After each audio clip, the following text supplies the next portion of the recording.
Hello, hello, hello. How are you? I hope you're doing well. If you're watching YouTube, you can catch us live at twitch.tv/talksmancy.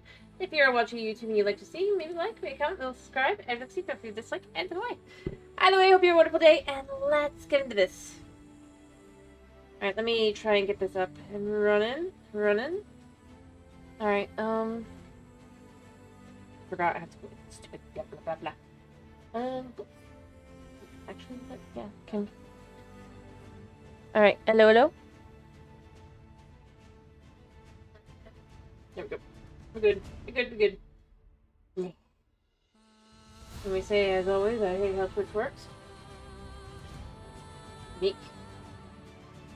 Alright, so today we're doing some more PowerWash Simulator 2. Making sure I have everything all set. Making sure everything is as it should be. Woot woot, and boom.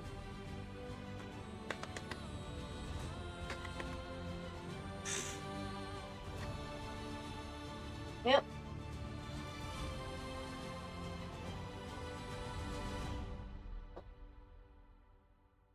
Oh, I just looked at it. I have played this game for 22 hours. Woo. Yeah, I got my 25 bucks out of it.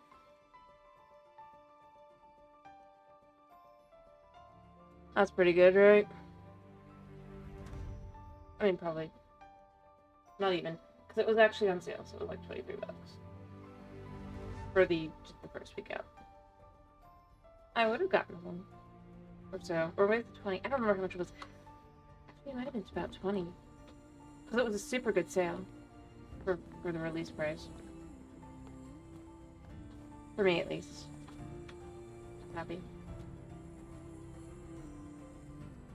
But I would have paid full price. I actually have liked this one so far.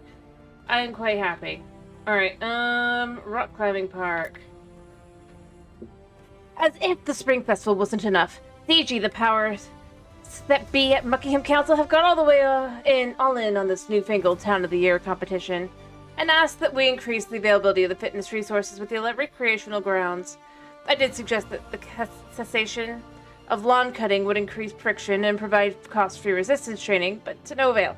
And then the deputy warden, Indy, nudged me hard on the shoulder and showed me something extraordinary on their handheld picture slab, a complete outdoor climbing gym available for an absolute steal. This should keep the outdoors resourceability. See? Yeah. Start job. I mean, that's clever to be like, hey, look at this. We got this now.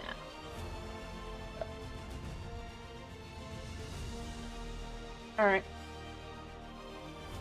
Ooh, this place is nasty already. Alright, we gotta flip the soap. I'm gonna go like a little bit longer.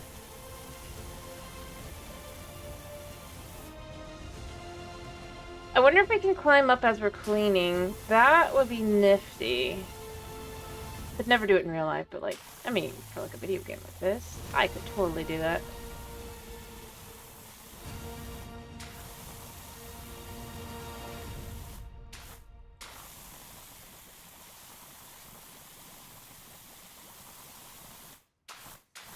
Just not in real life. Don't ask me to do it in real life. I'd be stuck on the first ring. Like, maybe not even there. There, I think? That's where I'd be stuck. I might make it up, but not by much.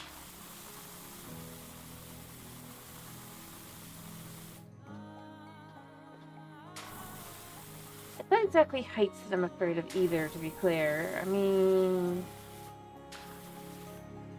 I don't know.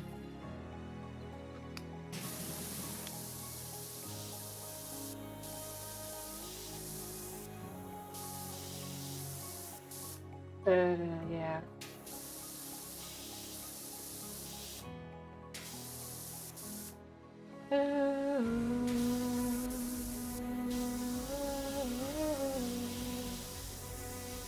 There we go, and we can see how well it cleans. Doesn't really clean that well. Oh, there he is. It's almost uncanny, ain't it, Dirt Finder, how in keeping with Buckingham this facility is? Yeah. It's almost like it's been commissioned especially for us and not purchased from a bankrupt Hawaiian theme park. Wow.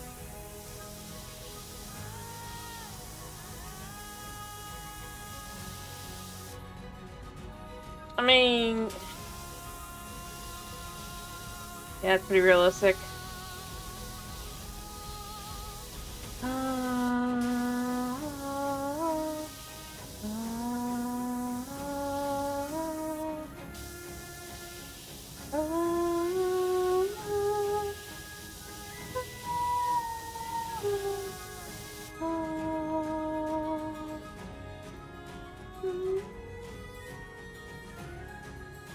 I should probably actually clean around the back first, shouldn't I? Because that's what you can't see from the... oh, wow, there's a whole lizard back here.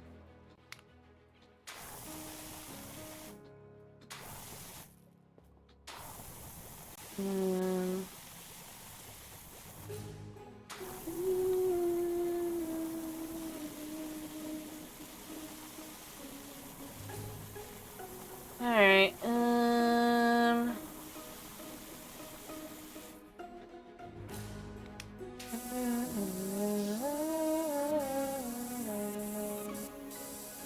it's the only way to get any, like, acknowledgement at all.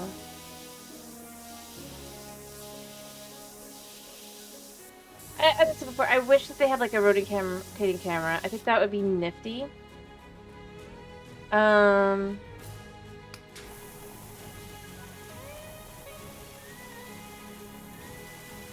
To kind of lean into a little bit.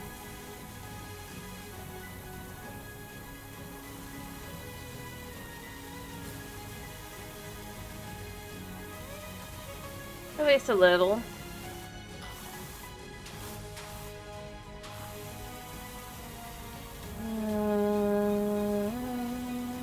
Hey yo, Chris, how are you?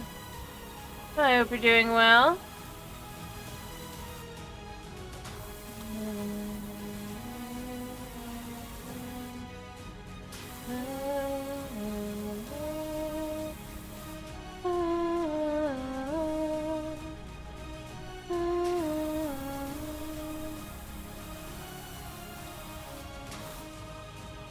Alright.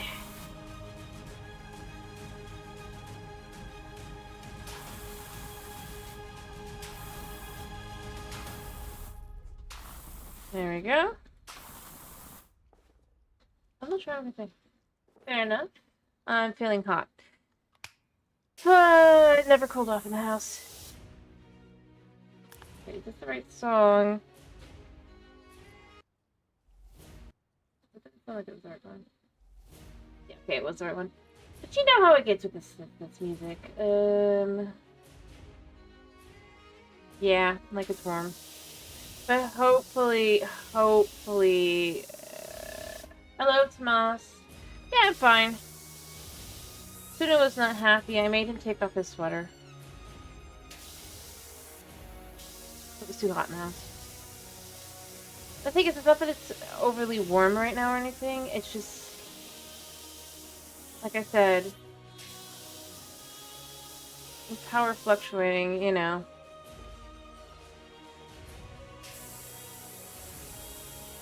Anyway, hopefully, we'll actually have at least partially fixed tomorrow.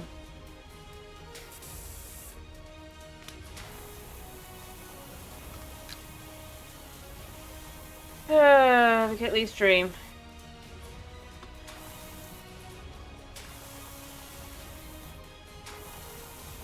Alright.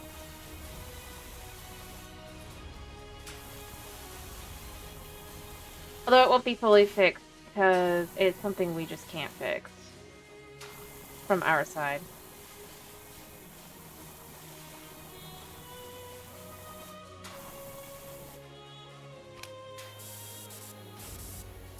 But it's the dream. To at least have working AC and heat again.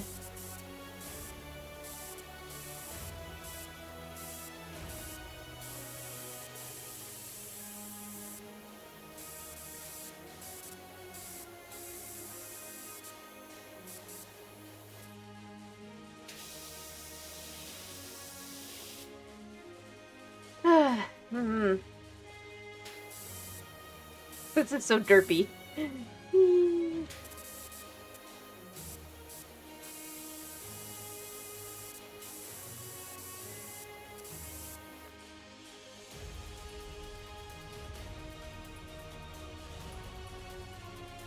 I don't know, I love it.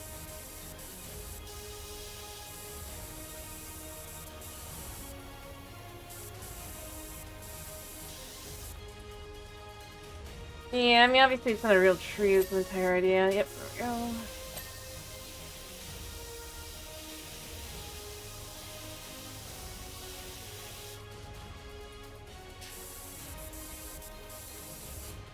Actually, I could probably just do this like this. Woo!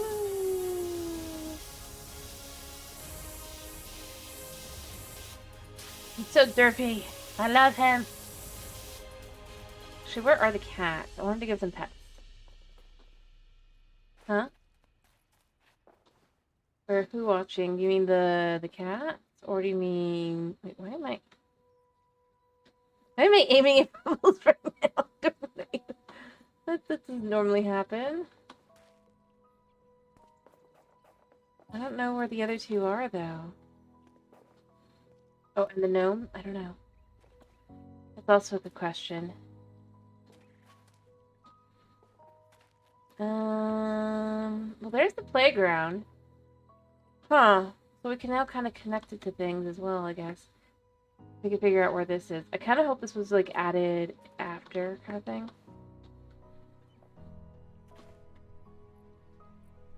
Oh, cool. That's easy to tell. Anyway, I was looking for the cats, actually. I thought they'd be kind of more findable.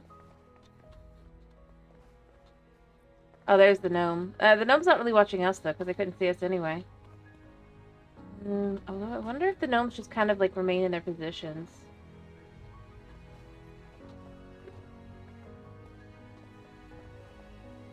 Can't get up that.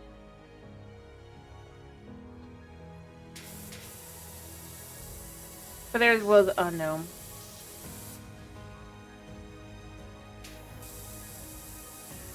I mean, hey.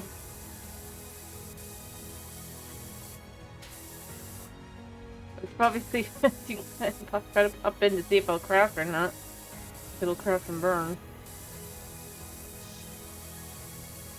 Anyway.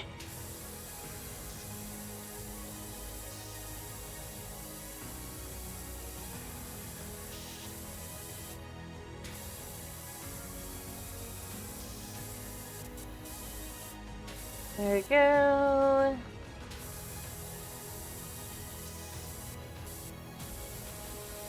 There we go.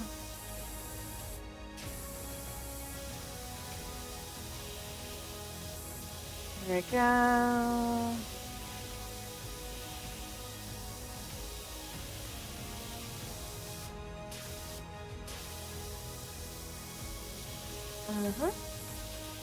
I mean, it cleans up nicely. Soap will probably work better, but it works too.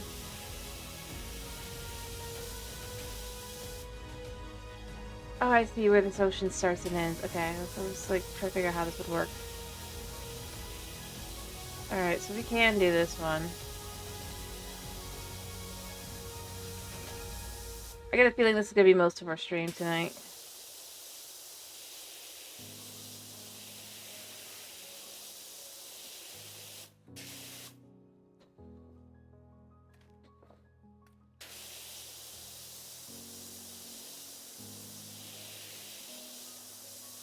I could be wrong. But, I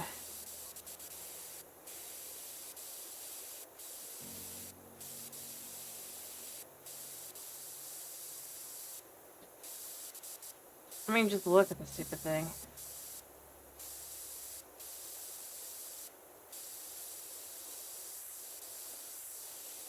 Here.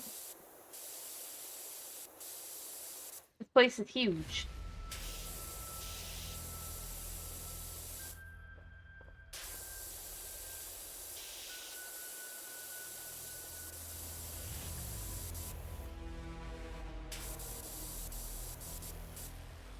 Yeah.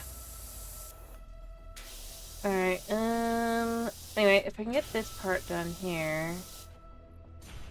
Alright. Oh my goodness.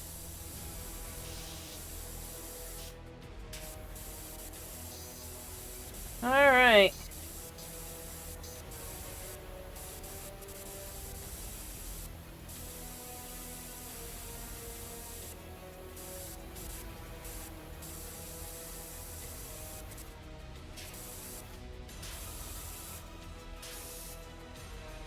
Alright. Multiplier already exists. Why? From what at least what I saw, it says that multiplier exists. I just have no one to play with. Okay.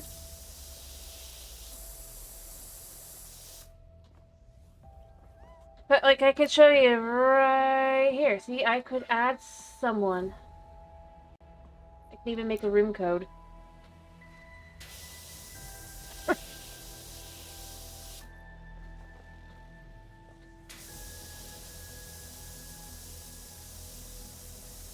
And stuff.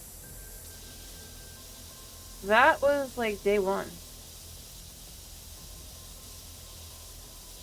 In fact, I believe it was even in the demo. So they could fix some of that stuff. My day was decent. Like I said, the house is warm. Oh, the different note, yeah. He ate out today.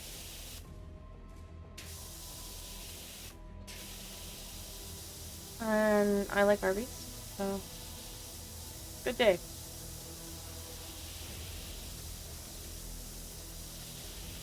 Or, well, I like eating out, rather.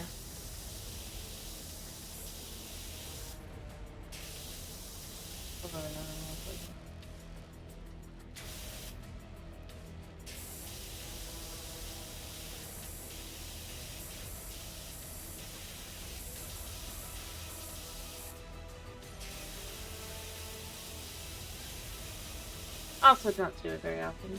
Fair enough. I mean, because tomorrow is Saturday, or, well, I guess it depends.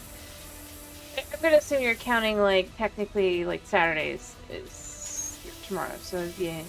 Or even if it's Sunday, either way, yeah, fair enough. Weekend. Weekend's always a good day to chill. Or good days to chill. I'm shocked that this doesn't have a, like...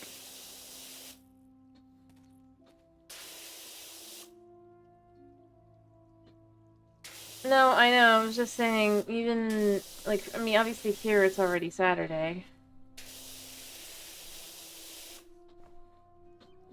Just, it's 30 minutes after it became Saturday.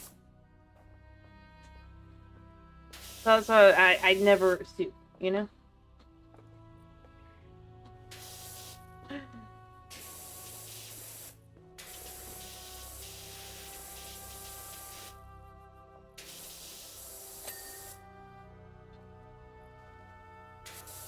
That's all. What day you're counting it as.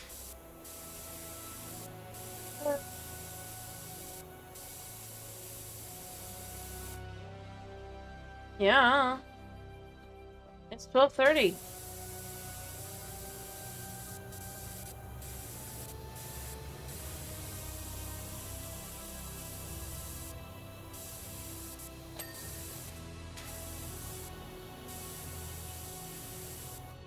For me, it's 12:30.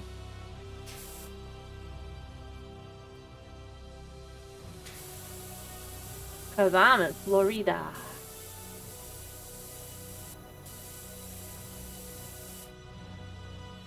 Did ya? What'd you do?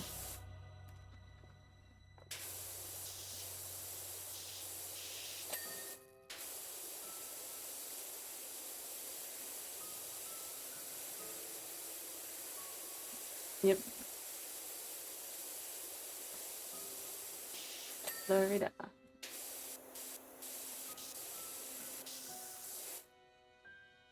Ha ha.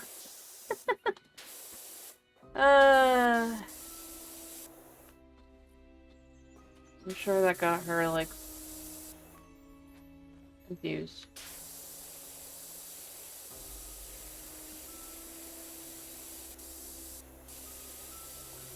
Or angry.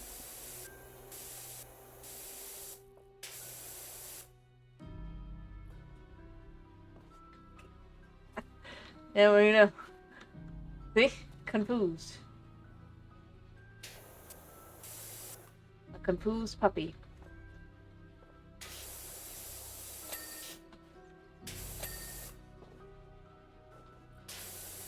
Yeah.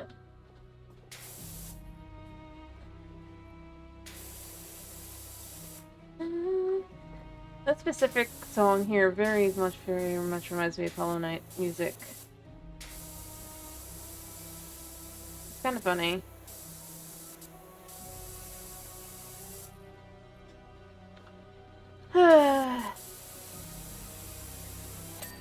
I know she was playing some song.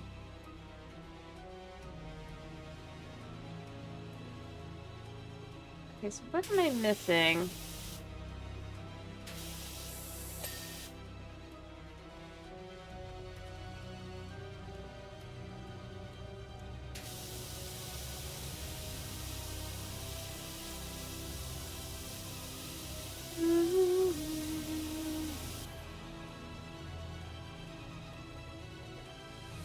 I'm sure she was just not happy with you.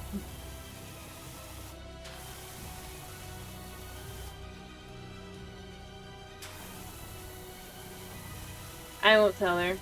Although, to be fair, part of that is due to the fact that she has, she only plays when she streams it, for other than, like, for one boss.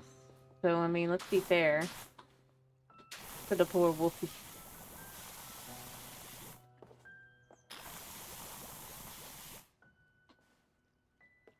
I mean, I think that's the best way to go about it. So, like, even though I've been playing Stardew Valley on my own, I play on my own stuff. And with a different character. We do different things. And she does her own things as well.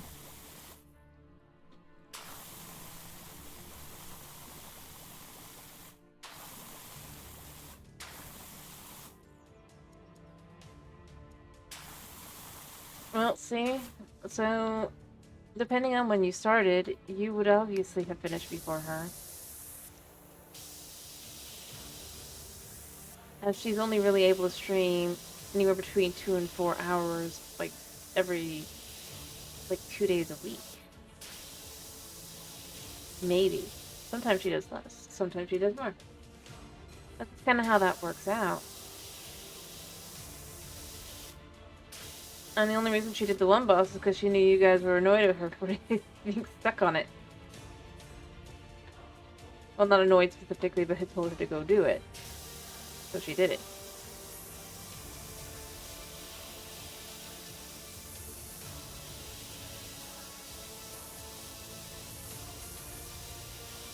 Other than that, she does stick to trying to do it only on stream. Which is why she'll get worse every now and then. It's life.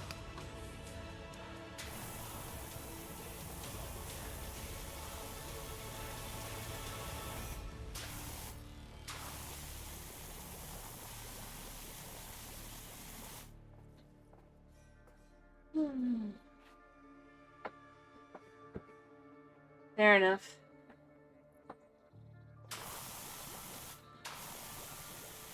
The reality is you have to get used to the patterns for a lot of things like that.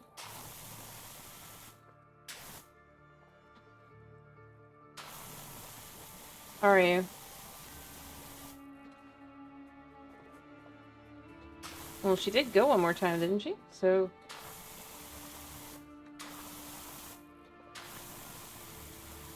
she did play again. I'd try to beat the boss again. Twice, no less. Eh. You can be imposing and nice. Is there anything wrong with that?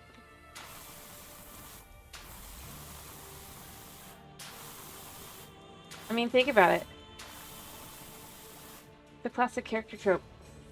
The imposing and stoic guy with a little kitten. Like my brother. He does that a lot.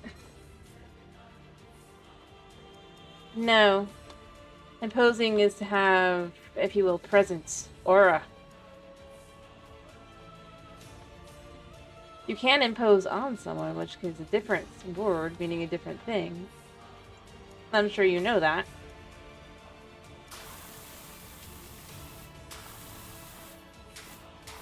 Just to barge in, effectively. Or to...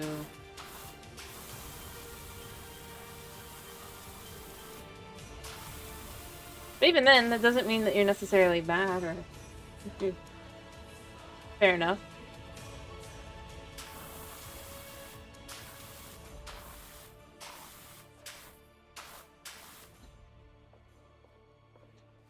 Speaking of which, hopefully you won't hear it. But right now... Fair enough. There was a kitten on our property who's been starving. We finally caught it. We're gonna try and give it 2 weeks and try to get it rehomed. Hopefully you won't hear that, but they might start meowing in the background, all the way from my mom's room. But they're loud.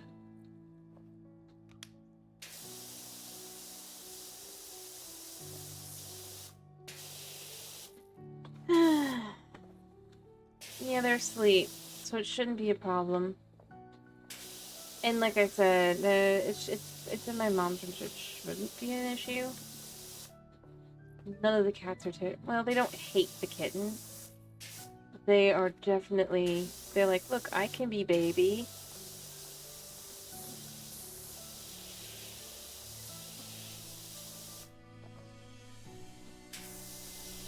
Even though neither one of us, other than the Libero, has shown any interest in it. Other than to see if it was cute. It is cute.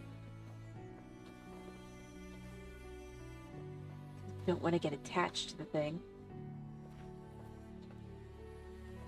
You know?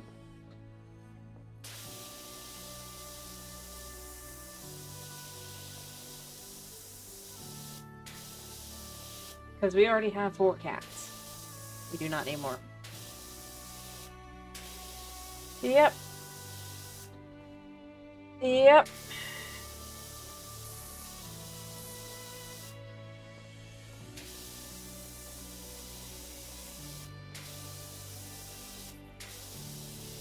It just was quite literally starving. Basically, it's a survivor of the rat apocalypse. It's not a little old kitten, it's a little bit bigger, but... Like, if I was to compare it in age... where are they? Like a little bit older than, like, these guys. These in-game cats, probably, would actually be for what they look like. I mean, obviously in reality they're supposed to be a couple years old, but in reality what they would be.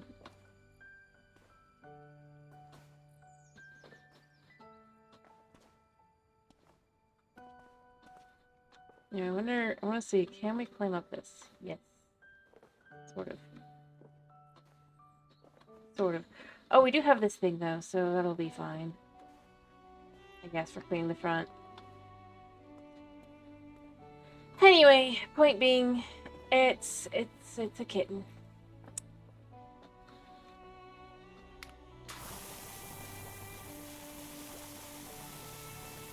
It's a young cat. It's not very old. And yeah. The biggest problem is it does not seem to be a good outdoor cat. My mom was initially thinking of giving it to someone who was going to make it an outdoor cat. This cat would starve and die. Yeah.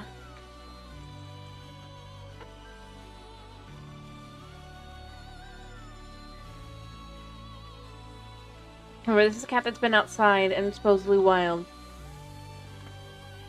And it cuddles in when you pick it up.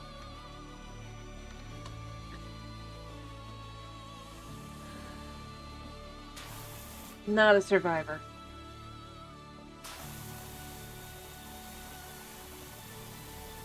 It's not in that way.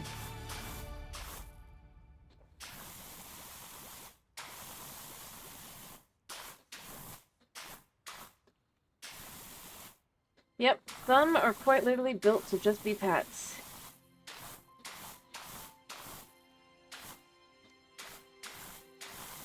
Yeah, like Garfield, exactly.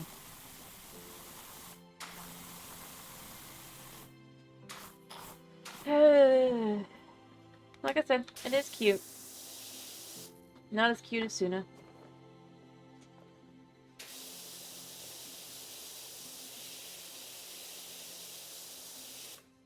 But the cats have shown their... Look, they hate it. They don't hate it so far, smell-wise. Obviously, it can't go near them because we're giving it the 2 weeks of,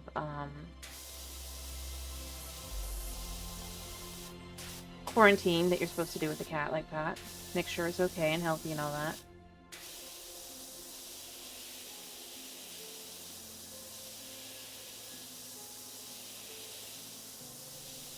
And then, yeah, we'll see what we do. But...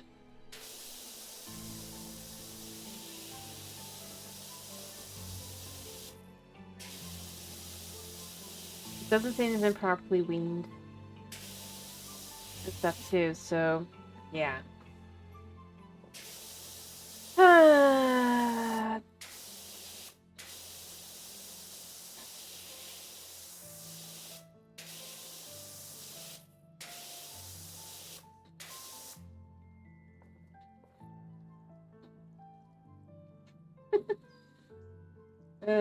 That sounds about right for a cat and a dog. Cats. Well, not all cats, but many a cat believes they are. Oh, there's the cat. There's Squeak. I can't pet Squeak. Squeak, that's dangerous. Anyway.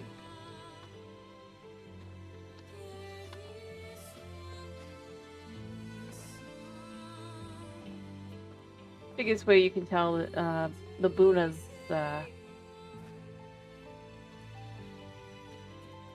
concerned about losing attention for himself, I guess you could say.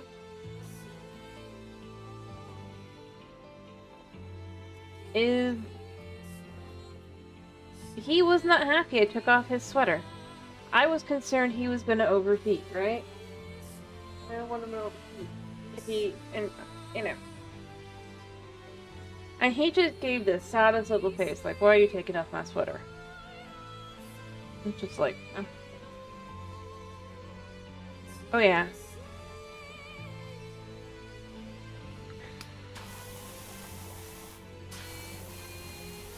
But it's probably because he knows that I've used it in the past because it's a good way to, kind of teach him not to jump on things. Was just to have, like, it would just be like a little, like, a shirt tied up like a dress on him. Nothing too crazy. It wouldn't actually keep him from jumping, but it made him less inclined to. He could jump when he wanted. And it was cute. I have a bunch of little pictures of that. In fact, that was my drawn version of it. Was a my lock screen for years.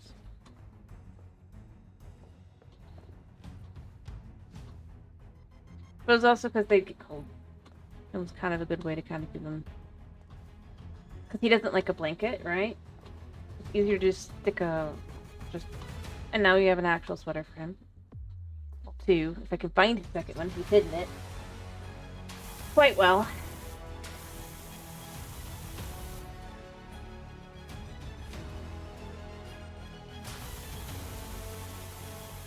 Nah, he steps all over me, so that wouldn't work. I don't know. I found his other one, his new one. And here's the thing, I know it wasn't me because of how it was, but basically he hid it between my bed and the wall. So it's gonna be something like that for the orange one as well. I'm just gonna have to figure out where he stuck it. Like... Buna likes dogs. Be more convenient to put pictures of my grandfather.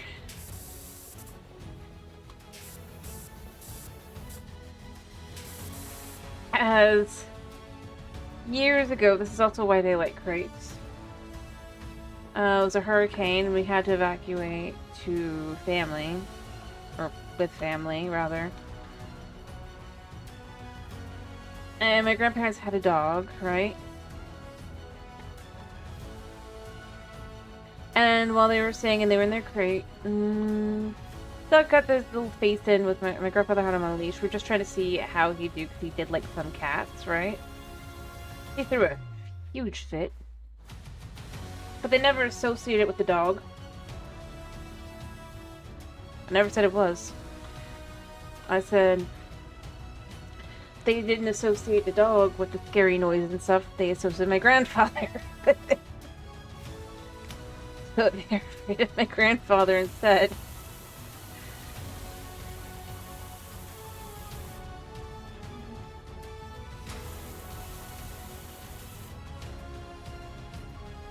Yeah, nobody here said evil.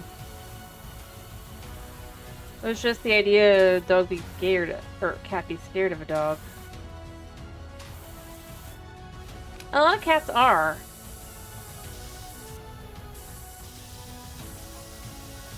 I mean, the volcano type of this boulder park is a classic stratovolcano, just like Rushless.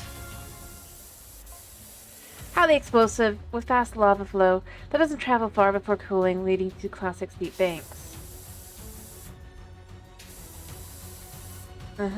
Well, I mean, it's a classic Hawaiian volcano type. So, yeah.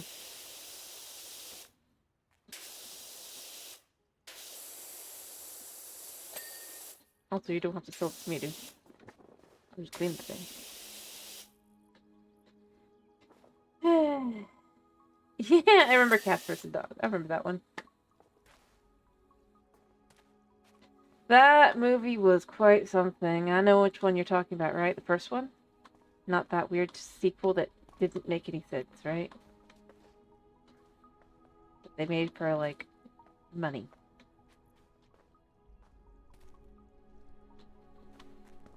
But that overall did not succeed. I have that one on DVD.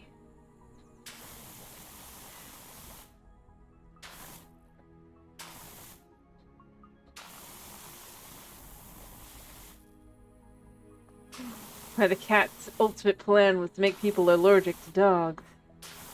I remember. And the ultimate punishment. Oh, hush. If you remember that movie, you know what a DVD is.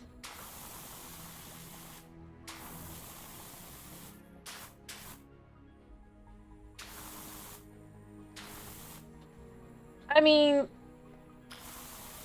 Yeah, I wouldn't... It was one of those ones where, basically... It was kind of common at the time, where somebody mistakes the protagonist for the spy, and then they realize that it was not later, but that...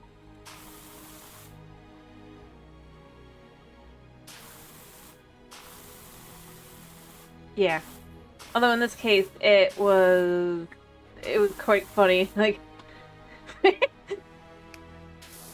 because their dog, the type of dog that was the one that was supposed to be the actual agent, that was supposed to get adopted instead, looked nothing like the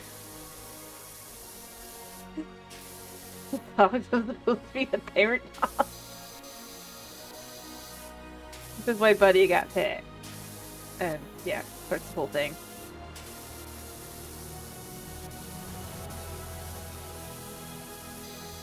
But it was a staple for the genre.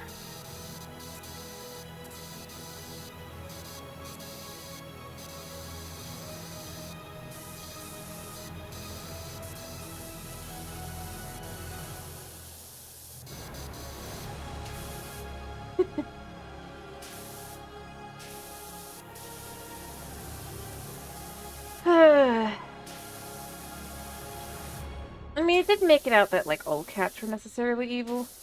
Just that this one specific cat was definitively evil. that they all had secret lives. Although not Buddy, that dog. No, because that dog was just picked by random. But you had like a Russian blue assassin. Ah.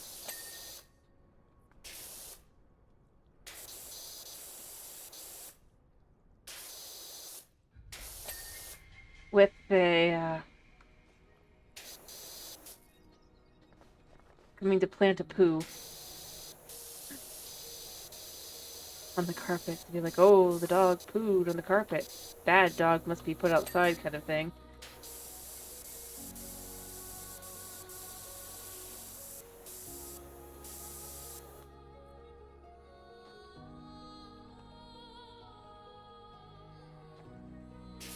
I'm sorry, but I don't think anything was as evil as that one cat.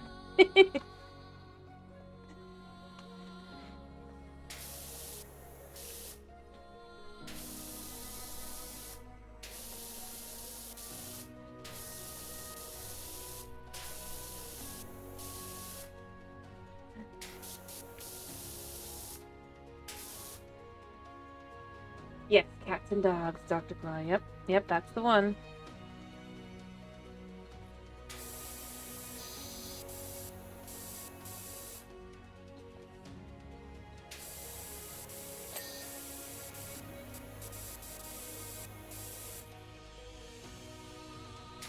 And basically, well, the punishment was that his owner, the maid, it was his maid, but was really his owner, basically.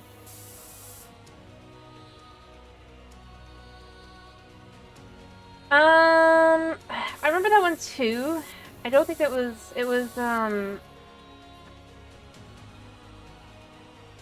Benji. Benji, that's the one you're thinking of. No, he's thinking of Benji. It was live action, right? It was just a little, like, dog. It was like just,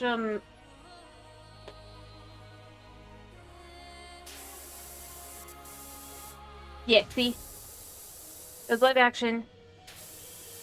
The dog was... but they were the Benji movies. And there were more than one.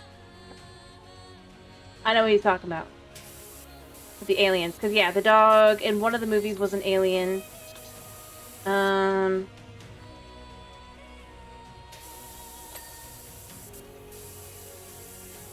no, I remember that one too. That was,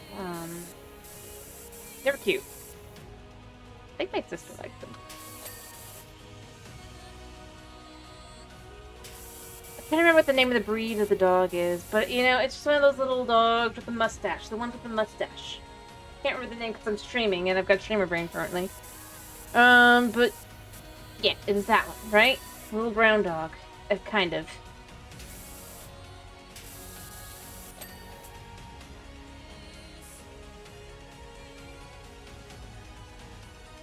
Cute. I think there was also one that was Benji that had time travel, too.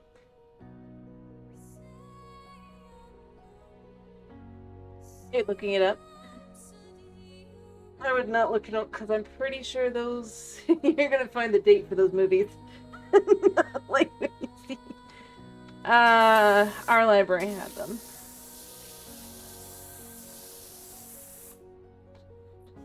Only reason we saw them. Again, the DVDs. Yeah, there was the Beverly Hills Chihuahua, but that was later.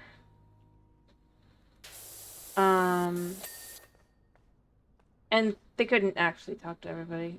In the Benji movies, and this is why I remember this one, they might also be talking about the one where the dad got turned into a dog. There was that one as well.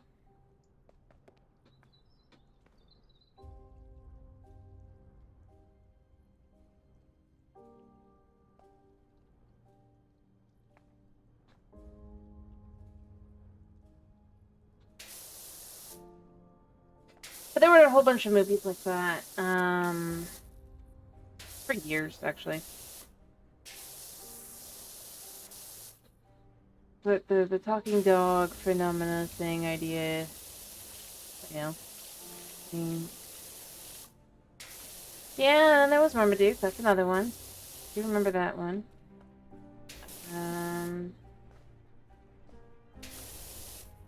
Although it wasn't as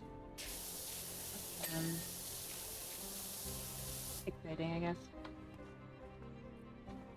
The thing about like the Benji movies is they very much feel like if somebody nowadays, like if somebody were to just film it themselves, kind of thing. Lots of forest backgrounds.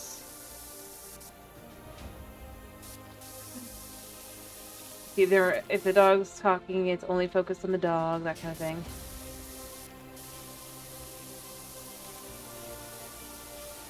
It was well done, though.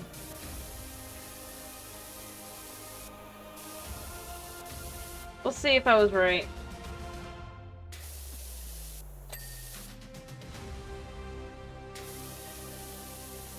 In a second. The reason I know is because that's the one I definitely remember having. Although there was also Wishbone, but that wasn't a movie. What's the story, Wishbone? Bum ba dum bum bum. Well, it could have also been Wishbone, but that wasn't a movie. Although there was a Wishbone movie. Well, the dog couldn't talk because the dogs are the stories. I don't know if you remember Wishbone.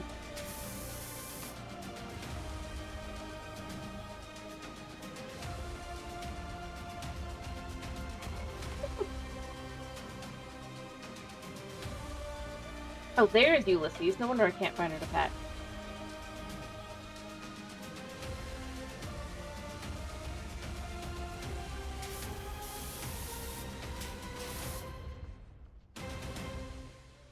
But the problem is there were so many dog ones.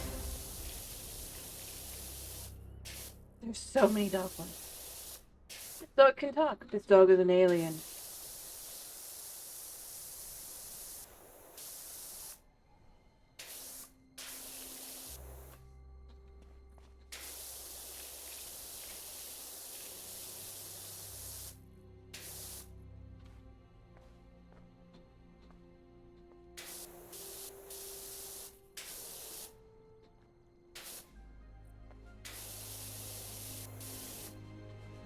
Alright.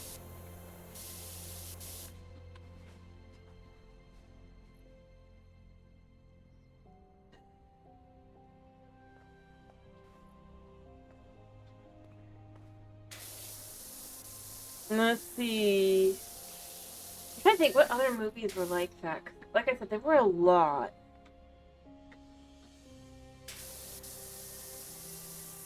Especially in live action. We have, over the years, also many a cartoon as well, obviously. Scooby-Doo, ironically, is probably, I mean, like just the tip of the iceberg kind of thing.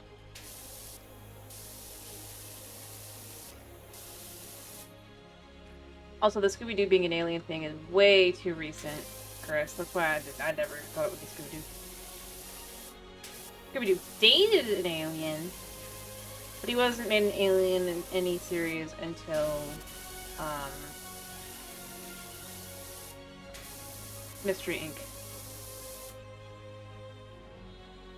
Or Incorporated version. The Mystery Incorporated show, specifically. And only in that version, and nowhere else, because the whole thing is that in reality, if you look at the Scooby-Doo universe, while you do have a lot of dogs that don't talk, you have plenty of dogs that did.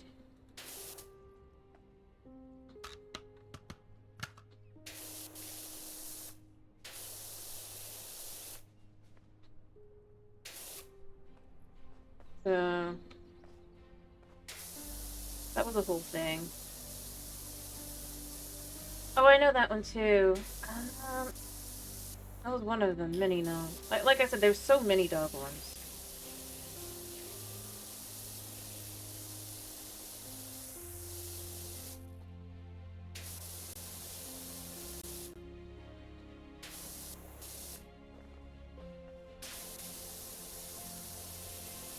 I do remember that one. I mean, the only reason I've seen Benji is because Benji had, like, I think, a couple movies. And one of them, he was an alien.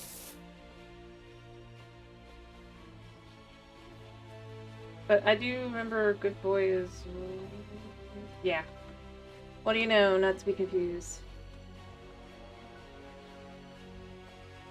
They're all aliens. Or they're Wishbone. And just like reading books. I don't know if you remember Wishbone.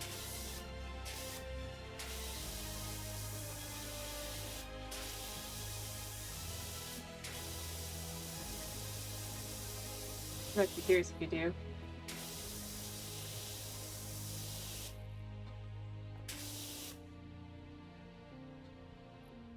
Well, fair enough.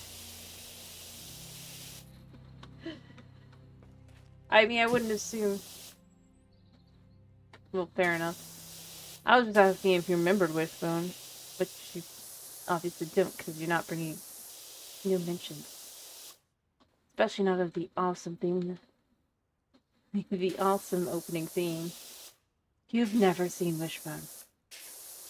You've never heard, like, the song? What's the story, Wishbone? Da, da, da. I'm shocked. That was a great, like, it was like you got the talking dogs? The dog, I mean, he didn't talk to his owner, but it was where Wishbone would be going through, maybe it's too open. But basically, he'd go through classic books. And you'd have where Wishbone was the main character in the book as he's going through it, because he's enjoying the book, right? When he's reading that he likes, because he's a dog that reads.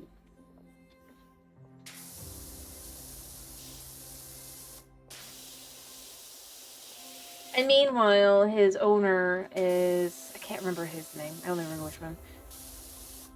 Having a problem that is connected to the book.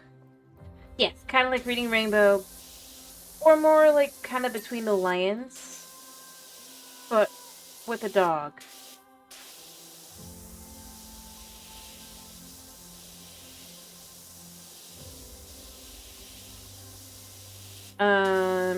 And that the book is that Wishbone is going through is connected to his master's problem. Yeah, I'm realizing Wishbone might... Well, I mean, I watched it because Mom... I haven't watched pretty much, but it might be a little bit older. But, you know, the library always had them and stuff.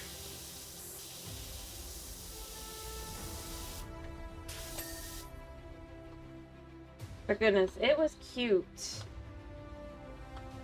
No. I'm not. I'm saying I don't really remember when it was actually... I don't know when it was on TV, because I didn't really... That wasn't as reruns. Because I watched reruns. I think. I don't remember.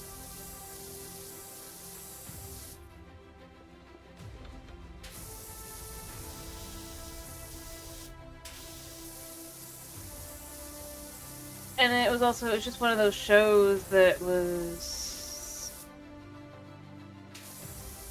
Notice, I was also able to bring up Between the Lions. Between the Lions was after it.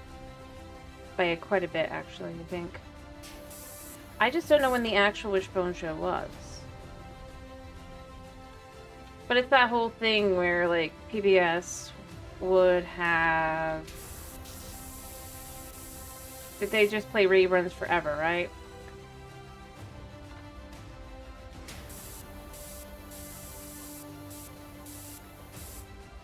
And it was super cute, because they'd also have, like, some sort of thing where they'd have a dog thing on afterward.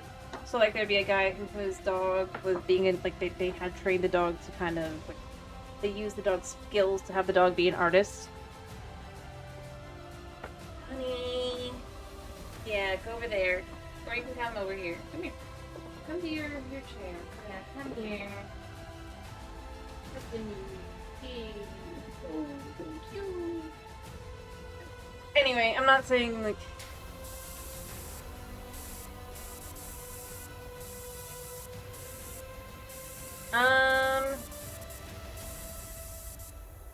But effectively they kind of stopped stopped showing Wishbone around the time they started adding in between the lines and stuff. More, even though in reality I had finished long before that, because it just was. They have a reading thing, right? Typically. But that is the guaranteed reading thing. Although in reality, I feel like Wishbone was very different because Wishbone, it really and truly was going through the classics and giving it a fun and interesting kind of way. And it was obviously a toned down version, but it's one where you can kind of get the story. So later, you know, if you read it, it's not completely like, right? Or boring. I can at least think of the cute little dog being the protagonist.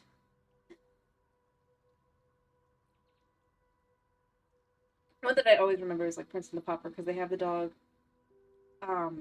They literally have the same dog, and they use basically they use some camera tricks to have the dog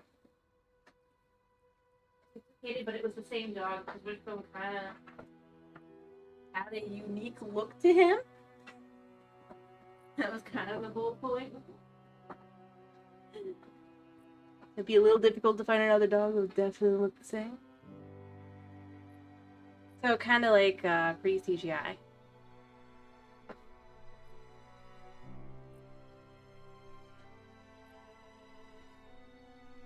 Look it up. You'll see it is an adorable dog, too. But now, I'd watch Wishbone and Zaboomafoo.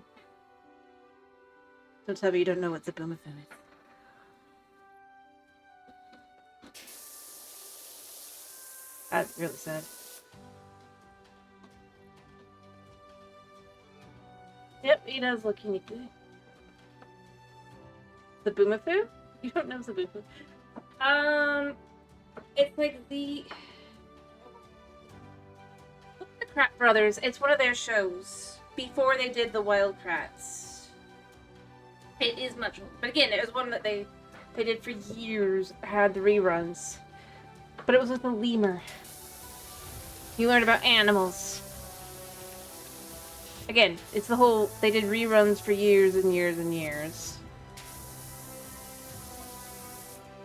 Whereas Hawaii, you know, is full of shield volcanoes. They have slow flow rate and are less explosive, leading to gentle slopes that cover a wider area. Yeah. Thomas has seen it. Frankly, if I saw this at a Hawaiian theme park, I'd demand a refund. Why? Honey? Like it's super. It's just that it's one of those ones they would put on. And it was fun. Because it had a lemur. About animals. And you had this whole thing. And he feeds a Zaboomafoo a snack. At the beginning of every one. Super duper cute. He is so jealous of the, like, teeny. Honey. You're the cutest. Actually, like 3 times cooler up here. You look cool. You feel fun.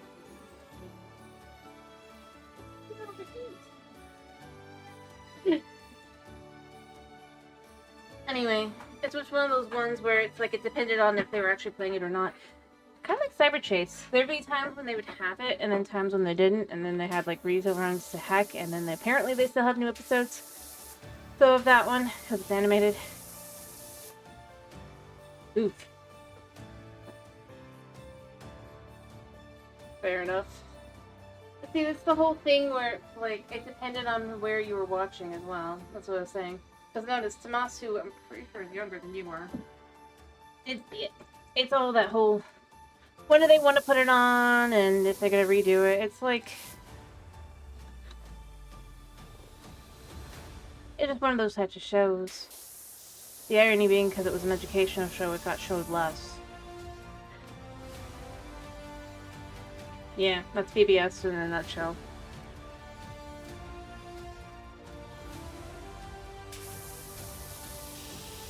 I said no.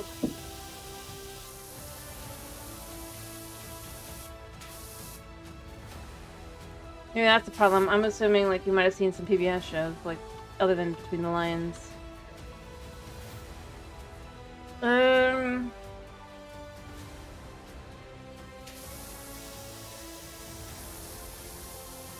Like Dragon Tales.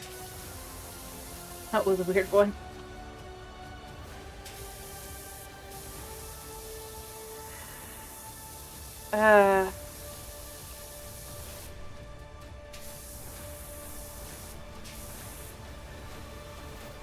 But you know, they really like to have that talking dog show on PBS, because when they no longer had Wishbone, then they got Martha Speaks.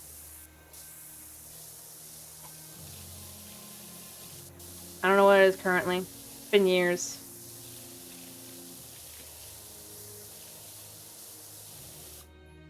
And of course also Fetch, with Ruff Ruffman. Cannot forget that one.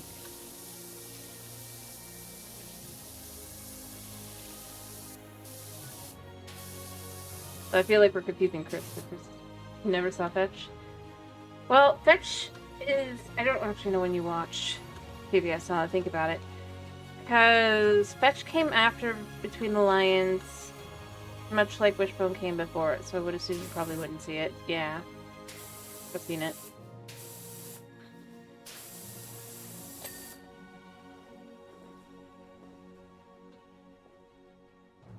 So I'm not assuming you've seen it, to be clear. I'm just saying they always have a talking dog. Although, you know, my favorite show was none of those.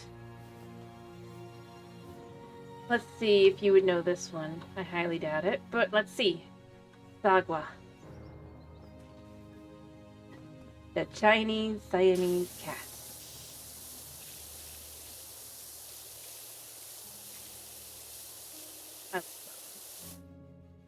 Hmm?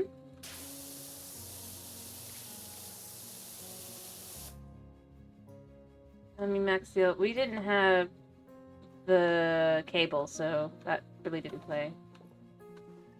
Never heard it. It was an animated show. And basically it was about this family of cats that live in the Emperor's palace because they're cats that can write. They're special cats that can write, effectively. It was cute.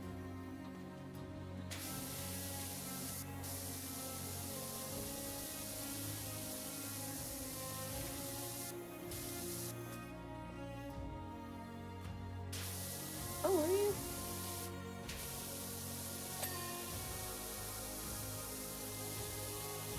Fair enough.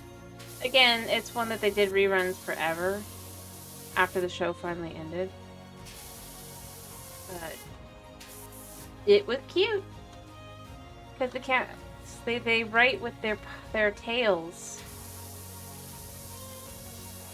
So they would dip their tails in the ink and then they would write stuff.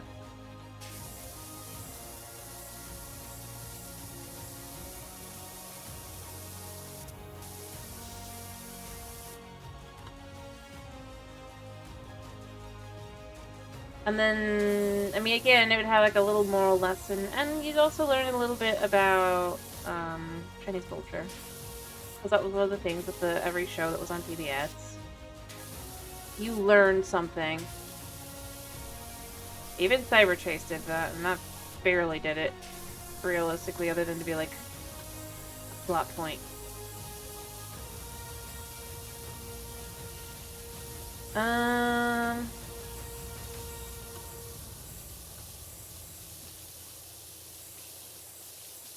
Although the later stuff didn't do it as much, which was a bit of a shame.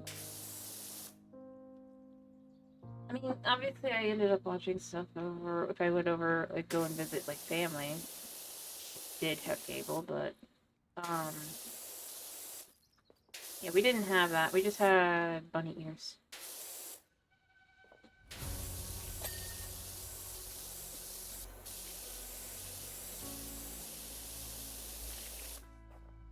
So we got PBS and the black and white channel.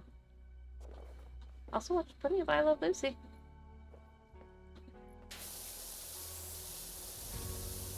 Oh, and, well, we did have Satellite for a time. Not for very long, but when we did have it, I also watched Boomerang. We watched Yogi Bear, Pink Panther, Huckleberry, Hound. There's those as well.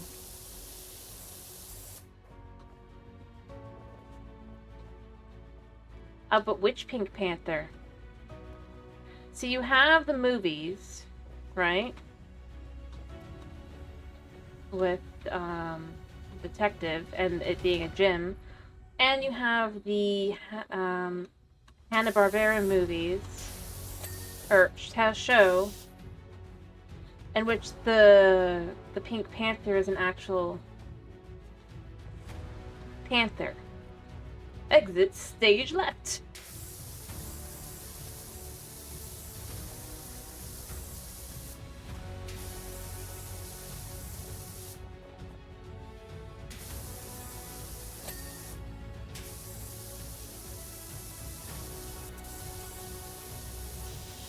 I'm starting to get the vibe that you have a very different idea, but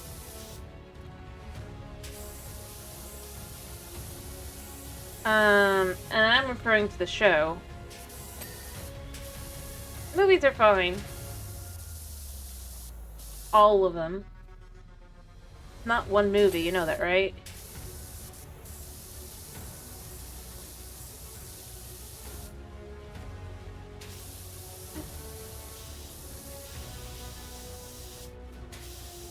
They had like a remake, like more recent years. Still, like, I think a decade ago at this point.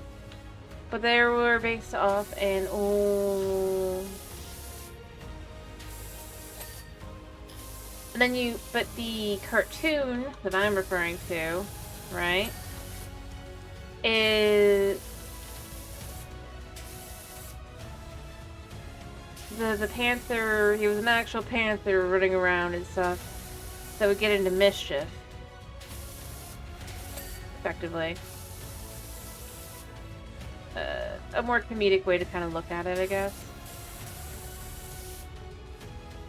The movie or the show?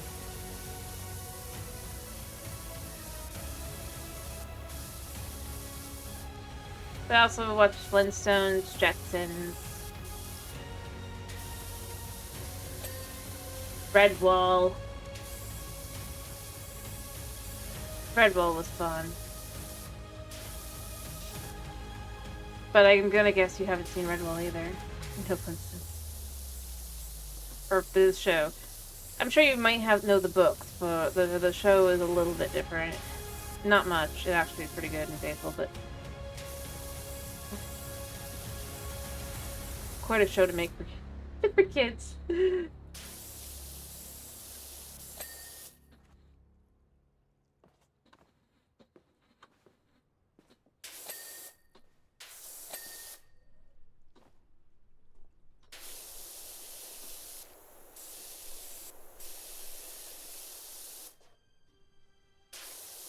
What I'm getting out of this, Chris, is that you probably had cable growing up.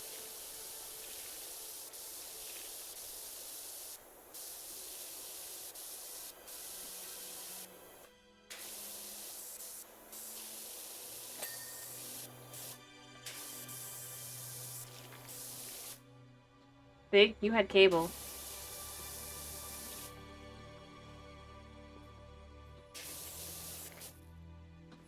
Yep. Wait, you don't know who Huckleberry Hound is? Or Yogi Bear?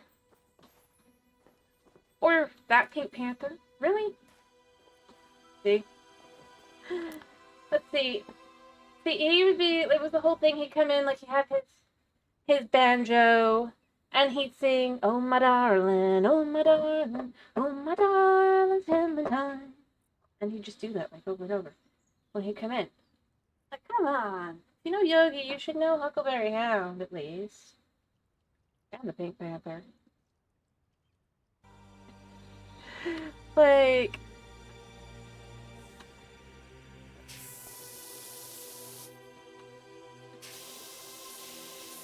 I mean, although he wasn't necessarily... You only know his name is from other stuff, so you might not have known him from that. So, you know, there's a dog that sings Clementine.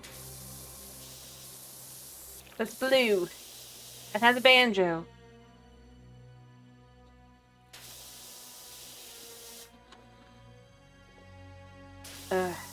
Yeah, I could tell that you mostly watch Cartoon Network.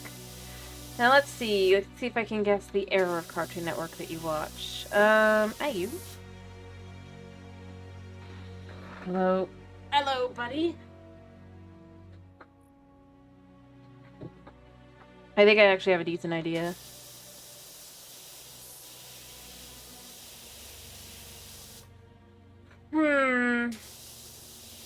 What was on at that time? I know there was a lot of Pokemon. But Pokemon was just basically the Cartoon Network staple. Well, I'm getting the vibes from the movie. The one movie you know. Although, entirely possible that... Let's do Pokemon. I'm gonna guess that probably, at least not in the beginning, there wasn't Ben 10. Ben 10 came later. You might have watched Ben 10.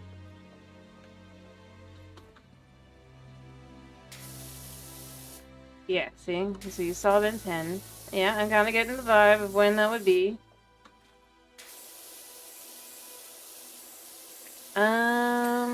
Yeah. See, you know, I'm kind of pretty close.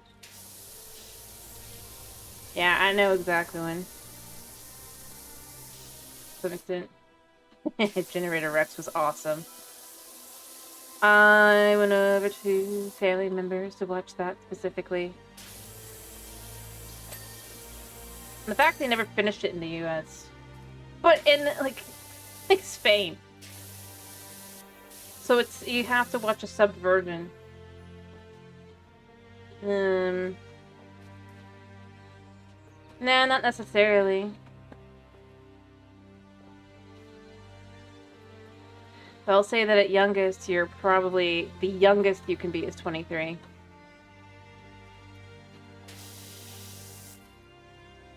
And that's the absolute youngest.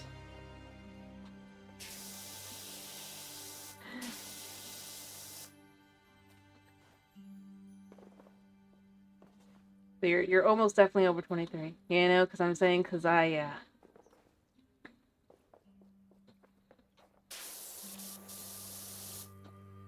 know a 23-year-old. Though I'd guess probably a little bit older.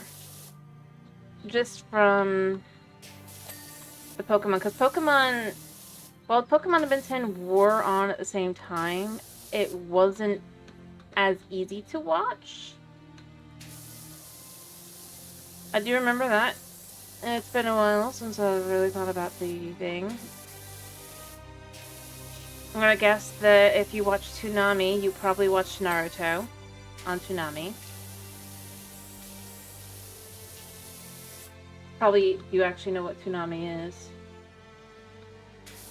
Of course they did. Well, they also had a crossover movie. I just said if you watched Toonami. Notice. Did I say that you watched Toonami? No, I did not.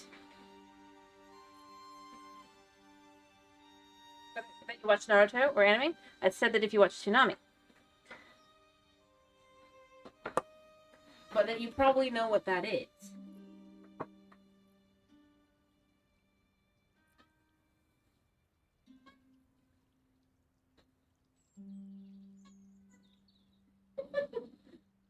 Fair enough. Well, I did not mean it that way. I meant, let's be real, even if you watched Naruto, you wouldn't have gotten into anime that way. See? Notice. I didn't really watch it a whole lot either when it was a thing. I knew it existed, I knew it had Naruto, but I had no idea what Naruto was. So, I mean, that's the other thing. That's why I wouldn't assume anime from that either. Fair enough. Because I would never have known that Toonami, being on Cartoon Network, wasn't necessarily just a Cartoon Network show. Also, you watch Pokemon, so you watch anime. What are you talking about? It just wasn't Naruto. My point was more, you're never gonna have guessed it from that that was... Even if you later heard about it, right? That would not be something you would have put two and two together. I mean, that's fine. Again, notice how I put it. Because we didn't know what was what, right? Laser discs. Come on.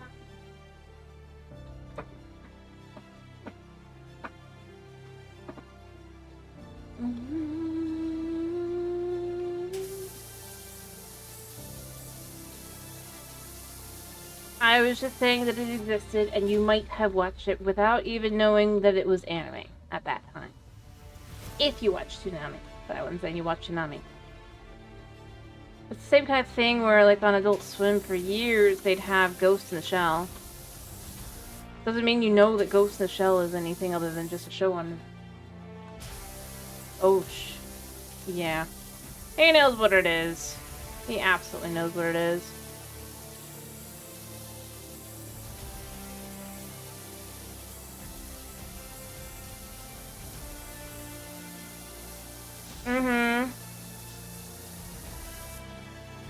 I hate to tell you this, but if you know what Cats and Dogs to that movie, you know what a laser disc is.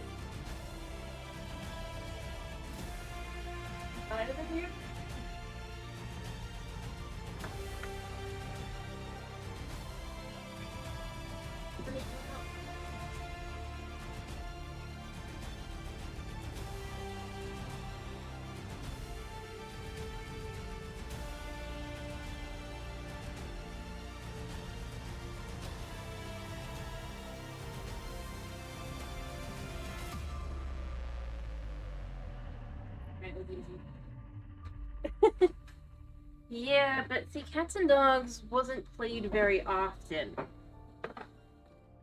That's the thing. If you didn't have the DVD, it did not play very often. Regular show's going to be a little bit beyond, but he probably has seen it some. I almost guarantee it.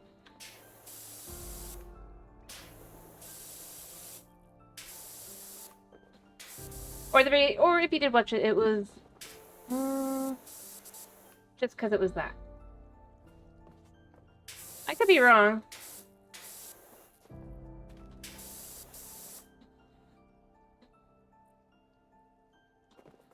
Yeah, see, that's it. Notice. Yeah, I know exactly. Kind of. So yeah, you probably did see Generator X. When it came out, and Avatar as it was coming out. The Last Airbender, I mean, of course. Decent chance. Yeah, regular show was weird. I honestly, it's the same here. Notice. Or did you mean Generator X? Ah. Fair enough. Well, for me, regular show was the weird one. And Generator X was the good one, to be more exact. I liked that one. Because I just was kind of... Yeah, I kind of figured that out. For me, it was the opposite. I tried watching regular show. I did. Oh, that means you also watched the live action Cartoon Network, those two shows that weren't the Dude What Would Happen and the other one that were just like game show kind of thing. No, the ones that were actually good. Probably, at least saw some of them. Unnatural History and Tower Prep.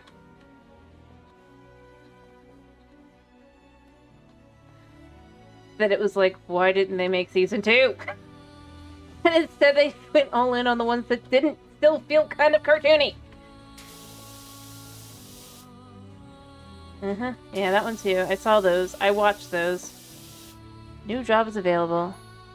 Glow with the flow? You sound like just who we need to clean up their rollers disco fiasco here in Bucketon. Or, yeah, actually should be a dude probably. Oh, I know it has great continuity. I just wasn't as into it.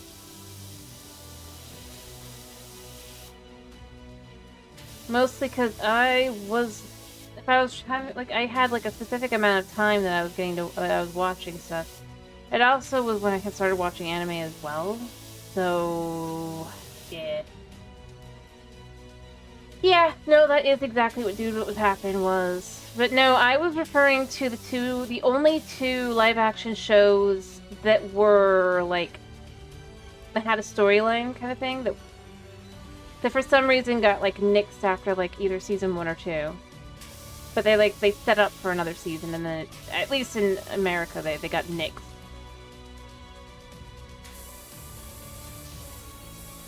Tower Prep was I think it was Tower Prep is what it was called, right? Where they're at a school, but they don't know. 16, oh my goodness. That one was a weird one. Although, to be fair, as it turns out, it's because it was a Canadian show. And they didn't play the whole thing, so there'd be whole episodes you're missing context on. I'll learn that later. But no, I remember that one. And of course, Hot Wheels. Battle Force 5. Although I preferred the biggest reason why I watched it is I assumed it would eventually get connected to the movies, you know, for that one. Because it was like, it's Vert. So Vert Wheelers should eventually connect in, right? To the same Vert Wheeler. They never did. Well, I'm still not convinced it was supposed to be a different Vert Wheeler. Brainwashed. And still ended up dealing with aliens. It seemed well raised, yeah.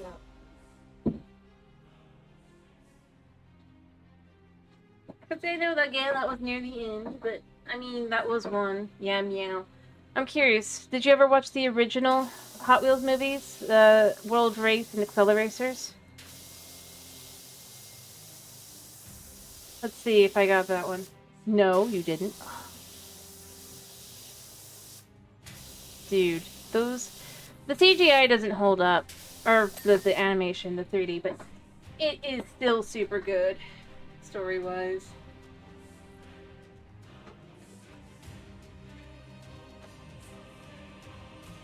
It's not that bad. I can say it's good.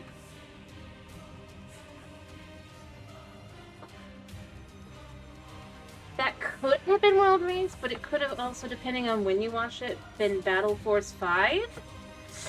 As that was the series that came after. Like I said, there was a couple, or it could have been Acceleracers too.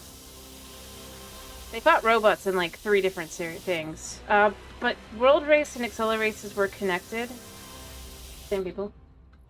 Oh yeah, I like Battle Force 5. But for me, I was mostly watching because I was sure they were going to eventually connect it somehow to... Fair enough. Like, because it's like, it's the same character. And maybe we'll finally find out what happened. Nope. Different aliens. Totally the same dude. But not. So it is, but not.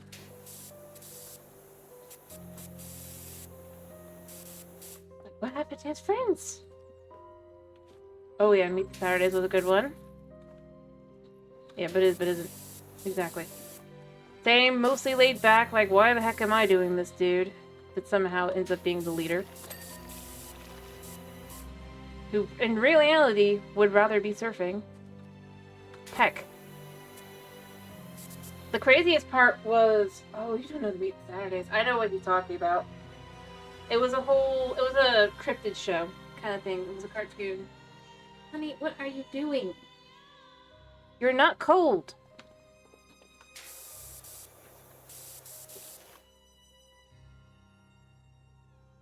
And that's not gonna stop me. I'm not playing a Switch game, buddy. Yeah, they did connect it to Ben 10. I know.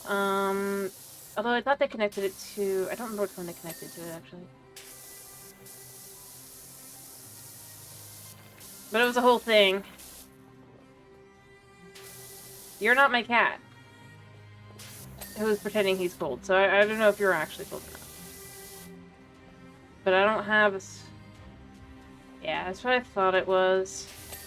See, I thought it was a cool crossover, even though I didn't like Omniverse specifically. I do remember that. Still better than what came after the reboot. Omniverse was a Ben 10 show that came after, what was it called? It was after Alien Force, and it was after, yeah, I just said I just didn't, I don't know.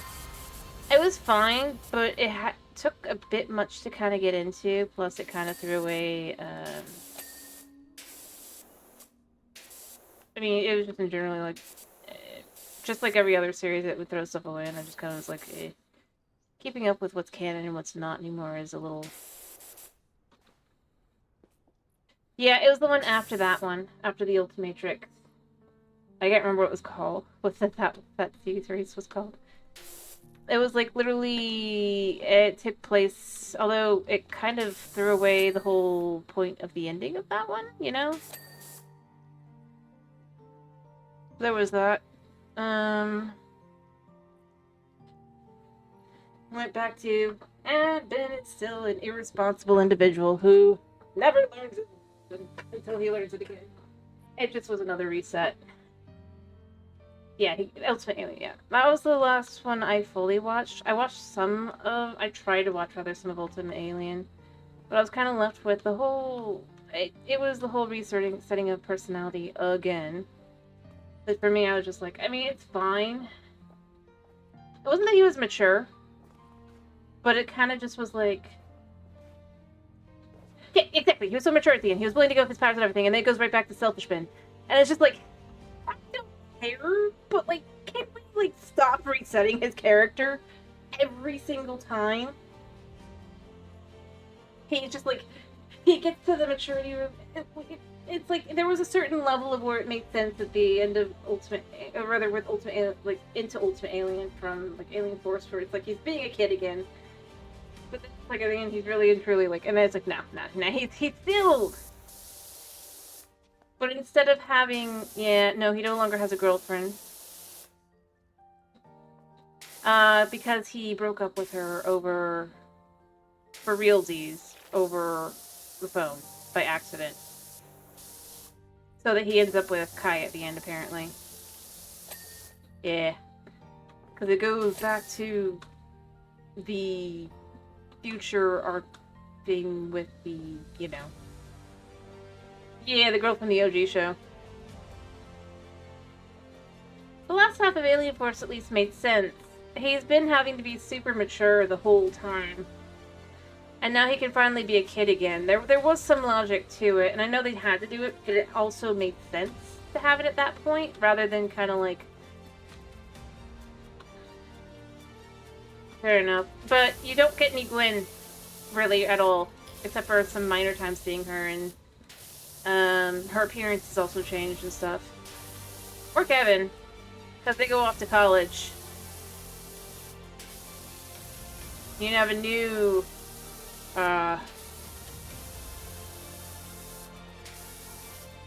sidekick. So that's another thing to know with that one.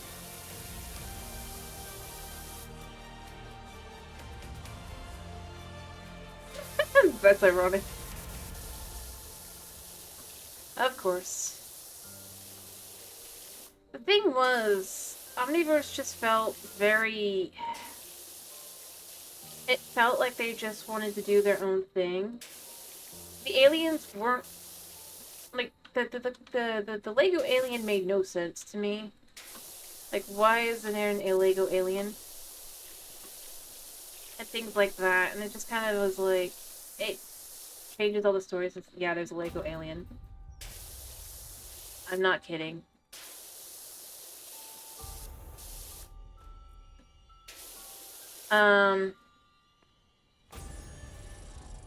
Again, it's not that it's the worst thing in the world to exist. It just felt like it kind of... Well, they weren't... They also kind of, like, ditched any lore that kind of, like, matched together to do different things. So, things that had already been established got kind of... Yeah.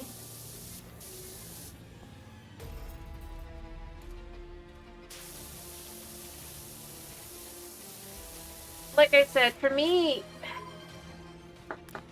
Alrighty. For me, as someone who had watched all the way from the original show, all the way to there, and Generator Rex, because Generator Rex was filmed by the same people. There we go. And the crossover movie.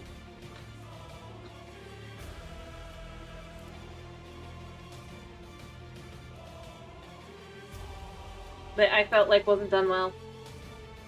But I still did it anyway. Omniverse was just a bit much.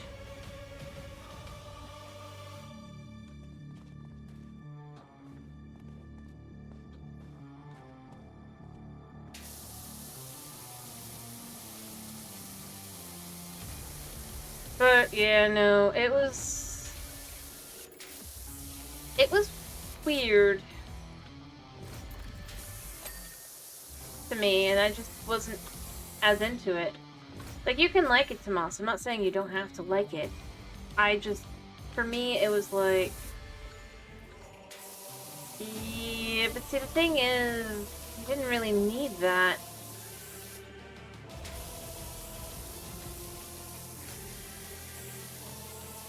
You already had...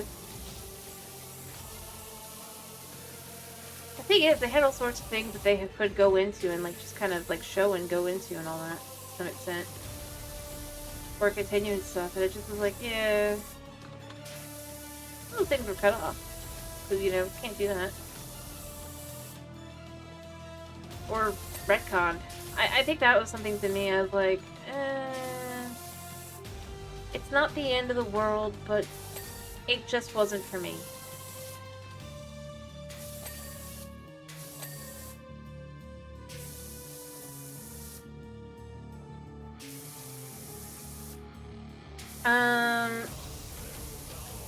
So that's kind of where I end up going.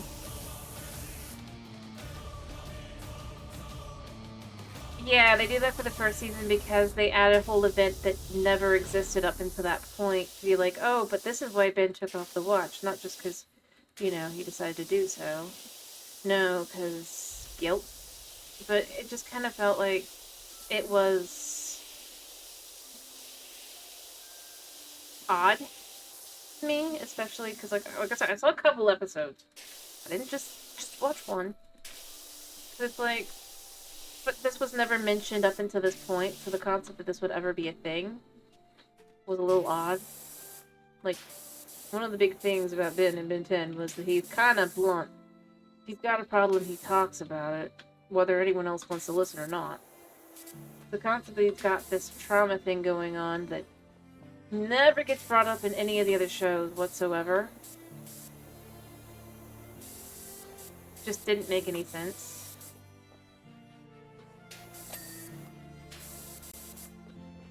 And I mean, they've made characters that are like that, so it's like, but it just, yeah, it was just one of those things that to me, personally, I mean, you can like it all you want. I'm not saying this, like, ooh, bad to like it or anything, to be clear.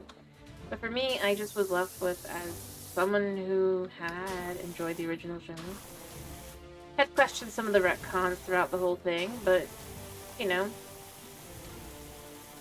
most of them were usually within the realm of somewhat possibility, but then it's like changing things again. For me, it was a bit like, yeah. Especially to try and go back towards the original bad future. Like, why would you return to that? Like, that's the point that you're going to stick to. That's like Kevin is evil. Why would you go back to that one? You know? Make that the one that's the canonity. I know they didn't necessarily go there, but the fact that that was something that was effectively kind of towards the end that kind of implied that could happen, I just was left with, like, why? And the implications of that as well.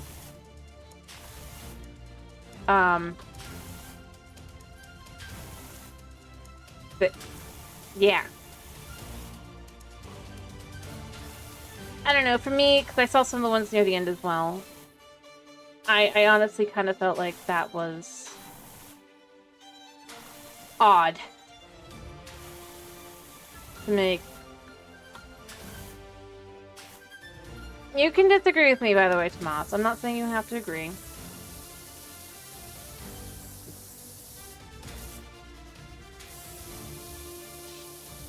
The Kin 10 episode, specifically.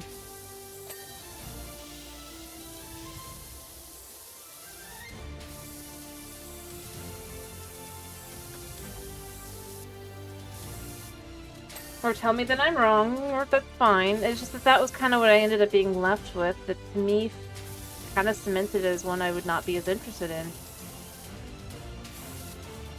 Or feel was all that logical.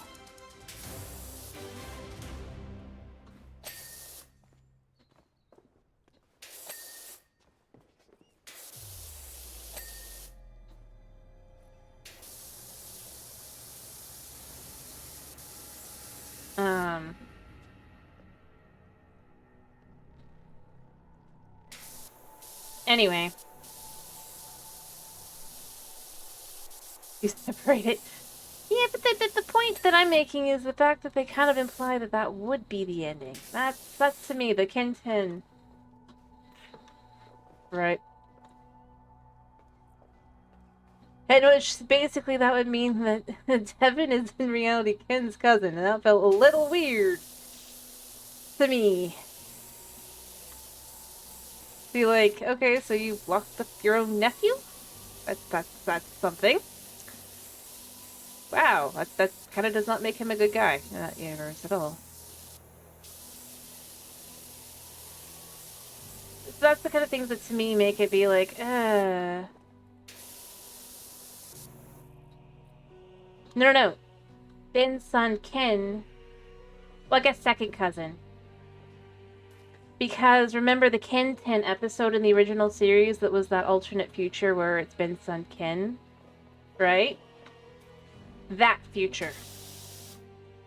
So in other words, Devin, because of the way it kind of implies itself, would be Kevin and Gwen's child. Thus, like, I guess a cousin, sort of, but more akin to like a nephew in that sense, right? In that universe, it makes things all the more questionable for that one in with Omniverse. Because it even states in the original, like, commentary stuff, right? If you looked at those little note things that they had on it, that the idea was that in that episode, Ben marries Kai. So, the concept that she comes back and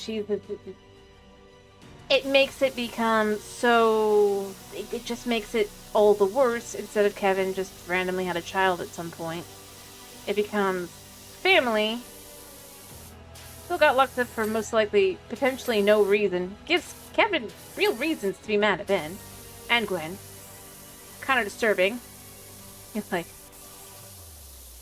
And it just kind of ruins the whole episode in its own way, rather than just, well, he was stuck there the whole time.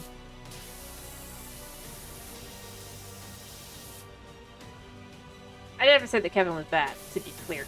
I'm just saying that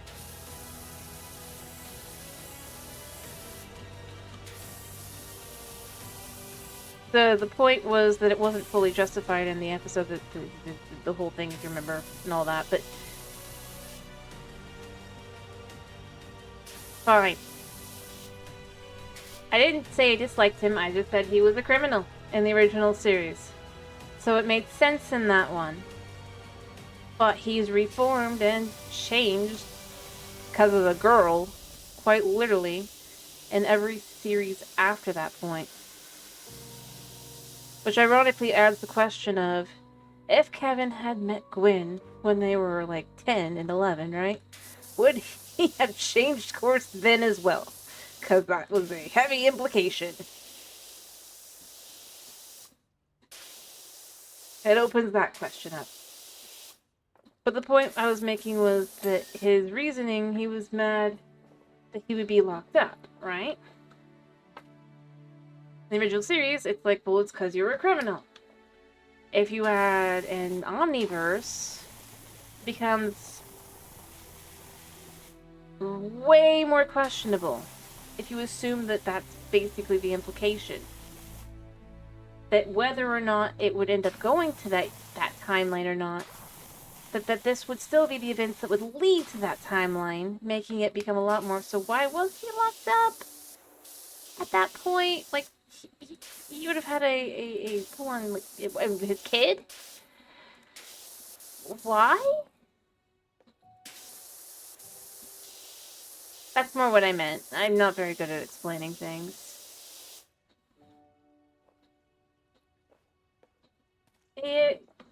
Well, no, because he still had his side businesses, remember? But the biggest reason he changed, especially joined the, but he was still selling weapons to the bad aliens. Remember? He only really started changing when he started chasing tail. Yeah. That being like, pretty girl equal good. Pretty much entirely like that. I'm not kidding. I mean, in reality, it really truly went that way. It didn't even pretend.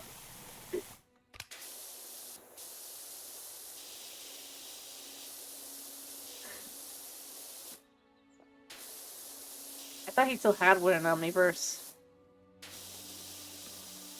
And he just, like, was crap with it and lost it, basically.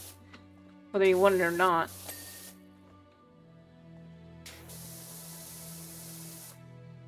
Until people actually liked that girl, and then that girl would be paired up with someone else and be like, nope, nope, nope, nope. Because you're supposed to be eventually liking Kai. And it's just like, people can like different girls.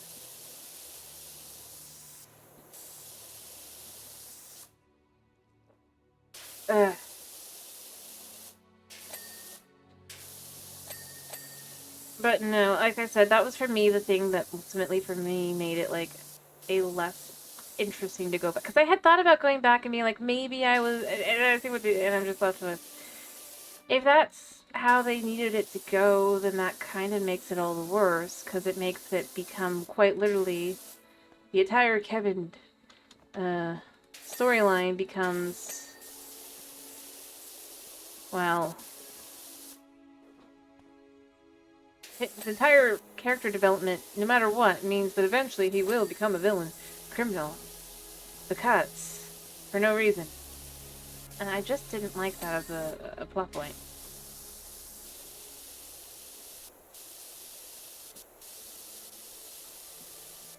Considering up until that point, the implication had been that they should have potentially changed that future. But that would no longer be how that could end. Because he had changed, because basically some things that had been done over time changed to different things. Anyway, like I said, for me, that's why I had no interest in Omniverse in that way. But it was just because the whole... When you watch it through from beginning to that point... Like, I watched Omniverse day one. Okay? Like, I was... even though it was more of my brother's show, I still was invested enough to be interested. And I just ended up being left with, well, then what's the point of the entire series up until that point? Huh? No. That'd be weird.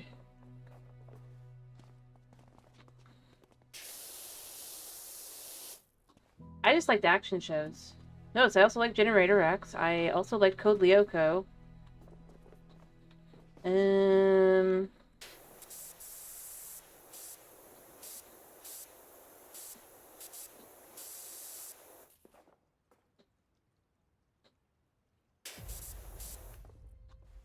Doesn't completely change anything, the fact that it's a potential possibility.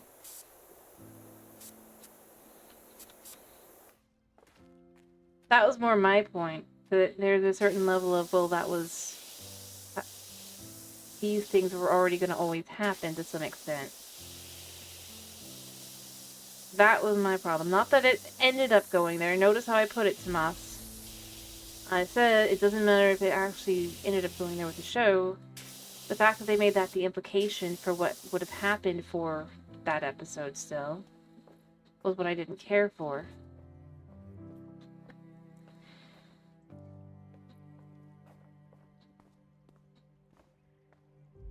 Wait, what? How would that be that he went crazy? Because he didn't go crazy in the original hidden whatever. Or do you mean Kevin? But even then, the implication is that he wasn't crazy.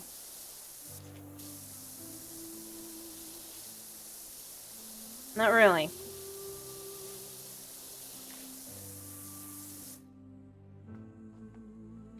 Yeah.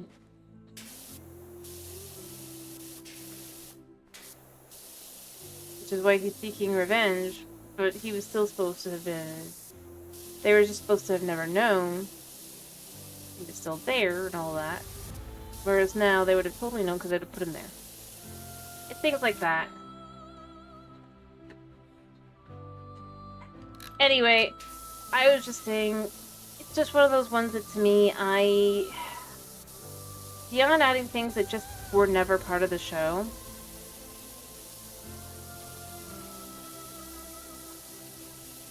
I honestly kind of just didn't care for it.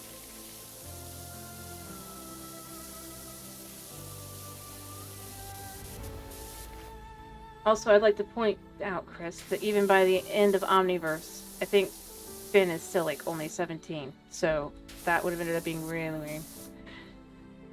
But now, beyond that, I just watch action shows in general. Same with anime for years. Like, the only even semi-girly one I ever, like, read for manga was Be an Angel.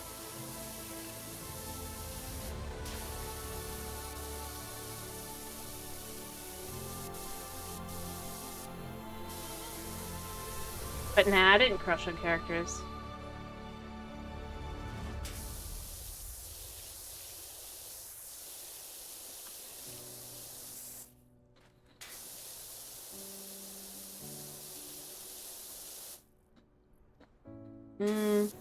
No, I know I was a weird one because I didn't. Well, not in that way. Not until I really kind of got more into anime. You know, I mean, I had a few there, but not really.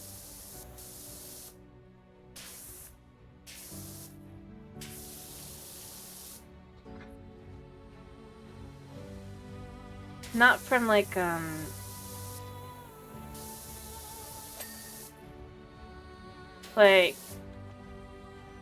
yeah, no. Before getting into anime, I really didn't have any.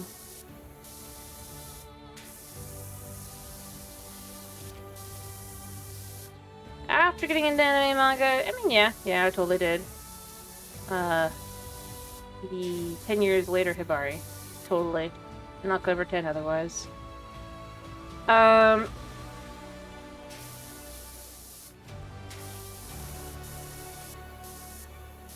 Which, I mean, that's like one of the two ways you go with if you were at KHR and you were a girl.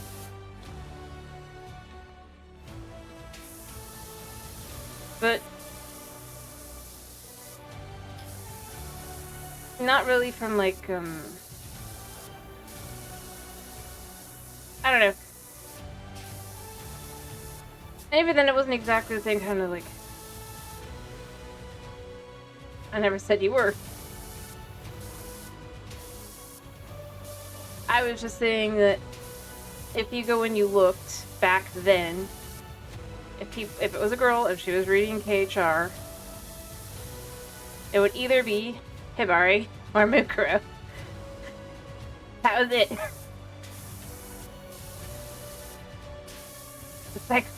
Psychopath. Although it was really because they were the two that only made you seem somewhat older. That weren't, I would say.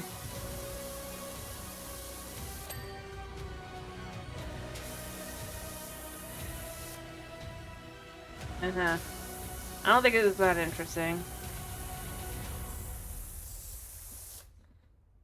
I'm just saying that was kind of how it went.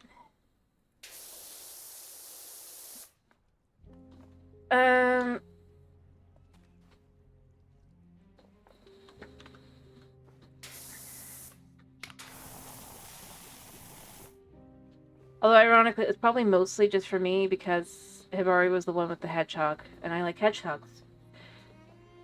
So, you know. The animal, specifically.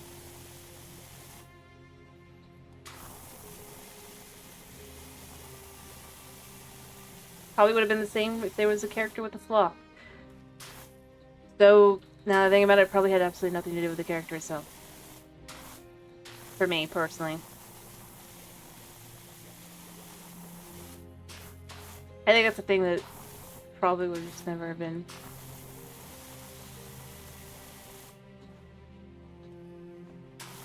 But no, like I said, somehow I believe that.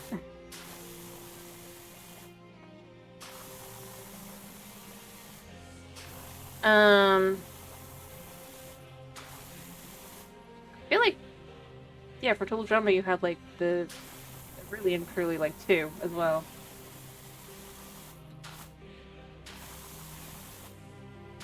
And really 1. Yeah, and that was the 1.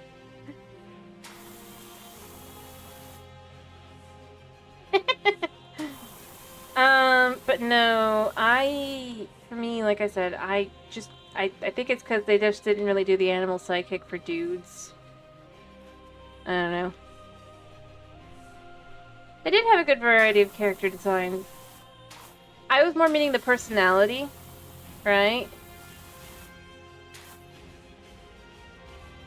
And basically, you had Gwen. Well, her whole thing was being goth, but she's relatively nice, right? All things considered. And the other one was, like, Letitia. Because while she was sassy, she was also, like, not just your stereotypical mean girl or crazy. Realistically speaking, that was basically the way it went.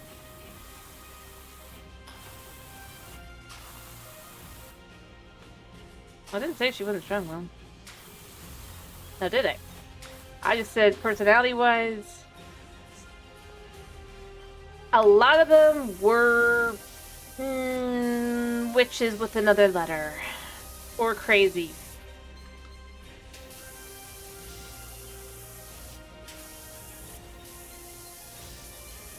Yeah, that's the one. That's the word.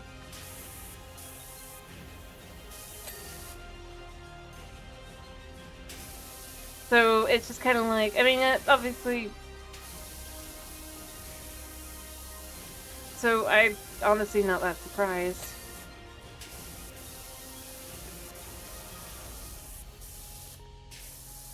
Because, yeah, it's that whole, you have a certain number of choices, like, from a series, and then you have the, not really.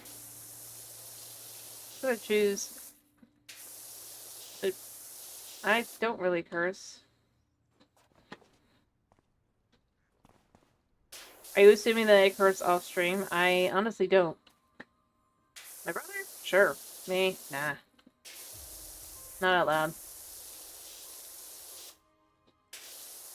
But that's just my own personal choice. Yeah, Suda probably does. I'm not saying like you can't. I just personally choose not to.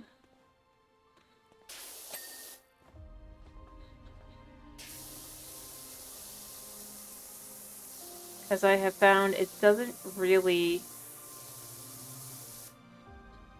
Yeah. Doesn't really do for your, like... Sure, it can be satisfying to say, especially about if there's someone in your life that's just... But... And you just can't get rid of them for whatever reason, but... It's... temporary pleasure.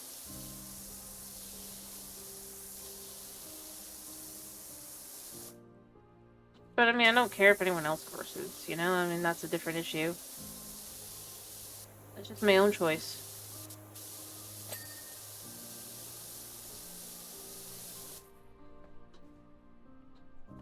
Besides, there's ways to say things that are way worse without using curse words. Realistically speaking. Using curse words is quite limiting.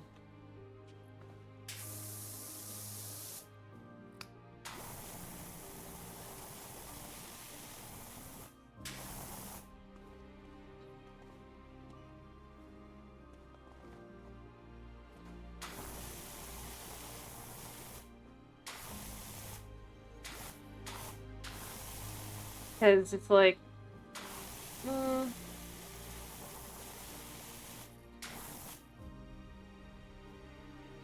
Well, you mean an example of being way worse without cursing? Or having, like, a way worse? Well, you could refer to...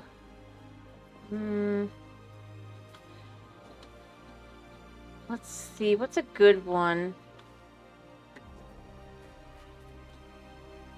Well, instead of using, the word for female dog, you could refer to them as crowing harpies. Is a good example.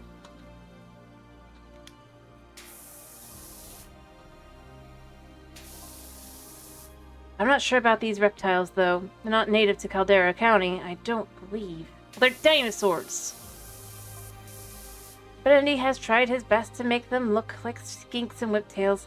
So fingers crossed we can get away with it. It's dinosaurs, you nitwit! Ye of little wit. Exactly, you ignoramus.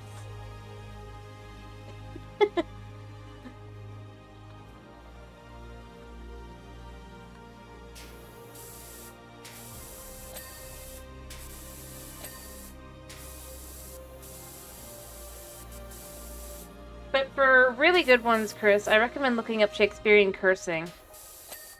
That... My brother's better at it than I am. In any way, shape, or form. But, like, now that can be down and dirty. And not a single curse word will ever be said.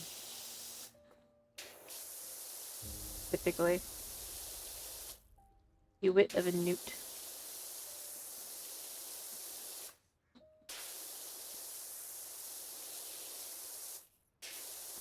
Ironically, I didn't say humorous. I said, if you want to see some real, like, just, like, oh boy, that's where you should look. The irony is, by having a word for it, it makes it kind of dull and bland. Yeah.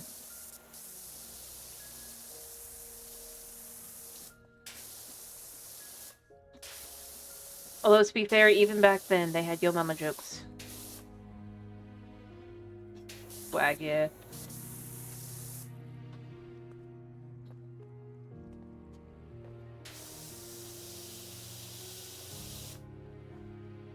Probably not. I think the most close to that I've ever gotten is I had a shirt. I didn't really realize it until more recently. Oh, yeah. I would wear stuff like this. But I was gonna say, in real life, the closest I've ever gotten to that was there was a shirt I loved because it was so soft, and now years later I'm realizing the brand was probably a goth brand. But I just liked it because it was soft and I had no idea. And I liked angel wings on the back.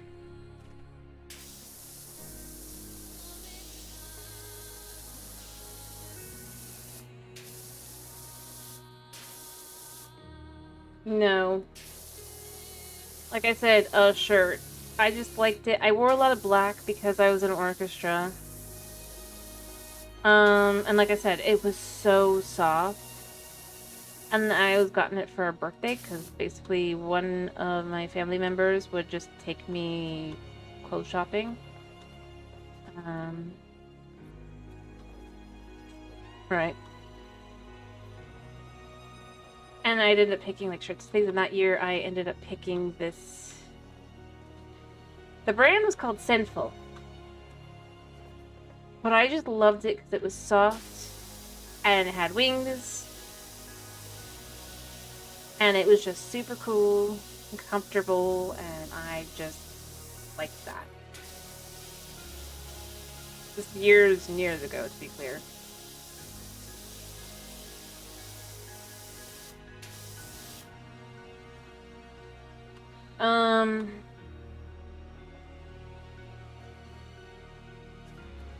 I only really ever went to Hot Topic and like a few times a couple years ago. I wasn't interested. I was in Hot Topic. I have been into a Hot Topic and I have bought stuff there, but it was anime merch. So like I have some anime shirts, or like I have a shirt with Rim and Ram on it, making cute expressions. Well, I got from Hot Topic. And like a here I went like a total of I've been a total of like 4 times in my entire life.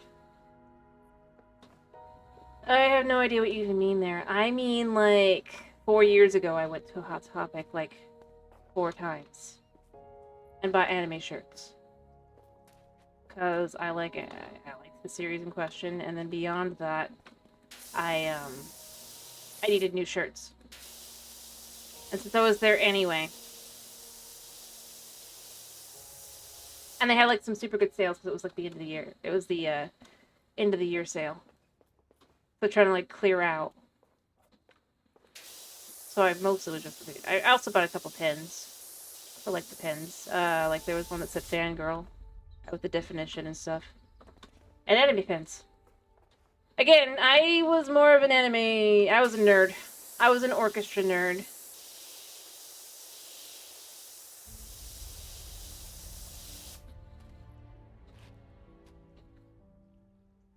Yeah, but I didn't go back then when I was younger because I didn't have an interest because I was a nerd.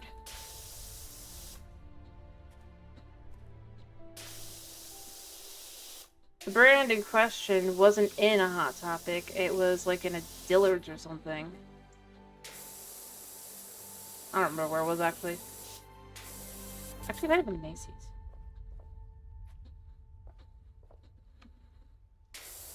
Nerd. I feel like there's a pretty big difference.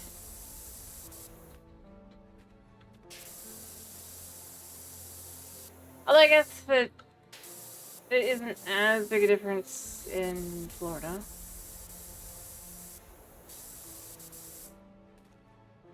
Actually, no. Nerds weren't as looked down on as goths in high schools. But again, that's more because I was in... I live here in Florida, and we kind of had a little less of the whole, ooh, anime bed, or weird. Kind of weird for liking anime kind of thing. I don't know, like, in general, but that was just, like, by that time, that was where it was. Well, see, the thing is, there weren't really all that many, like, full-on goths, because it's here in Florida, so they'd end up being those emo goths.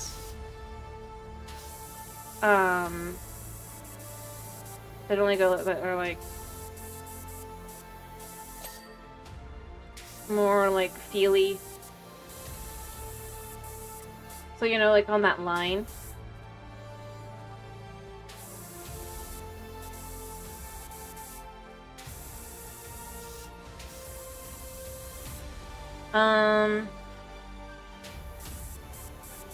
In fact, I only think I ever saw, like, 2 or 3. I think I was friends with one. Now looking back at it. I'm not gonna say her name, because... And, I mean, it's true, she was an orchestra. I just never really thought of it like that, because she just was the person I knew from orchestra who was an older girl. Who I ended up friends with.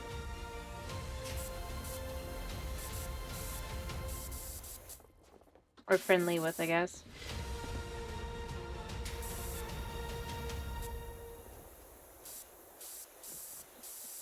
I doubt she'd remember.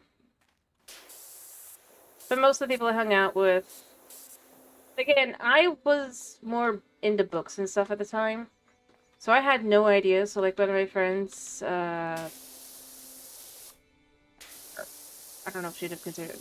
Yeah, one of my friends' whole thing was making Sonic OCs.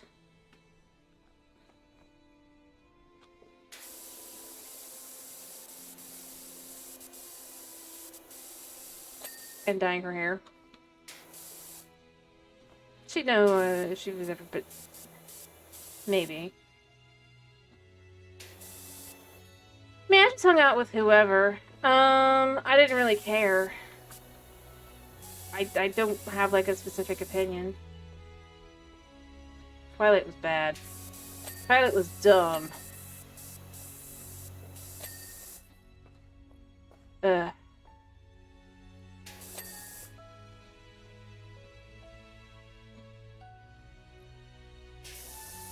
The fact they tried to make that the required reading one year was so...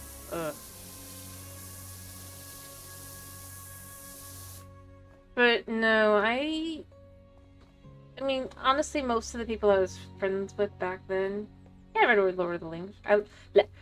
Lord of the Rings. I did read that. I liked those books. I liked Harry Potter. I liked Lion, the Witch, and the Wardrobe, and all of those books. Not really all that wow. My mom had a policy that if you watch a movie, you have to read the book.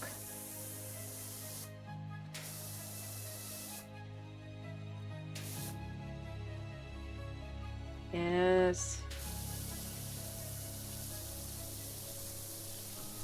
Probably the only reason, even though I have such bad dyslexia, I was able to... Well, I was reading at a higher level than they thought I should be, and at the same time they were, oh, but you did. It's just like, bleh. I can read.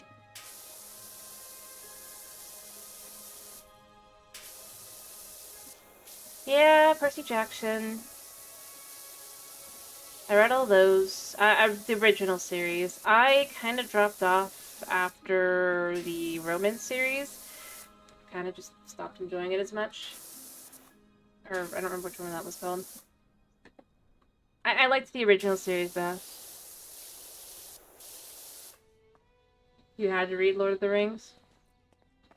Well, it wasn't that I had to read Lord of the Rings, but if I wanted to watch the movie, I had to read it. Not that I really wanted to watch it, but...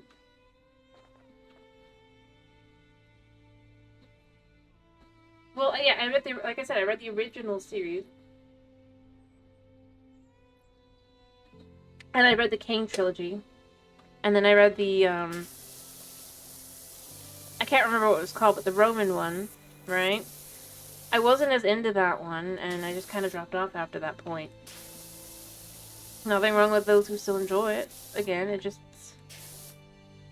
I don't even... It just kind of wasn't as interesting to me.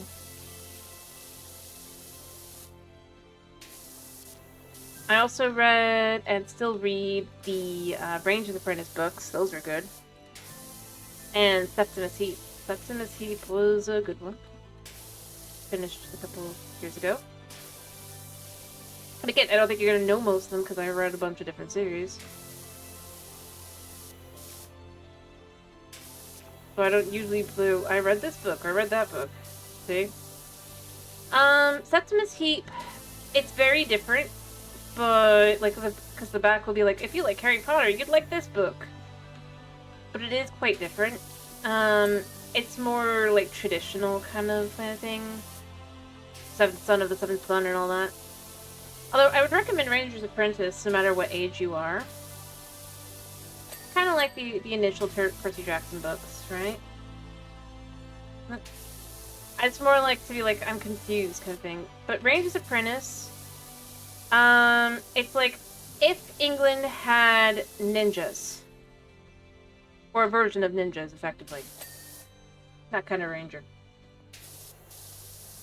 To some extent. Like throwing knives and bow and arrow and all that. And slipping through the shadows and a fancy cape with camo on it. Fine. Well, I mean, that's fine. I'm not saying you have to. And there's also Vikings.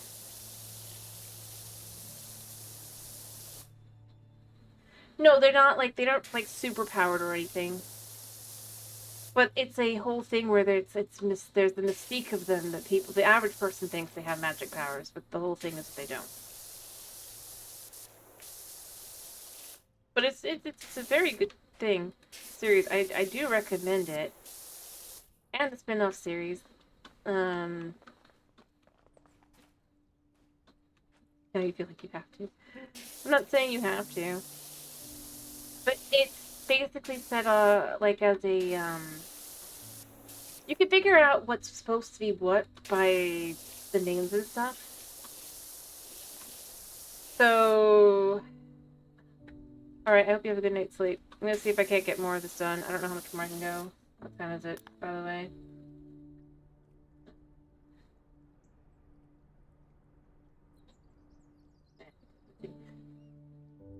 Anyway, but you have... Erluin is the country that Will, the main character, is in, but other countries, some of them you'd be able to kind of figure out from the name, like Gallica, Scandia. I think you can figure out what Scandia would be, right? The Scandians.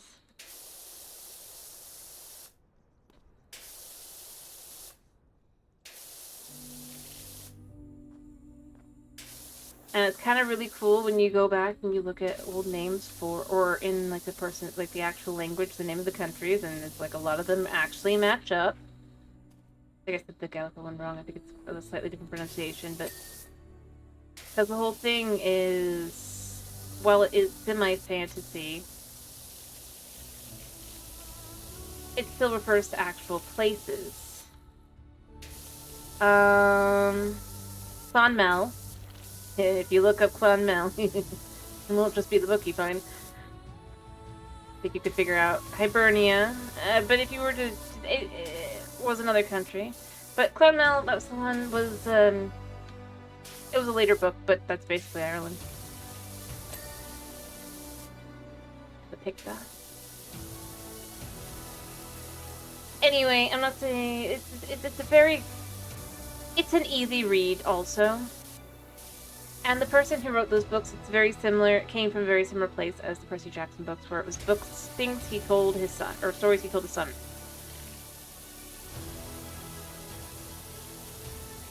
And his son's friend.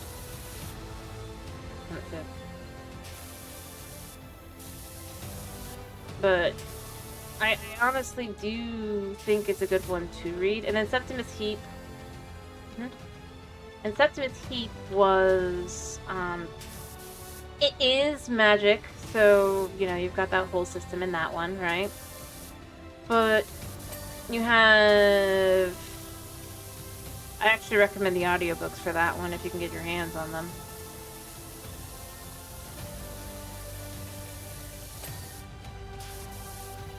Because you had... But basically, it's... The first book takes place... I don't know how to explain it without giving away spoilers. But... I mean, obviously, the series is named Septimus Heap, right? Or the Septimus Heap series. So, that's already a major spoiler for the first book. To some extent. Because it starts with you being told that Septimus Heap, the baby, has died.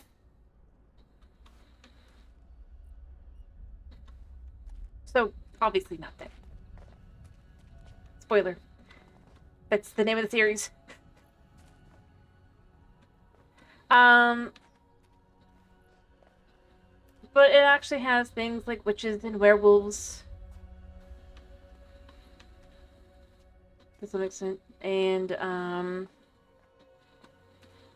more traditional magic as well.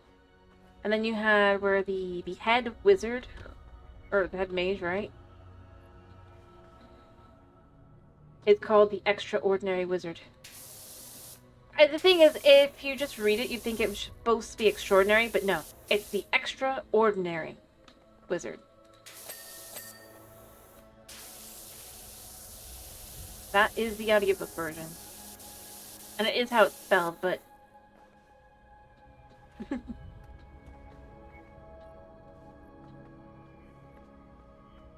And there's dragons. Throughout, to some extent. And magic rocks and good boys, as in good dogs. Good dogs. And talking trees. Sometimes. And curses and all the like. And time travel. But I'm not gonna say where and how because that would be more spoilery. And the villain that continues to come back for various reasons.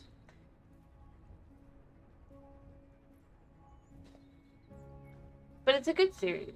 There's 7 books.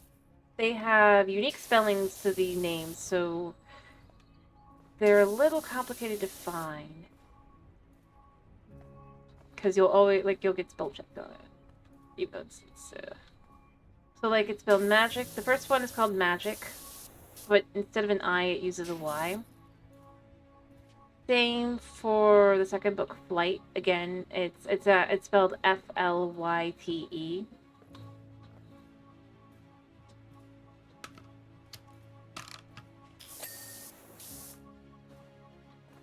Third book, Physic, is like Physysk.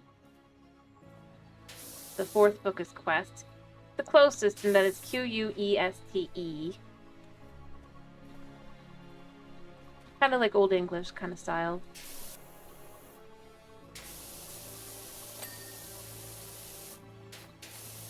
And there's a magic tower.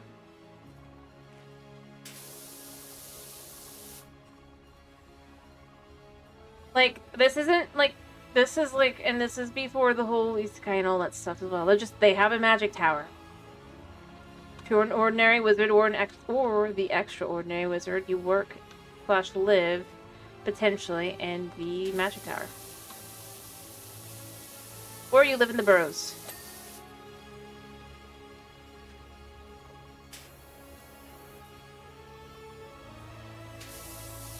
But it's actually not really. If you look into it, a wizard tower is not all that common. I mean, you kind of have some of them in things like, but if you look at more classical stuff,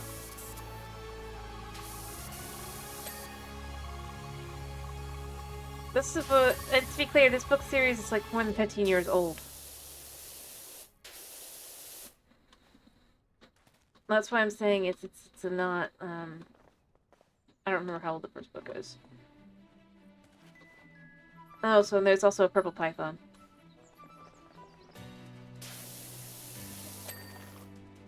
I think I got that one.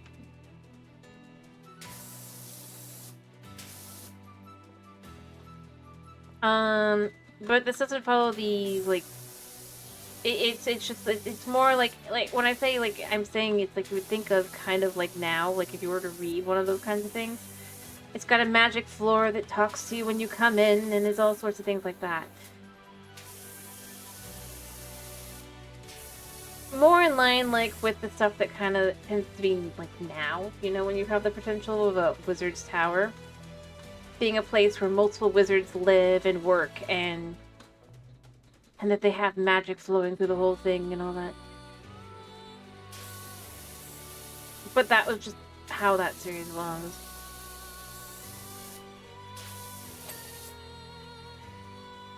And yeah, the biggest thing that was the worst thing that was ever done to it was that it was compared to Harry Potter. Because it really isn't.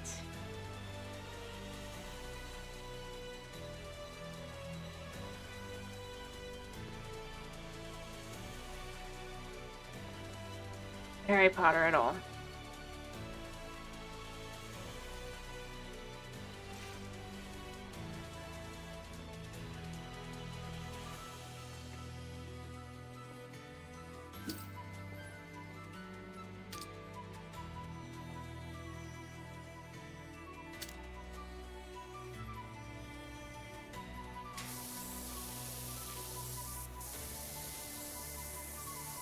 because it's its own thing. I mean, sure, you've got similar elements, but overall, it was a very different kind of series that did different things and had different ideas for the protagonists and stuff.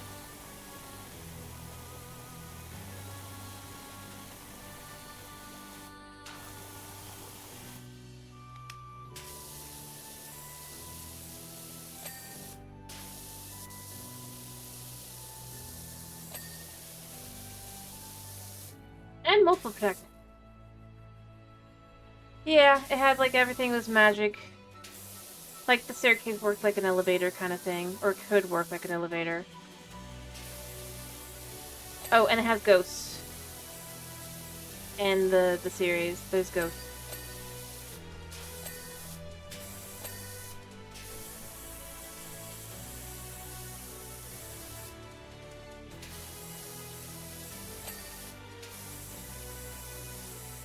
And they have specific rules that they have to follow.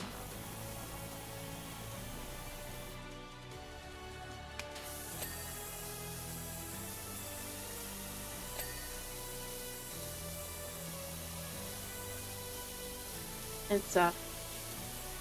So, way more like a...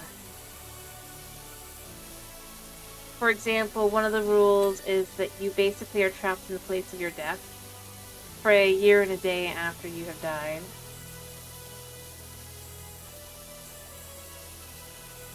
And then another thing is that you cannot go anywhere that you did not visit in life. That's another rule.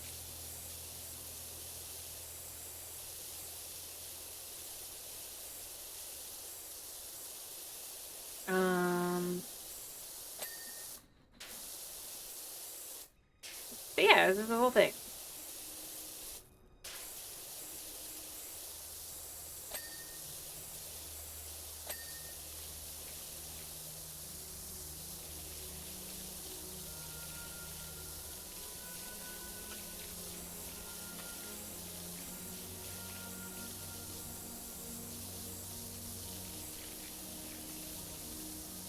Hello, Ronan. Sure, I'd love to hear a fun fact. How are you doing this evening? Oh, hopefully my power won't die tonight. Oh, yes, yes. Very, very true, yes. By the way, I'm sorry the other day, I did not, like, just randomly, like, cut off or anything. My power died. And they might do that again. I'm just warning you. I'm glad to hear you're doing well.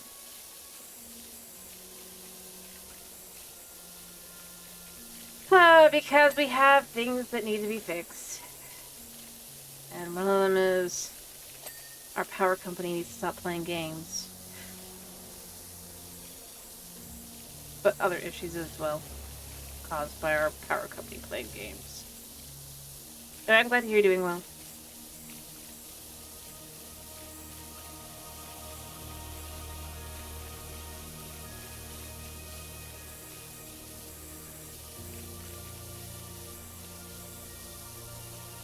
But yeah, as you can see, we are power washing this evening. I have power right now. They've been pulling some shenanigans, which has basically the thing that might basically let it get fixed, to some extent, not fully, has been,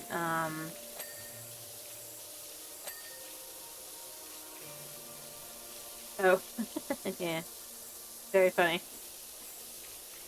But no. At least part of the problem will be fixed that way, hopefully, though. That's our dream. The dream is AC. And heat. And TV. Anyway, I'm just warning it, and this is a warning, obviously, to anyone in the chat. If I do end up going out, it's not my internet this time, it's my power. And that means I can't come back, unlike with internet. The internet is like, I just have to wait a bit and see. Power.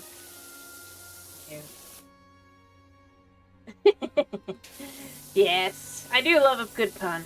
I do.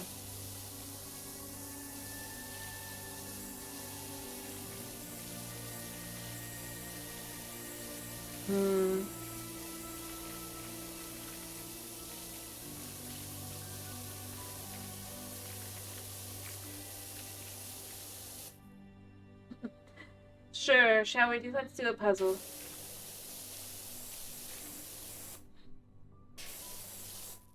A riddle. Let's see if this is what I know or what I don't know.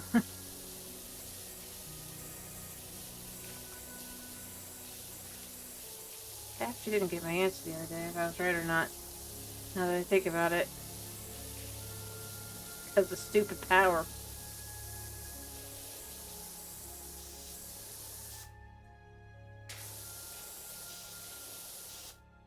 Door mine are quite long and have potential. Oh, that's it. Yes. There. Well, I mean, I did get the one right last time. That's why I'm left with I don't know if I know a lot of riddles. I just don't know every riddle, obviously.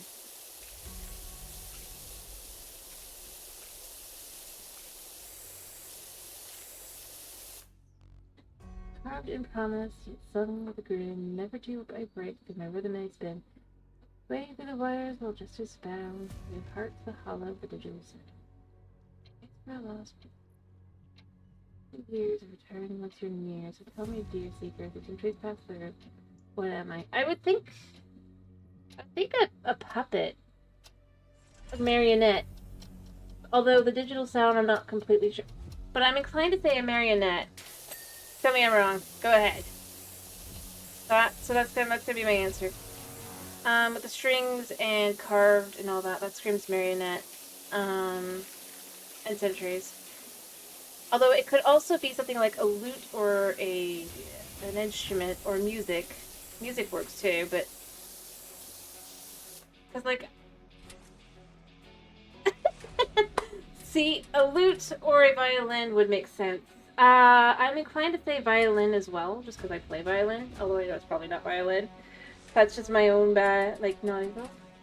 It sounds more like a flute. No, actually, no. If it's stringed, it's got to be either a lute, a violin, or a mandolin. Just from if it's supposed to be centuries. Okay, no, it's a song.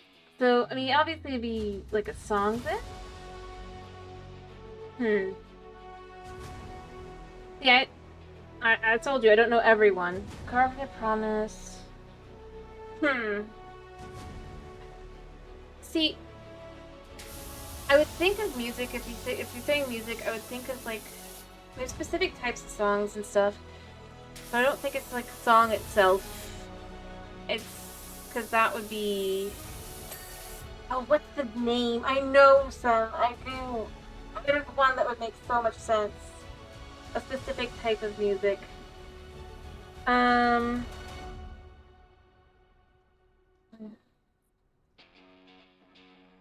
Oh. The melody. Well, it could be the melody or the harmony. I'm gonna guess harmony. Or melody. No, if it's meant to be that. Melody would make the most sense, though. Oh, harmony. You sing in if you're singing something, you tend to end up singing in harmony, but melody would be what you sing. Yeah, melody. We'll go melody. Melody. Problem is, I actually am very music-based to the ears. Or the vocals. Is also a good. Oh, melody, yeah. Yep, melody it is. There we go. Though, ironically, when you hum, you actually tend to hum in harmony to the song. So, it's a little bit off, but close. Melody still works. I know way too much about music. I played violin for years. Here's one. Here's a joke. Two violas fell off a, Sure. I'll hear the second answer. Or do you want to hear my joke? It's about violas. It's one that's well known. It's a horrible one. It's a dark joke. But I'd love to hear your answer either way. The second answer.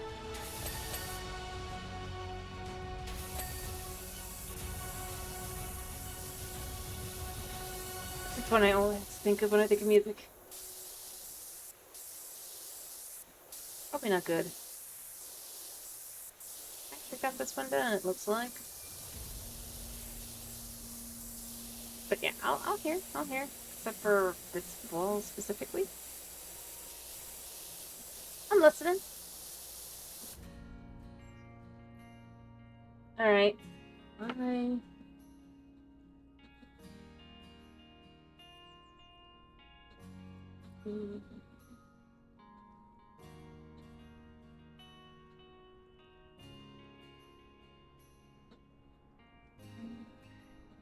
Fine. In. Oh. Oh, you. Wait, no. That doesn't make sense.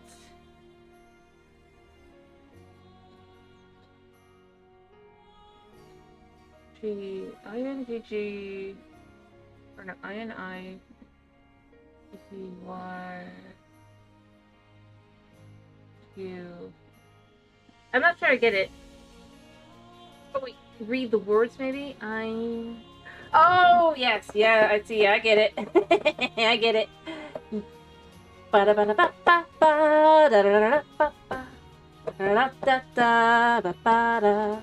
Anyway, Katie, when I hear my viola shook, it's a pretty horrible one. I mean, it's the most common viola joke. And thank you for the follow, by the way. Alright, 2 violas fall off a cliff. That's the joke. They fall off the cliff at the same time. 2 violas fall off the cliff at the same time. They hit the ground. Like that. Is the joke. Because violas are never in time. Violinists are always preachy and divas. Second violins always want to kill the first violins, to be more specific. First violins are divas. Violists are never in time and are never in tune. The cellos are mellow, and the bassists are drunk. Have you ever... any joke, you'll find many an orchestra joke connected to those. But many a viola joke is like that, where it's just like, the viola fell off a cliff. That is the joke. I'm trying to make it so you can hear it. Like, they don't even fall in time. I'm saying this as a violinist. So I know I'm the diva, or the murderer. And this is how it goes. Yep. Like I said, it's a dark joke. Thank you. I'm an orchestra nerd. That's why I know that one. Also, flautists are mouthy and talky.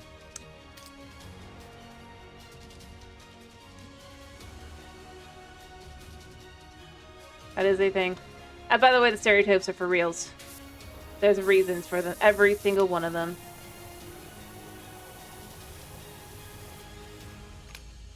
Again, as an orchestra nerd.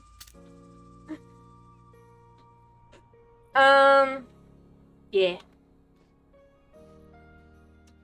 Well, it's just because it's like, it also makes sense because you've become inclined to go to certain instruments as well.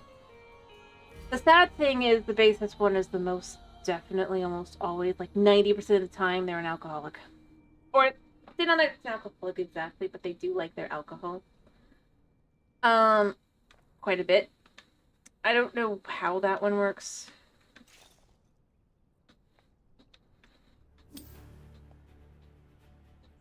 Kind of? Yeah. It's not always true. Fair enough.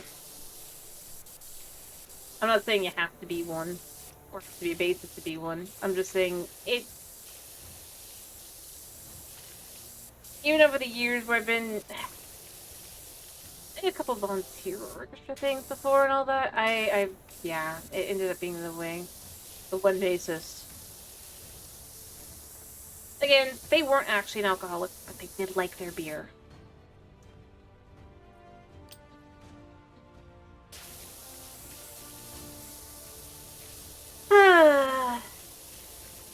But yeah. And see, like I said, I even accept as a violinist, I'm seen either as a diva or a murderer. So, I'm not like just being like, ooh.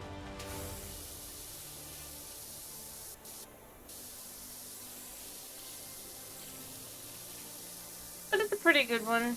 I do enjoy riddles and stuff as well, but yeah, I do like music. Although I guess I don't really play violin anymore. Often, because I don't have time to practice. But I would either be practicing when...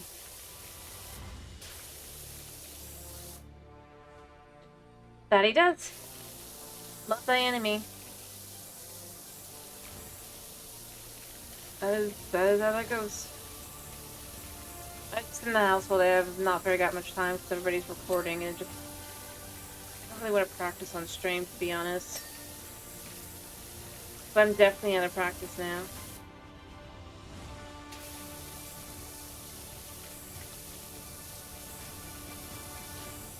And I don't want to wake everybody up either, because I'm in the middle of the night, you know?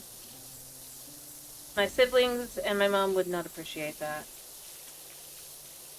Anyway, there's many a weird joke out there. And I mean, obviously, how is music like an icy road? Here's the riddle. Yeah. I'm like, how... Rather, like a frozen road. How is music like a frozen road? I'm paraphrasing the riddle, but you can get the gist. I need to look at the actual riddle. I have it somewhere. It's an old music riddle, but it's more of a punny one. I'm curious.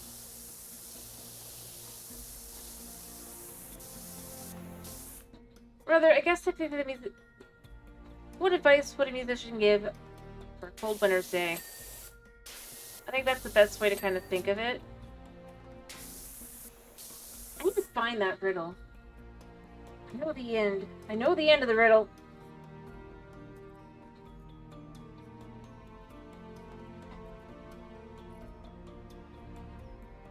Let me see if I can't find it. The actual riddle.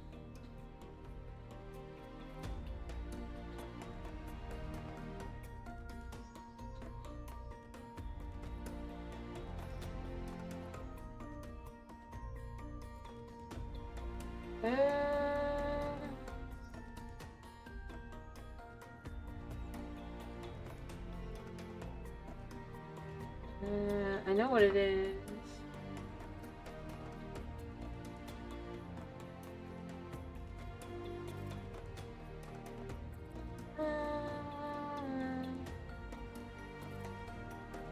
That's what I'm looking for.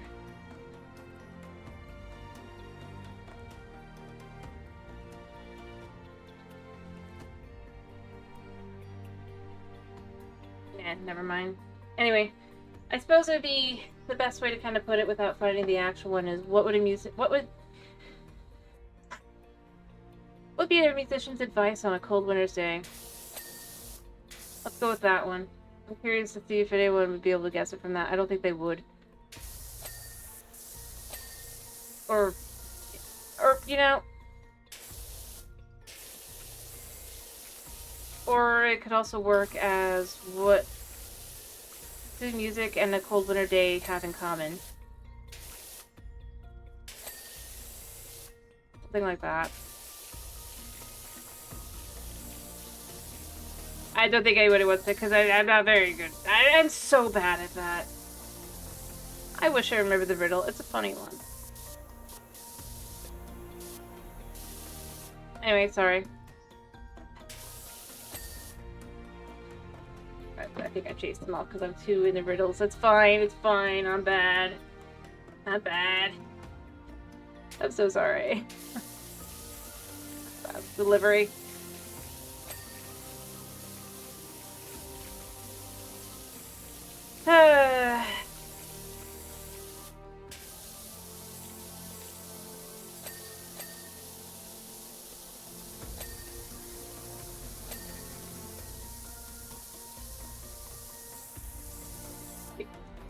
Love to hear more riddles, by the way, and try to guess them, because I obviously suck at trying to remember them and do with them. Honest. I just remember the punchline to it. What was it? What was it?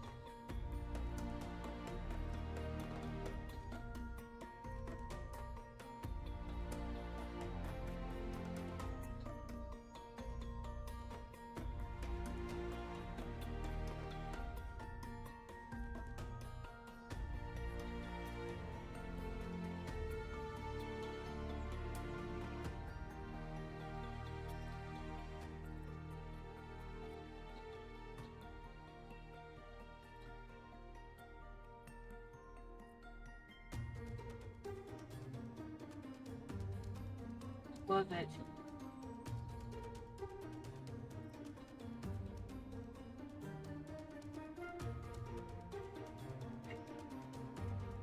I'm not the only one that remember the name. Or they got the joke, but they didn't under it.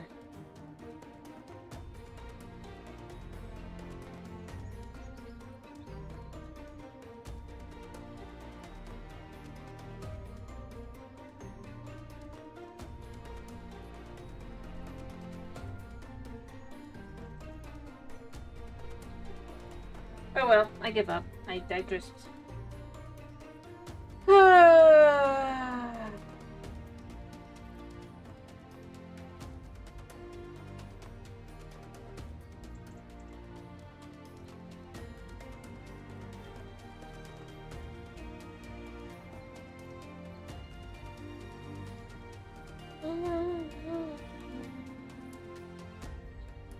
Like, I know it, I just don't know the whole thing. I just know the solution.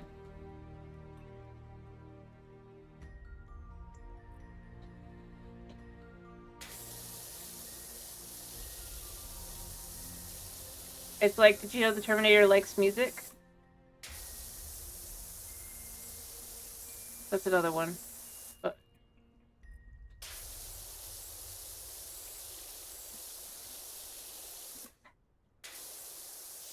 Anyway, I'm sorry, I'm so bad at this. Like I said, I like riddles, I'm just so bad at this.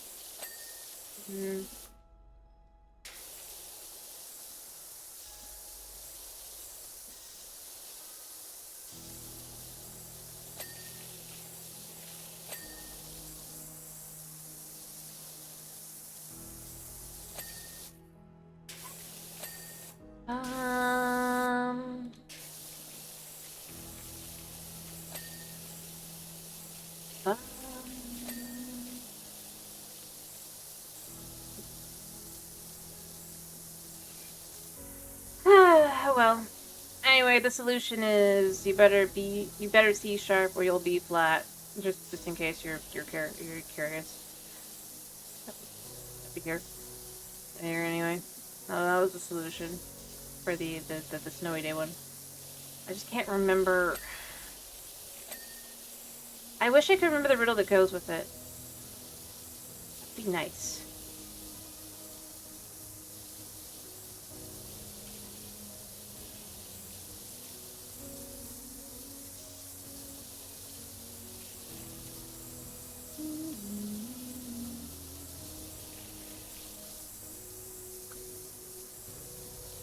Because it's good all together, but otherwise it's like...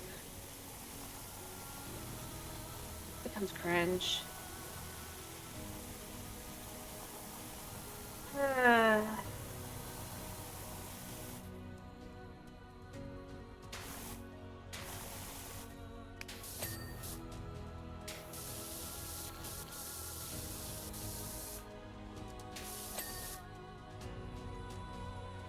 Anyway.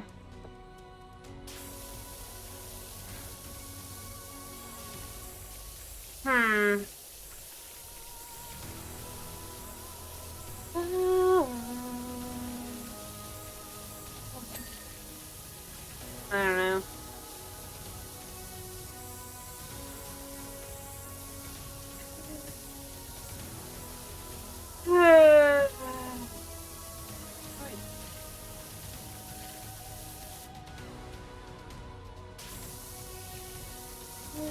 No, they got new melody one actually.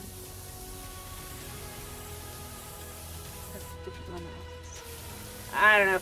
Anyway, I should probably just something.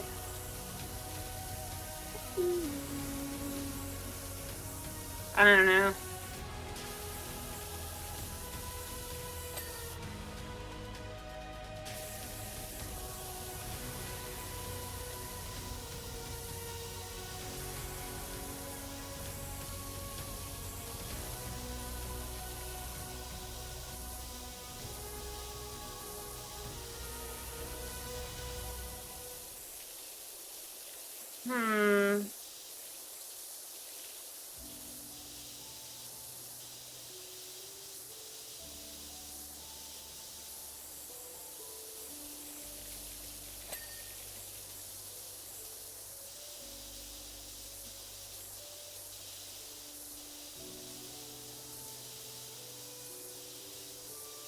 probably as soon as I'm done with this, I'm gonna finish afterward because I am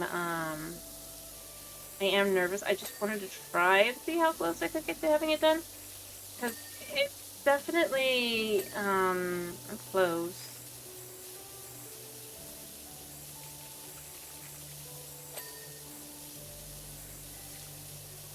I think.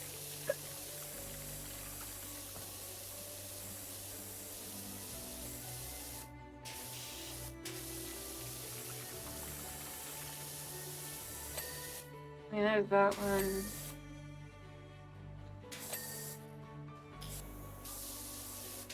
I don't know where I'm at.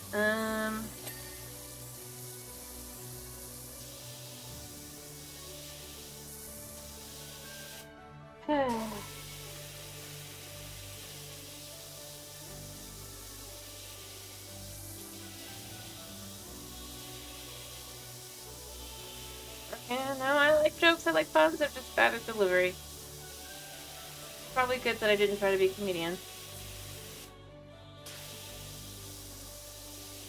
Realistically speaking.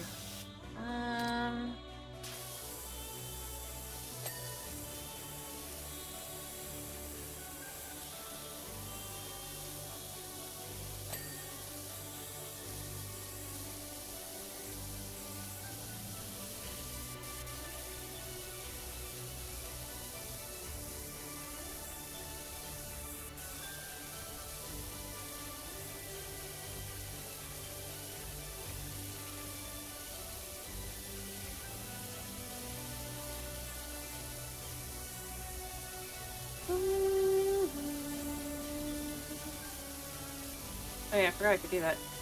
Actually, since I can get a little bit extra, but not enough. I'm just not sure what I'm missing on this board specifically. I mean, I see, but yeah, okay, there we go. Alright, and then I'll do all of these.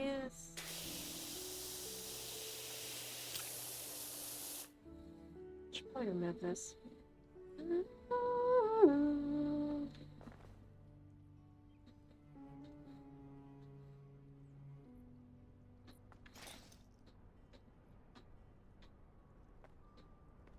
Can I put this down? Ooh, whoa. What the?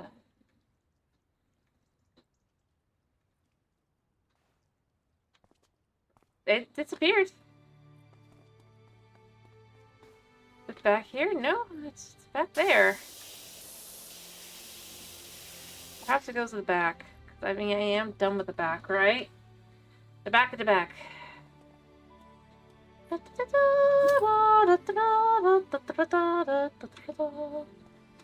Alright,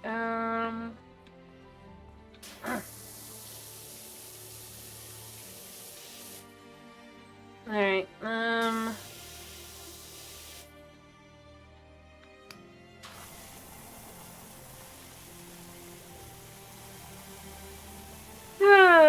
I guess it's the kind of thing where I don't know, to kind of just fill the void. I don't know what to do. What do you guys want me to do? Because we're no longer chit-chatting, apparently.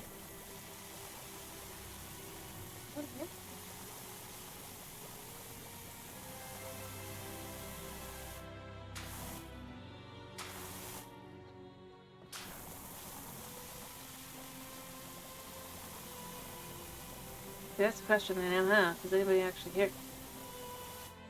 Or should I just finish? I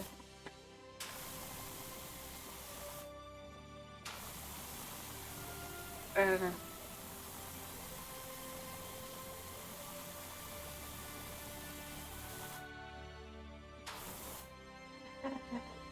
know. I don't know.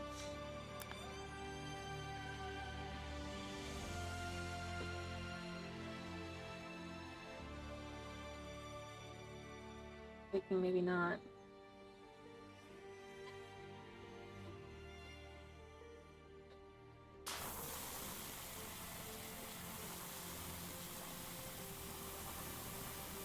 Well, I guess they can't rescue. I don't know. Like I said, I'm gonna go to the end of this job, but I don't know if I'm gonna continue.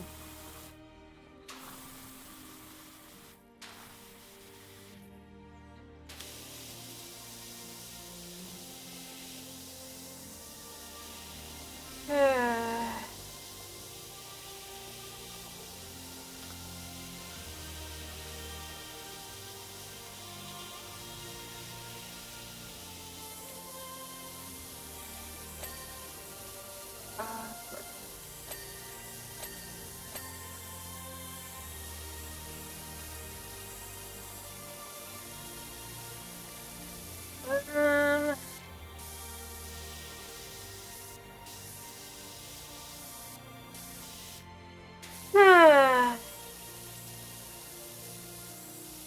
hmm.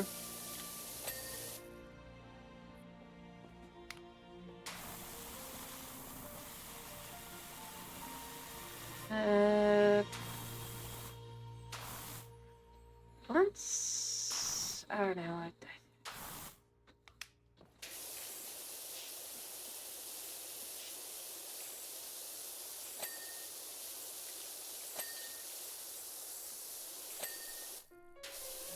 Not sure how much I have left after I get this main area done, because while it does look like it's gonna be done, I don't know how many of these I'm gonna have to go back through and clean again.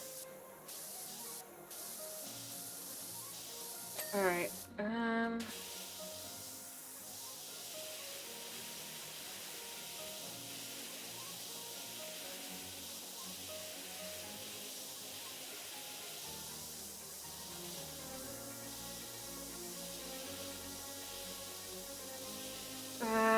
yeah.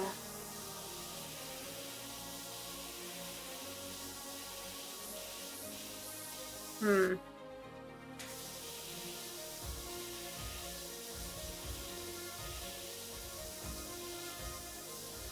There we go.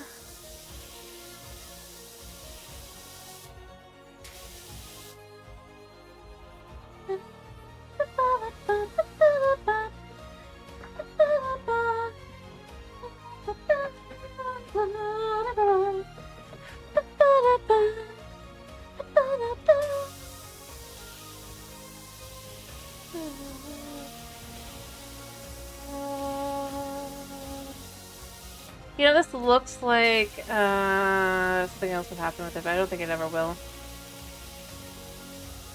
It's the pieces, the way they are. Like,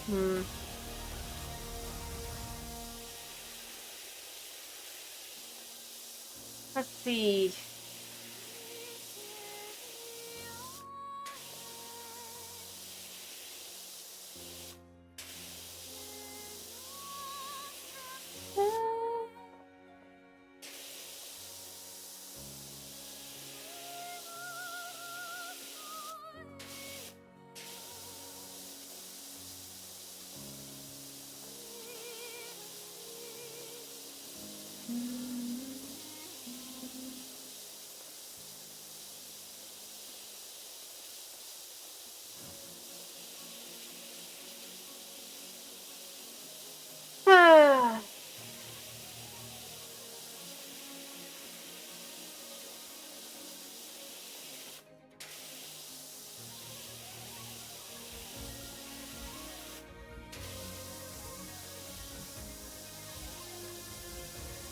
There we go.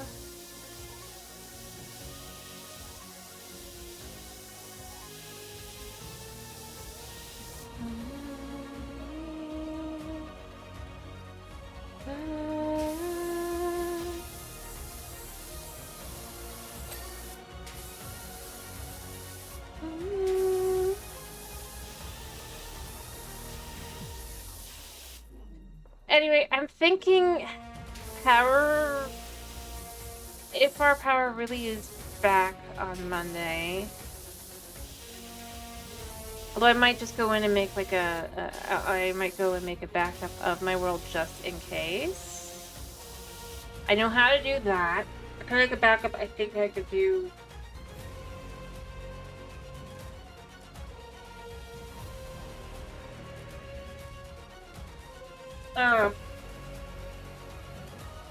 We could risk doing... I know how to do a backup.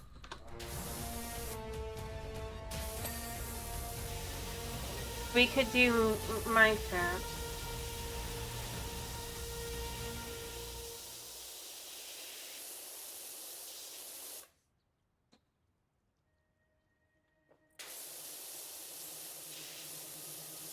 Whatever, or probably vanilla.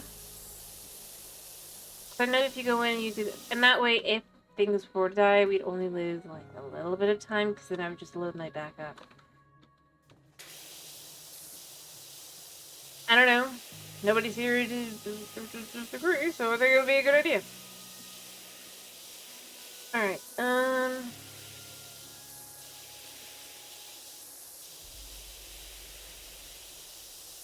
I don't know.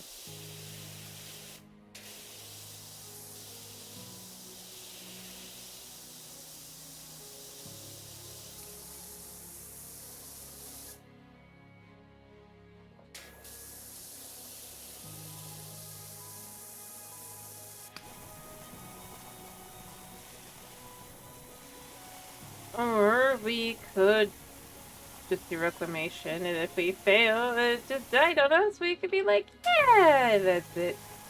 Done and dusted, and just leave that. I don't know why I like the idea of that so much. I really shouldn't.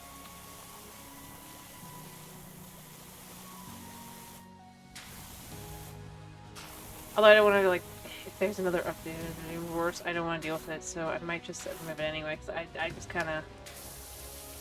Yeah, the other... I don't know.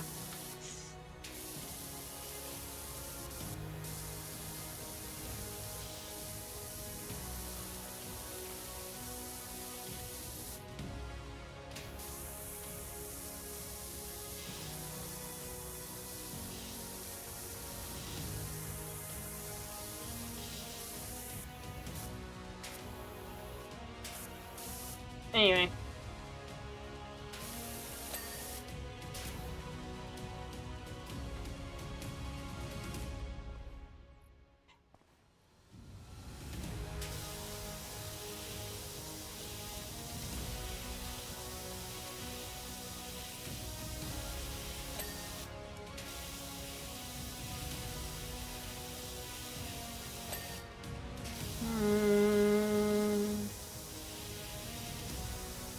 I mean, obviously we would eventually get back on the vanilla because soon the new update's gonna come out and we're gonna want to get on there to not care.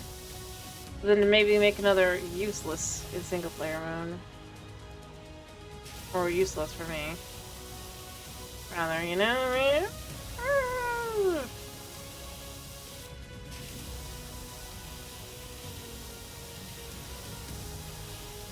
Not yet, though, obviously.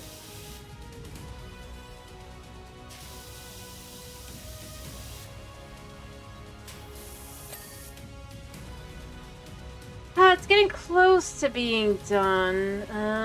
Is the site all the way done? Yes, it is overall done. So let's get this side done.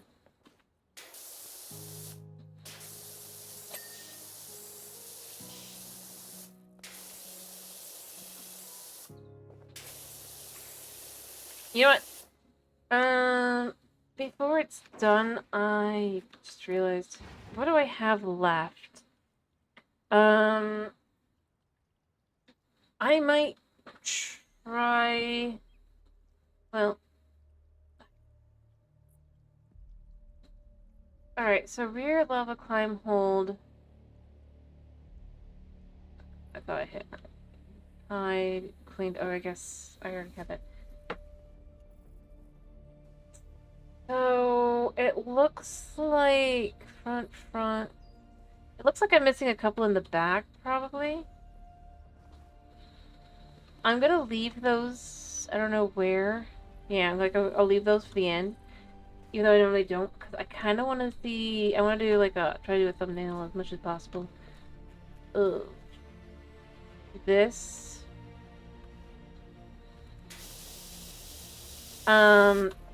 Basically clean.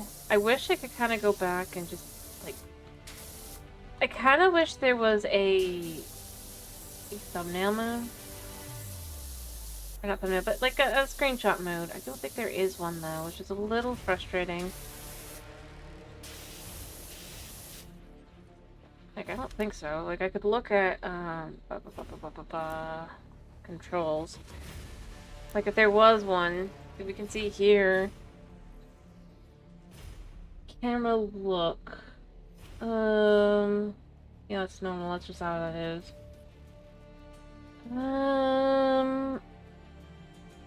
Train jump. Yeah, see, it's just not really any... And the old one as well, there just wasn't any way to kind of do that, which is a little sad, because I kind of would like the ability to do that. I do wish that that was a thing. It was more base game. Like, you go through this stuff, it's like, you know, it's...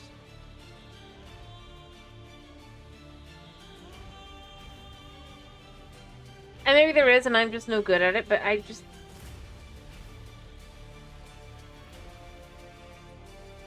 Yeah.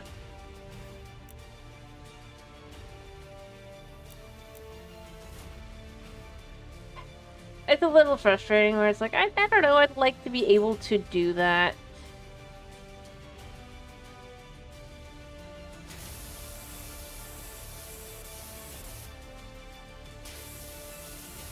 Especially... I mean, it's not really important to the average player, so I don't think it's that big a deal for that. It's just a little, like, eh. Oh, it's not really... It's better... It's not really much worse than other games we've played here, so... I just kind of wish I could back up and just, like, have it be...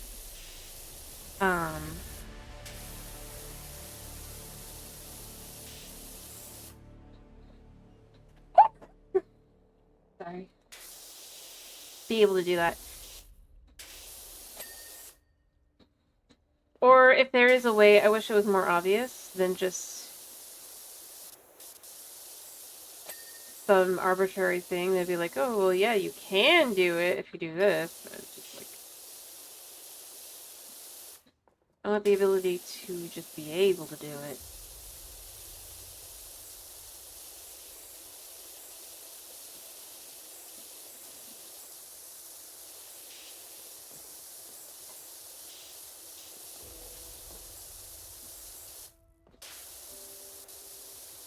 It's a bit of a shame. Probably should have done it at the beginning, but I didn't really think about how much work it really was going to be. I thought it would be a different job. The next job's going to be annoyingly big, too, it looks like. So, well, not annoying, but we're getting into the super big jobs.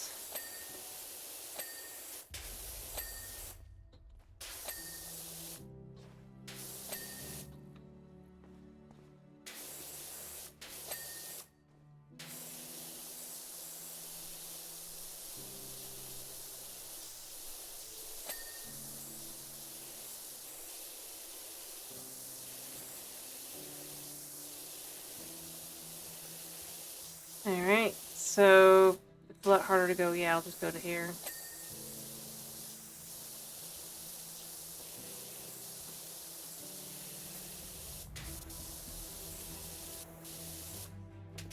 Or I'll just do this many jobs.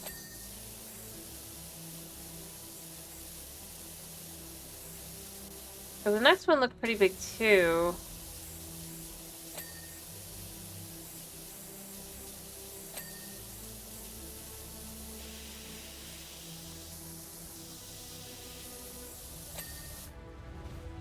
Why it's telling me now? And it's like, hey, look. Not that much. I mean, there's quite a bit left in general. I guess because it's 95%.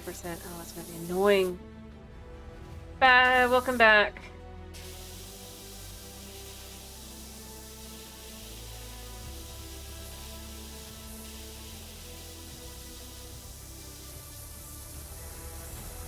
I'm gonna finish cleaning this, and then I'll mostly finish. I'm gonna finish doing this part. I'm gonna leave that because that'll be what it sees. I was just trying to make decisions. So I'm thinking because our initial issue, our biggest issues are going to be done. 95. I was just also saying that the jobs are just so big at this point. I think that really is seeming to be like it's going to be like one job at a time. And maybe we get lucky with one small one. Like, we're already at the 3-hour mark here. And I was just also saying, I'm thinking on Monday, so long as things go well, I'm going to make a backup of my vanilla world, and then we're just going to try and play that. Then, if things do go wrong, that's true, unless someone joined me in multiplayer. Although I'm playing story missions, so I'm not sure how, in theory, I guess it should work. Which I would not be opposed to.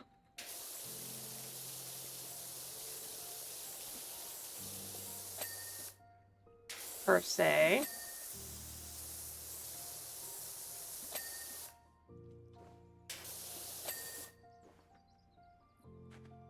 What part of I would do a backup? Notice, if power is working, right, and it's actually up and running for proper, it doesn't just die again. There was a big if there. I was saying I would make a backup of the world, and then all we would really lose is a couple hours. It's a pain in the butt to do, but it's not as pain as just making a copy of the world to go play on. But I'm thinking, because I don't necessarily mind, because it would let us, like if it did end up going wrong, and notice, only if the power seems to be holding.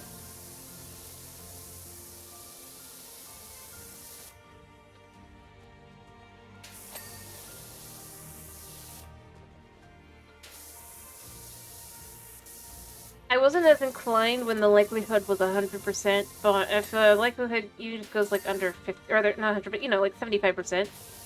But if the likelihood goes under like a 70% likelihood, I don't think I'm opposed to it.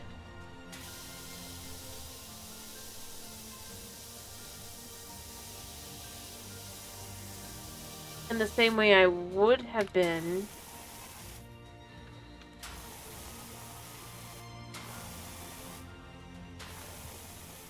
Well, think of it like this. If I get, like, 2 hours of work done, right? And then the power just goes out with the backup, I lose 2 hours of work. And the likelihood of that is over 50%. Right? Then that becomes that becomes pretty undesirable. But if I can get it to being effectively, if we have it at least where it's like less than 50%, then that 2 hours of work, it's better to risk it.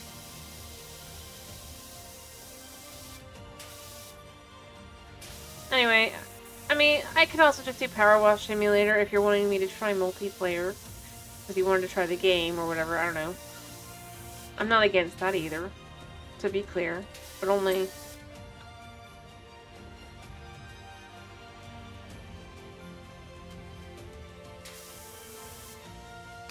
I know.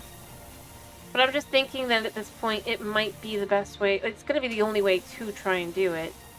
Because we can't just say no forever. Although I suppose I could just, like, back it up after every single successful session as well. And just always have that backup now. And just be like... I mean, I really am going to probably do that with the Bedrock world from now on. I've secured a, you know... That's fine. Oh yes, we can watch this. I don't mind doing this. No, to Minecraft, you want this? You just want more Power Wash? Again, I don't mind. I like this game. It's fun. Either way. I was only saying because we're gonna have to try at some point.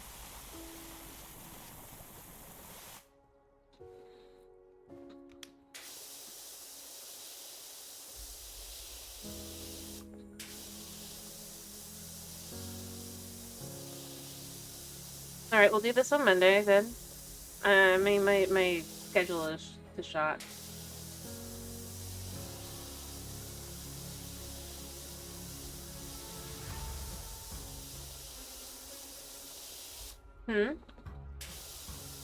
Okay, are we doing this or Minecraft? Confused.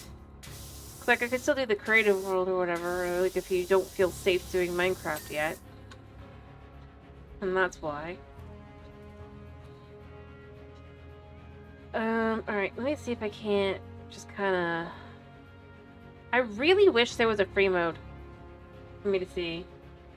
Okay. You know what?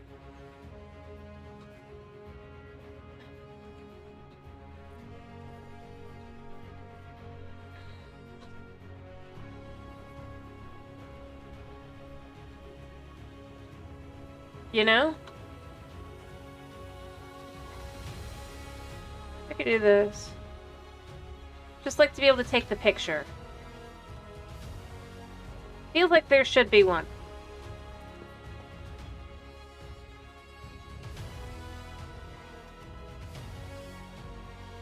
Or should we do just behave it be, you know what, well, let's have it be this funky gator dude. Or this guy. I could just kind of back up enough and like that. This dude will do. Oh, we have a cat in the background.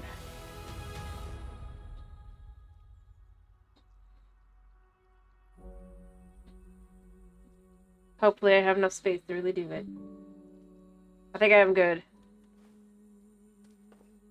Yeah. The Demetrode. Maybe I should do a better one. I need to clear out the pictures on here. Oh, whoops, I did that wrong. I did that wrong. I did definitely clear that one out.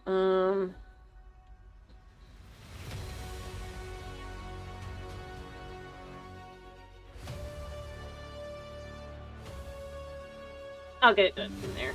I'll do. One of those will work. I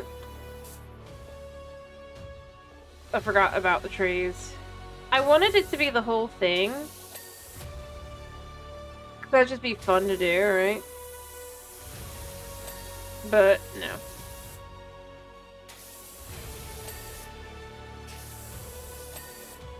Anyway. Oh yeah, you left before I was talking about the, yeah, T is very silly. The other book series I was talking about, the Septimus Heat.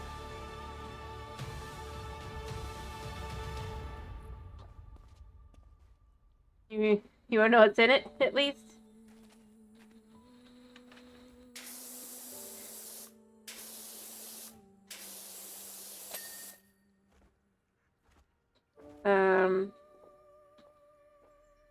It has magic. It has a wizard tower, in which there are wizards that live and work in. It has a purple python. It has ghosts with ghost rules.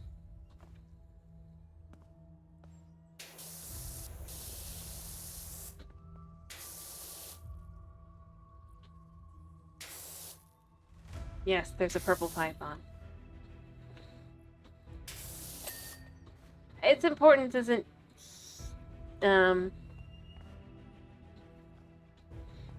exactly to the story, but it is absolutely mentioned multiple times.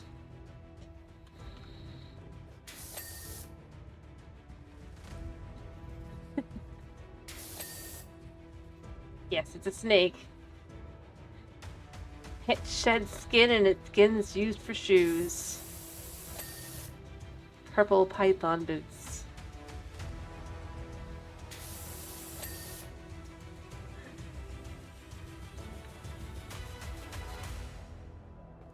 No, not that kind of snake.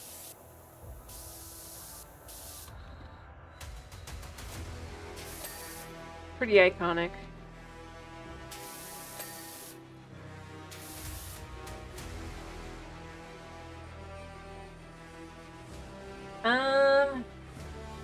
Wait. Isn't that... I swear I know that one. And yeah, I do recognize it from the song, I just don't remember what song. Well, I believe it. I would say you should try to sleep, but if you've already tried and it failed, you should probably instead try it a different way, or try something different.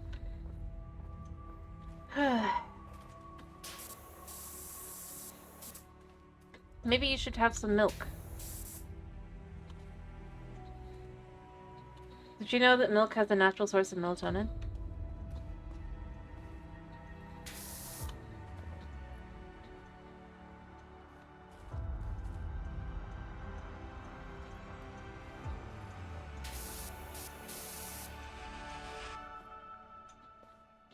Okay. I was just saying there's an actual scientific reason for milk working. Shockingly.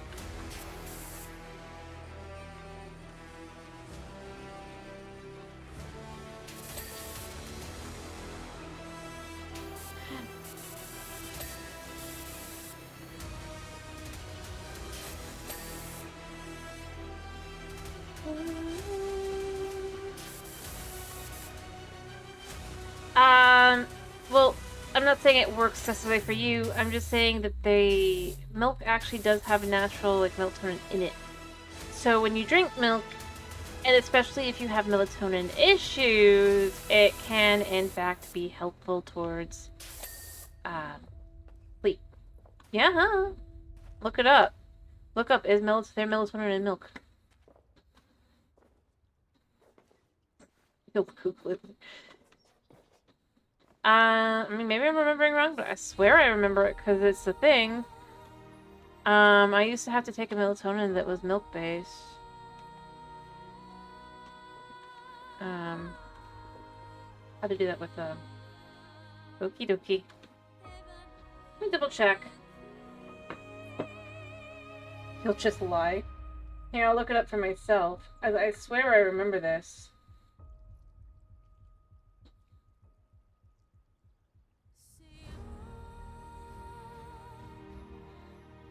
This was a thing.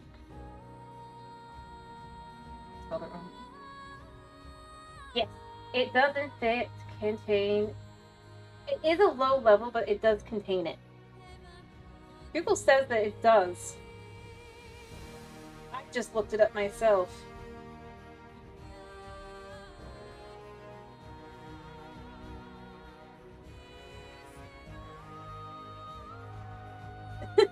You just said you're lying, so I don't believe it. It was actually saying, and it's also possible that it would be a Reddit answer, even if you... But it just doesn't contain a whole lot. I'm just saying that there is some, and so there is actually some truth to it. There's a reason why you should have a little bit of milk. I'm not saying you want to, or necessarily should. If you have an allergy, you don't need to have it, or shouldn't have it anyway.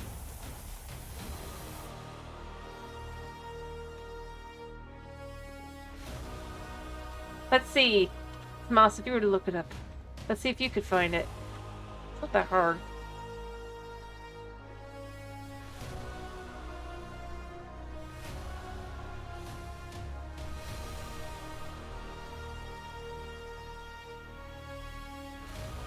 Anyway. All I was saying is that, I mean, you could always, even though it's just more soothing, I guess, do something like chamomile tea too. Because if you're having trouble sleeping, that most likely means you're going to want to have some outside source help. But you don't want to go to, like...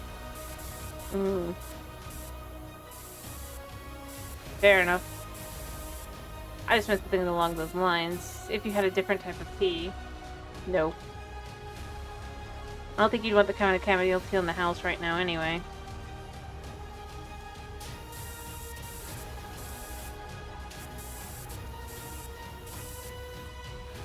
Well, we either have chamomile with anise or chamomile with lavender.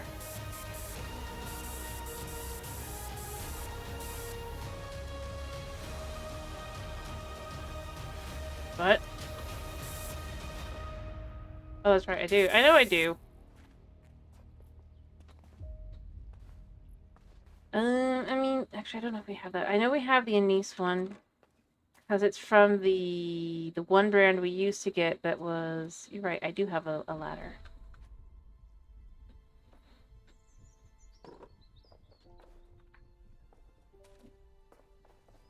Am I messing up? There we go. Thank you for reminding me.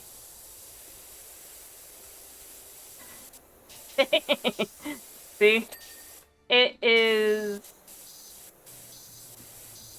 But that's why I was just saying that there is some actual scientificness to the advice. It's not just an old wives' tale. There is something to it.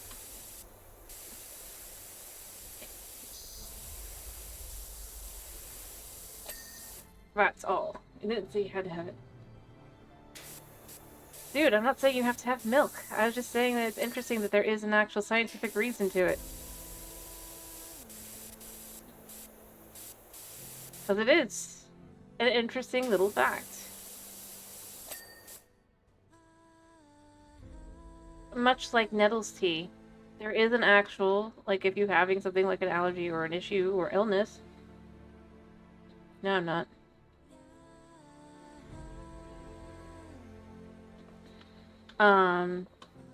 There's an actual reason scientifically why that can help you, which is quercetin. There is a chemical component within it that is just naturally occurs. It's cool. And science. Am I not allowed to like science? Real science? Okay, it's not here.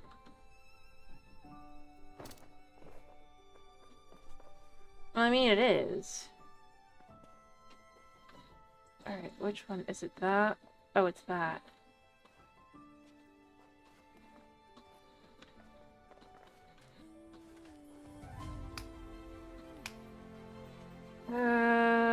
Maybe it's top.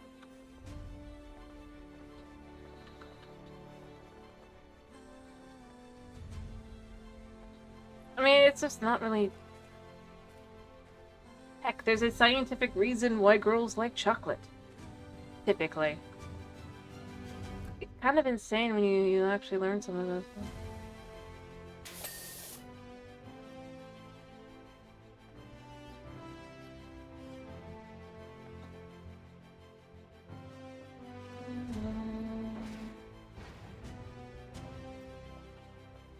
Where am I missing?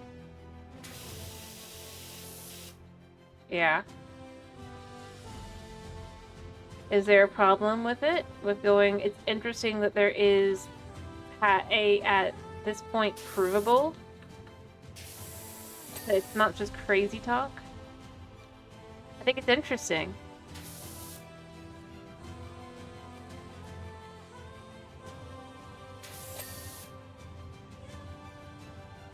Personally.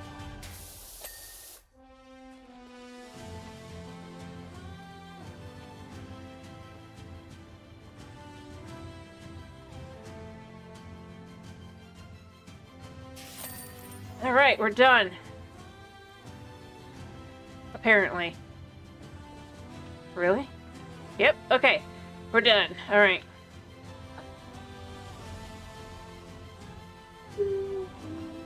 I'm willing to do a little bit of the next area, but not a lot. Okay?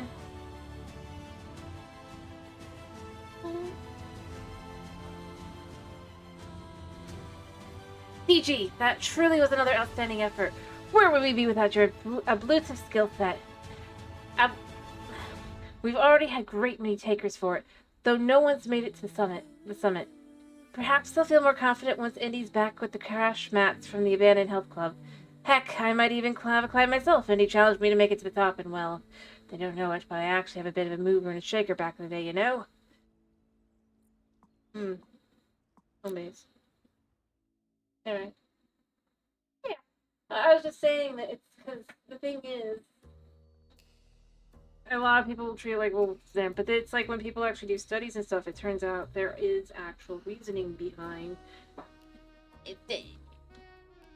Why do people be like, this works? It's not just like, ooh. There's reasons. Why you should never ignore something like that. So long as you can do something. If you have no other option, because there is some merit to it. There's quite a bit of merit, usually. Me? No, that would be my brother that has the Cassian issue. I have a little bit of issue with milk, but not like that.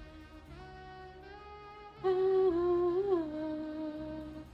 think I probably should just buy everything.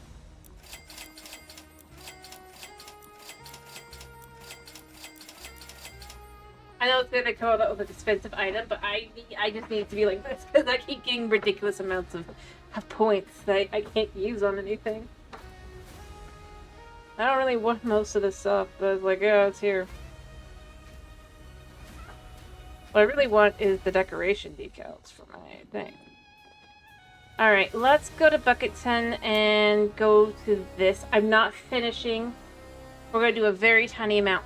Welcome to the town of Bucketon, home of the Takadorger. If you don't know what that is, it's a taco shaped like a hot dog, but tastes like a burger. Traditionally served by a dog in Lederhosen, but that's not relevant to its name or the taste, or this job for that matter. Anyway, if the reason you're here is that we've just got a huge win. For years now, local enterprises have been forced to use our old roller disco as a makeshift premises.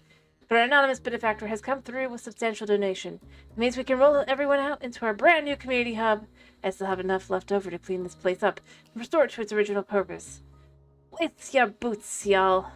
Bucketon's back on the map.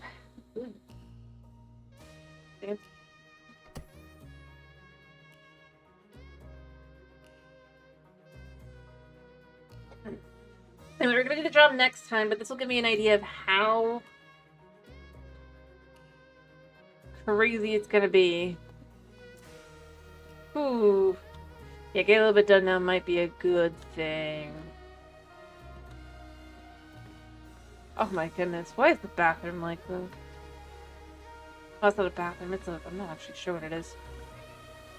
Oh, it's a camera! Oh my goodness. Ooh.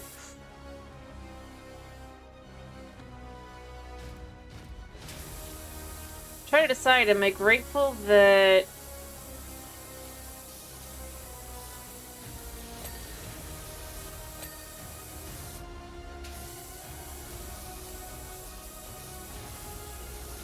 it's an easy enough clean, or like I don't have to go through these doors, or I don't know.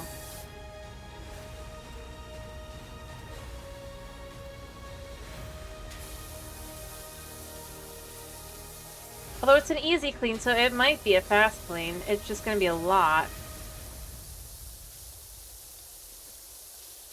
I'm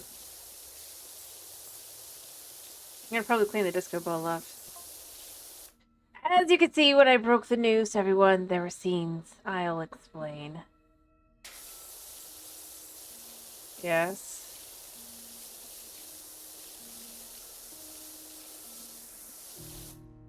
I mean, I'm probably wrong, but if I had to guess, that's gonna be what you're supposed to clean last. I mean, that's what I would have you have clean last. For an achievement.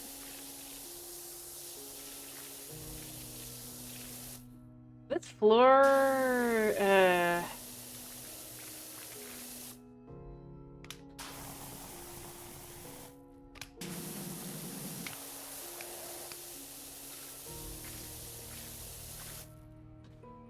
you know, I'm gonna be honest, I don't think he should have called us. You know?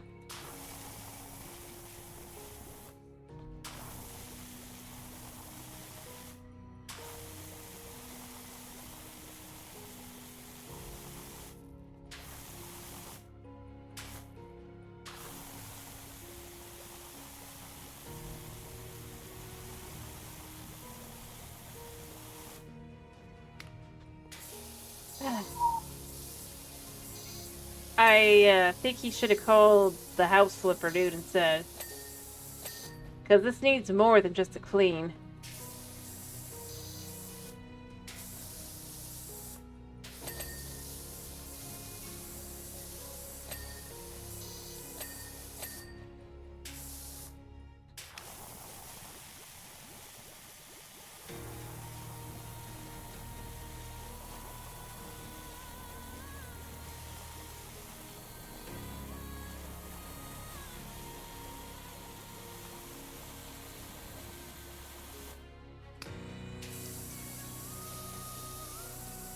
Yeah.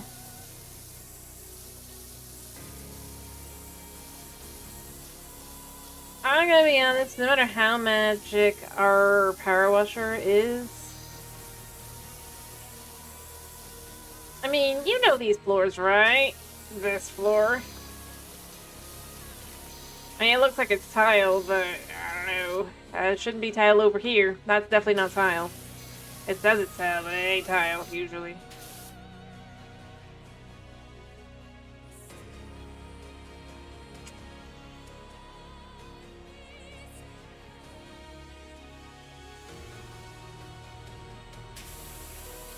Like, they've got modern stuff, sure. Well...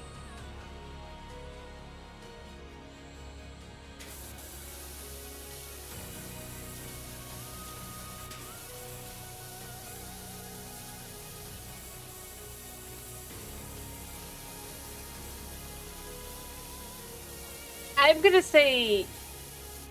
I wouldn't be shocked that a lot of fights happen here. I'm gonna be honest. Oh well, did I just clean up a shoe?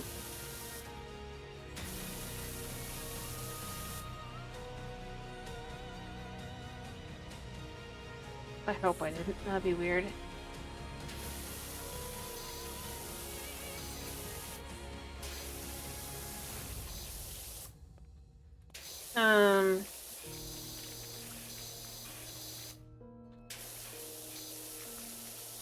But yeah, I would not want to come here. It's cool looking, if a little very dated. But yeah, I probably would be like, it's... yeah.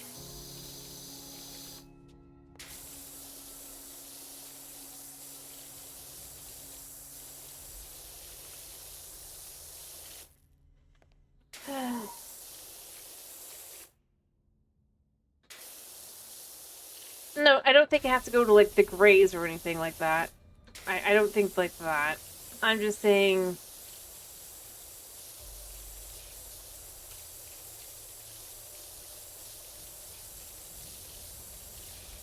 I'm shocked I'm not washing blood off.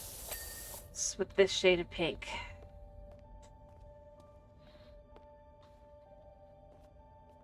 And purple everywhere. Everything is pink. Oh my goodness.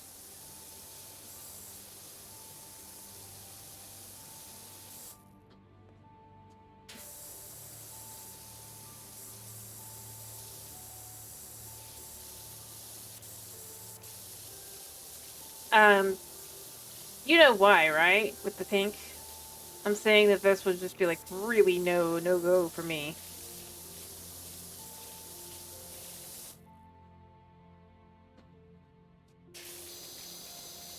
This much pink.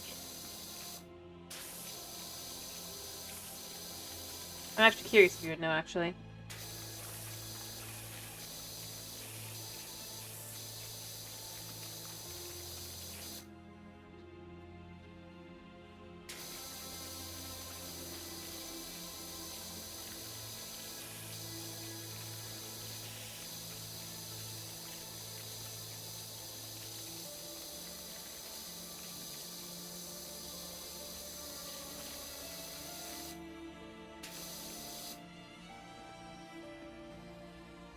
Ew.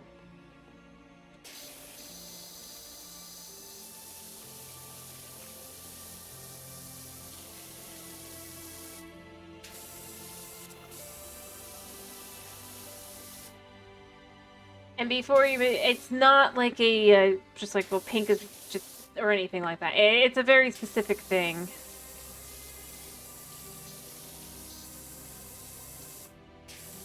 That would make me very nervous.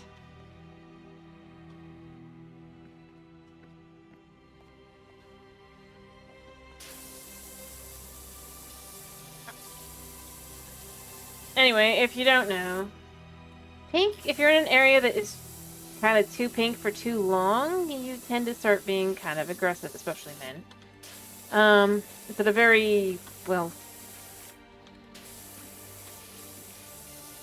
but women too. It can cut. In small doses, it can be a calming effect, but in large doses, yeah. Yay, color. Sorry. Or reality. So, the place... No, not just a theory. There was a guy who actually proved it. What he did is he was the football coach, and he had the locker rooms both were pink. So the away team that didn't normally in the pink room, they'd be calm and everything, whereas, like, his team that was always in the pink room was, in fact, always super aggressive when they came out because they were always exposed to the pink. That's how he won a lot of, like, football games in high school. It was a high school football coach that proved it. So, not just a theory. It was an interesting thing.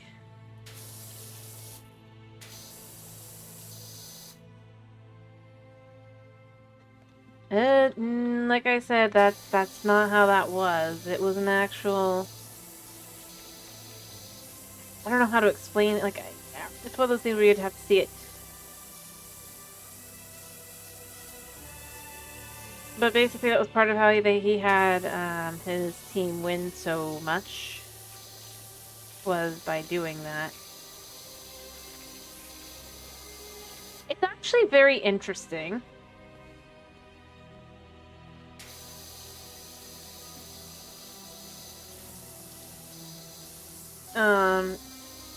Who knows why this is?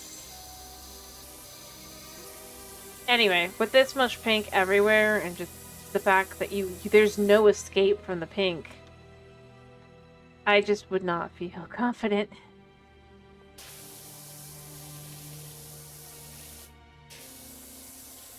And beyond that, even if it wasn't something like that, it honestly makes me feel nauseous just looking at it like this. Imagine being here in person.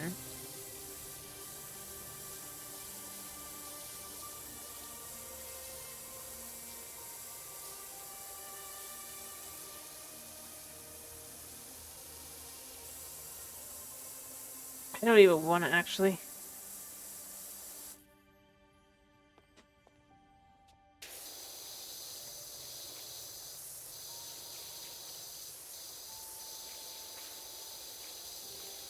Anyway, basically that's why the team always won their home games because of that. It was an interesting thing, and just...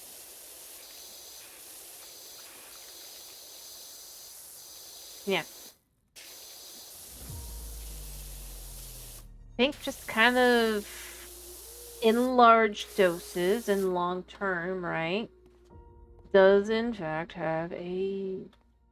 Also, hey, and like I said, for both guys and girls, think of think of the Hello Kitty stereotype for girls, right? The room is super pink and da-da-da, and you don't want to deal with that, right? Again, she's surrounded by pink 24/7. Right?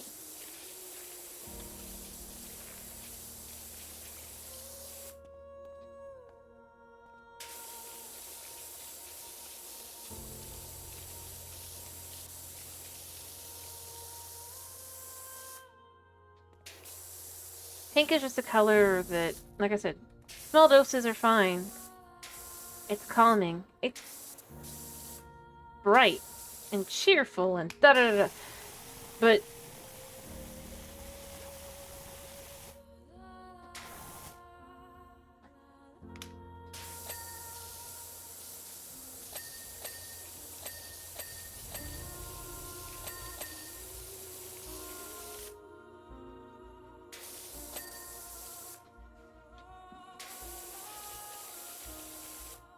But yeah.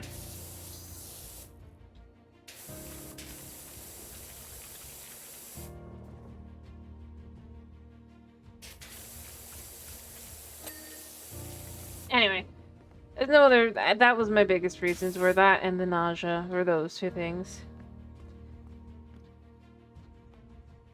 Also, I feel like I'd be walking into a Barbie skate park specifically, or a Barbie movie, which I don't think I'd want to do.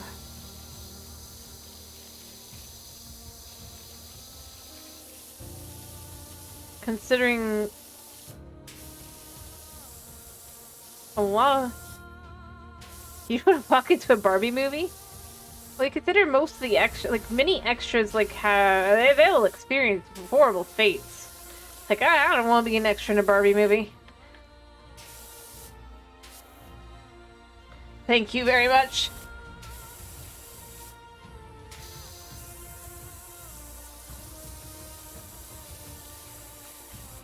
That'd be scary.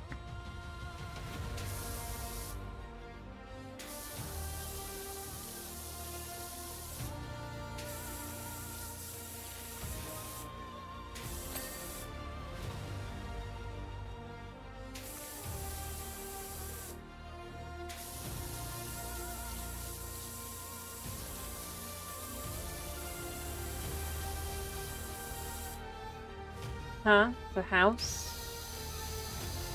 Oh, do you mean the dream house? Like Barbie's dream house? Yeah. I am serious though. This just screams like a Barbie set. Weirdly enough, I think there even was one that looked very similar to this. I'm kind of surprised the.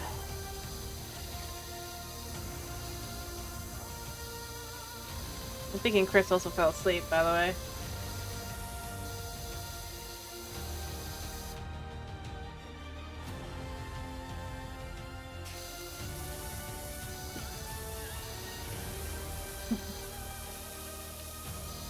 Which is a good thing. You kind of want one? I mean, there's nothing against them. They're just stupid expensive and not worth the price.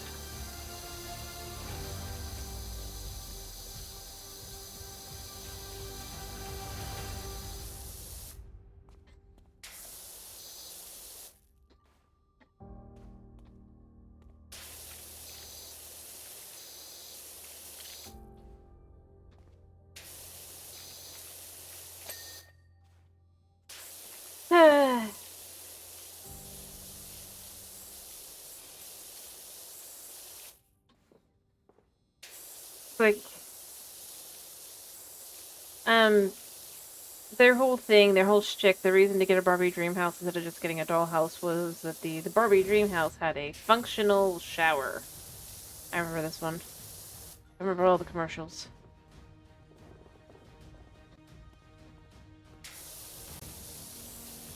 Although you could just make your own.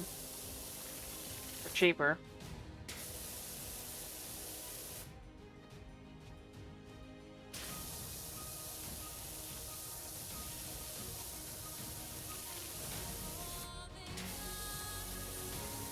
And it was like...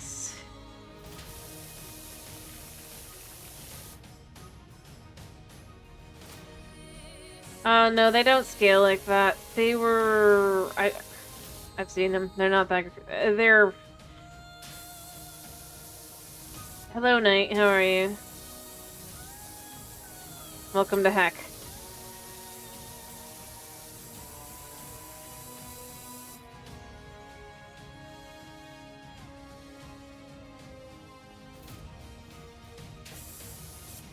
Honey?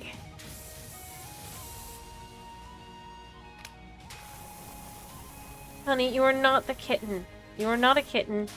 And I love you for that. I don't want to... Look around.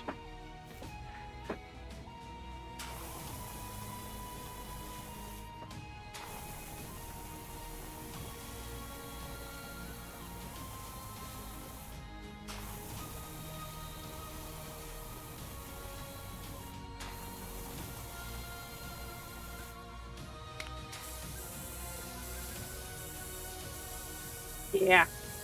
Pink. I was just saying I would never want to go here.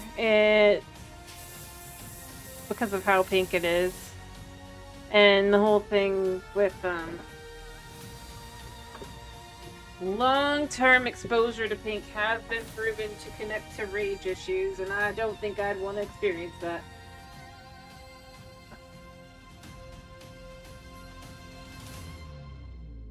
I want to do a little bit more and I'll be done. Cuddle and cuddle, snuggle, and you don't have to.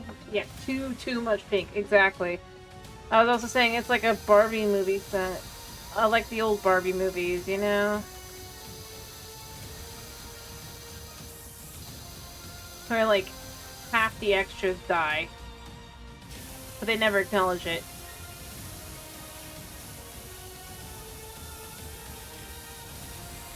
Anyway, and then Tomas was saying he wants the Barbie dream house.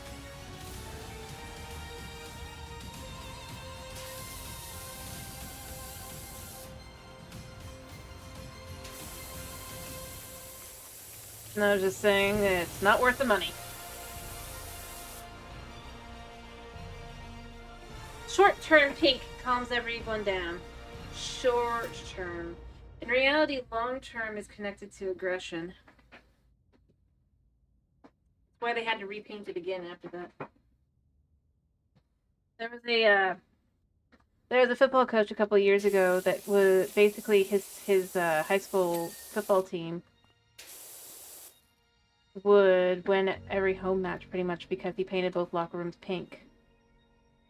So the away team, when they went to the locker room, would end up being more calm and more like. But the team that was the home team that was always in those pink locker rooms was far more aggressive, and thus they would win. It was either football or soccer, actually. I don't remember which. It was a whole thing. It was interesting.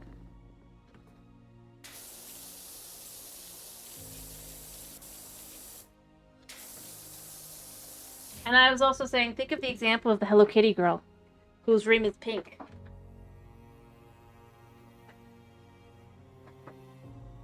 Sorry, college football. I don't remember what it was. I guess you found the story? The point was that it was an actual thing. Like I said, just think of the Hello Kitty girl.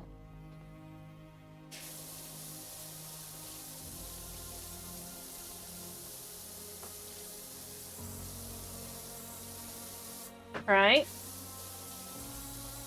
They'll have the pink room and the pink everything. It's the don't date the Hello Kitty girl because she's gonna be crazy. Super crazy and aggressive and stuff.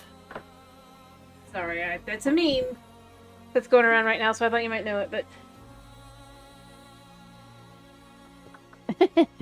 I was just saying that the aggression, they can in fact be connected to having that pink. Everywhere. But beyond that, I was also saying that this is just a super nauseating to go into place. Anyway, the whole thing started because I was saying they should have probably called like a renovator instead of me.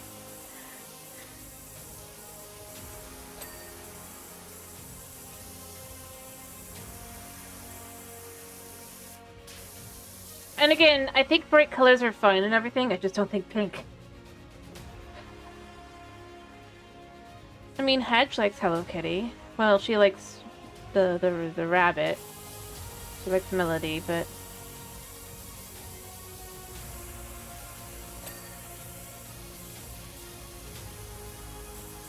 I'm not obsessed. You think Hedge is crazy?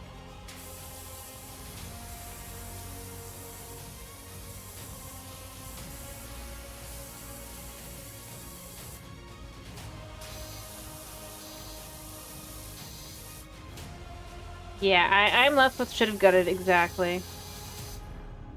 Yeah, I think that would have been more just in general, because it's like, Oh, this is supposed to be food, I guess. Noodles, pizza.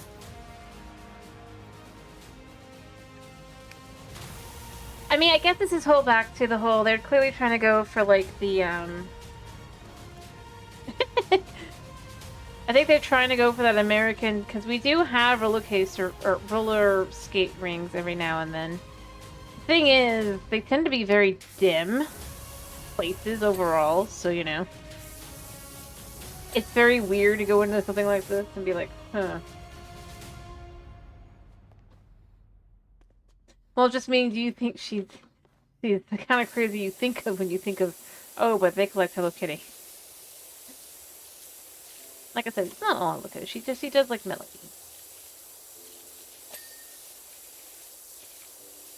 As I've said, my sister.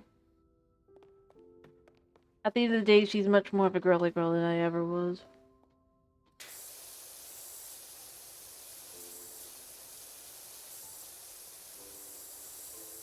And that's not a bad thing. Yeah, see? So I was just saying, don't just assume.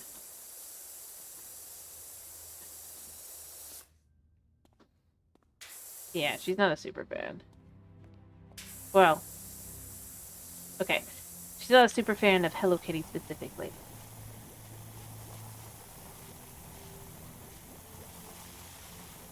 But she discovered Melody again, and, yeah.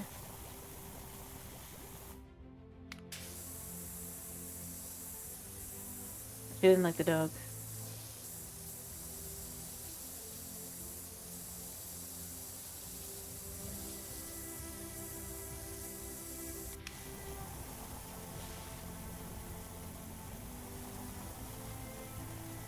And I don't think it's a bad thing, it just shows the two of us have, in general, like, I think I liked Hello Kitty when I was little, but... yeah.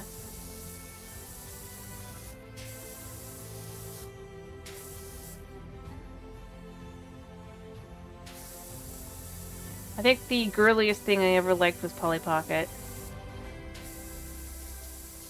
Which is still girly, but it was a little bit more.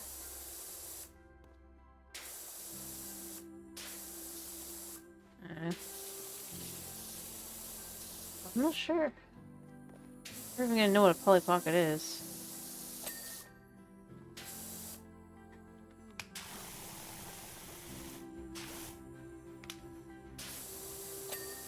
Now I think about it.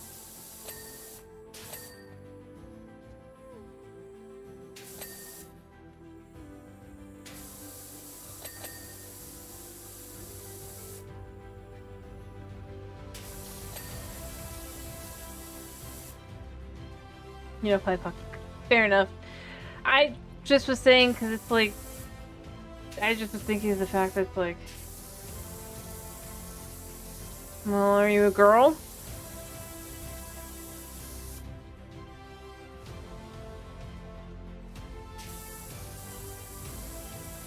Yeah, they were a lot smaller than Barbies, and basically Polly Pocket, she was supposed to be kind of more... she was like into skater stuff and stuff. And a band and all that.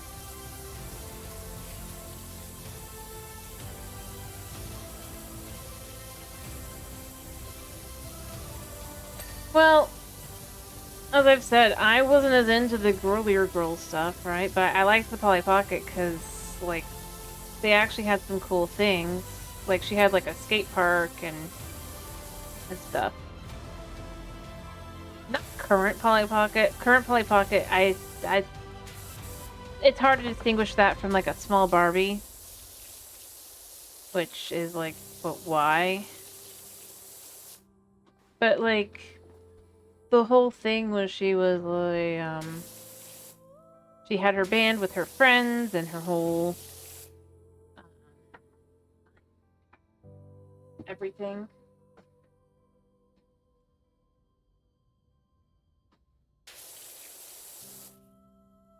Roleplay.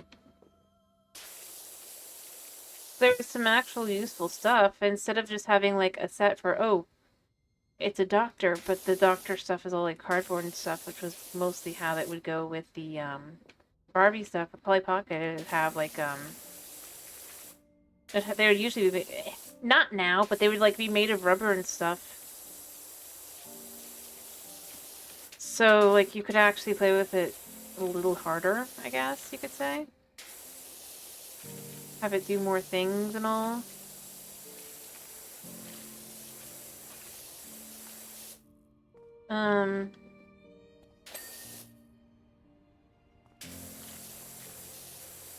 It was just different. Also, there weren't that many pocket things. There were a few, but they were just usually sets and stuff. They could transform into other sets. We might be. I know there were Polly Pocket things that did that, but that was usually Strawberry Shortcake. That had the whole,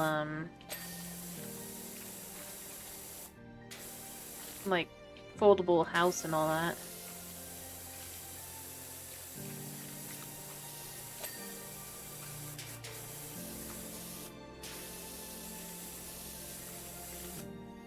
Or Holly Hobby.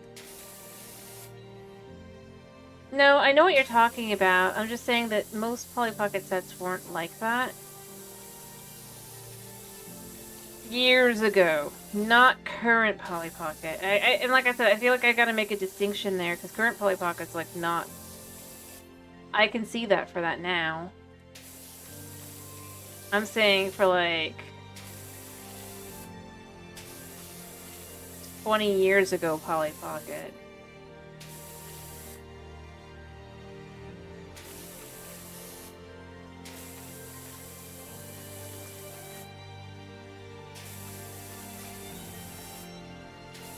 And also not the original Polly Pocket either, because the original Polly Pocket that was the what? 20 years ago was the year 2005, man. Not 1980.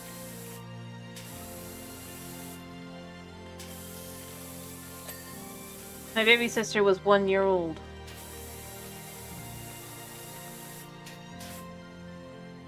Anyway.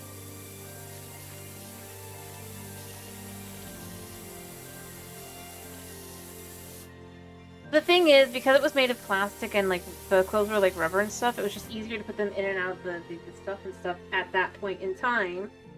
Specifically.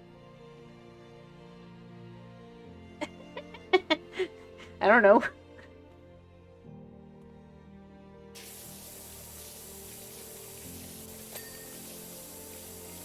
I don't know.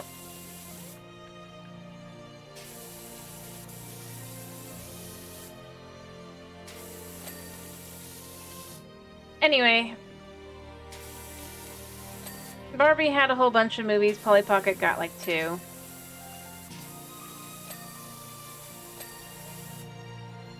One of them wasn't, like, a cool movie. Those were way later. Than the ones I'm thinking of. That was super new. I got one of the prototypes of those because of something Mom did at that time, like a testing thing. And that was just one of the things they gave away instead of, they don't do really cash for those things. So I ended up having, like, one of the first one of those,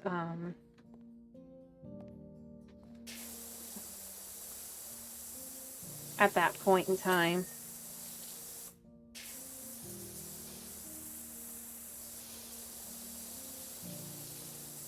Well, me and my sister split it, actually, but that's, like, that is way, like, as the current, like, the thing that they do now with that. That was a cute little gimmick. It was meant to be a gimmick toy, basically.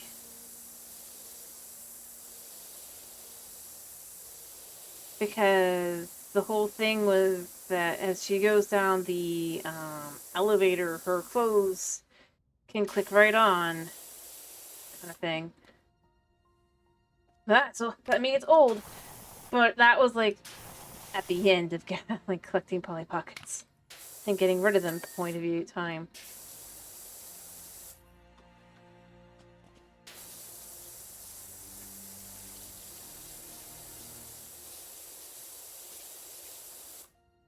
Yeah. It was super...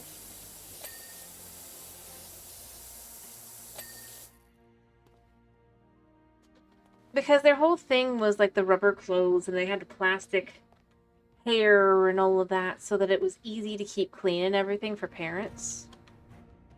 And easy to put the clothes on and off, because cloth clothing kind of wasn't as... Its whole thing was about, like, kind of moving the thing around more. It was weird. I don't remember what the guy's name was supposed to be. I think Ray? Or something.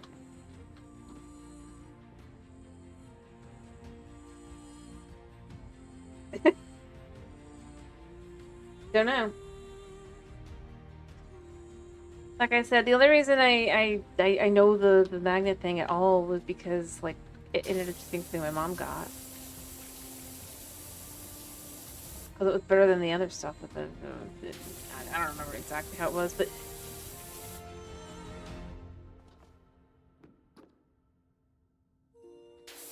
But they had a few things that basically that was meant to be like a gimmicky kind of thing, and then that's basically become...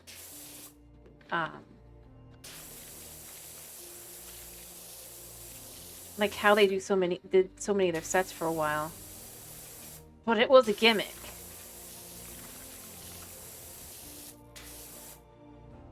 Where she changes her clothes as she goes down the elevator.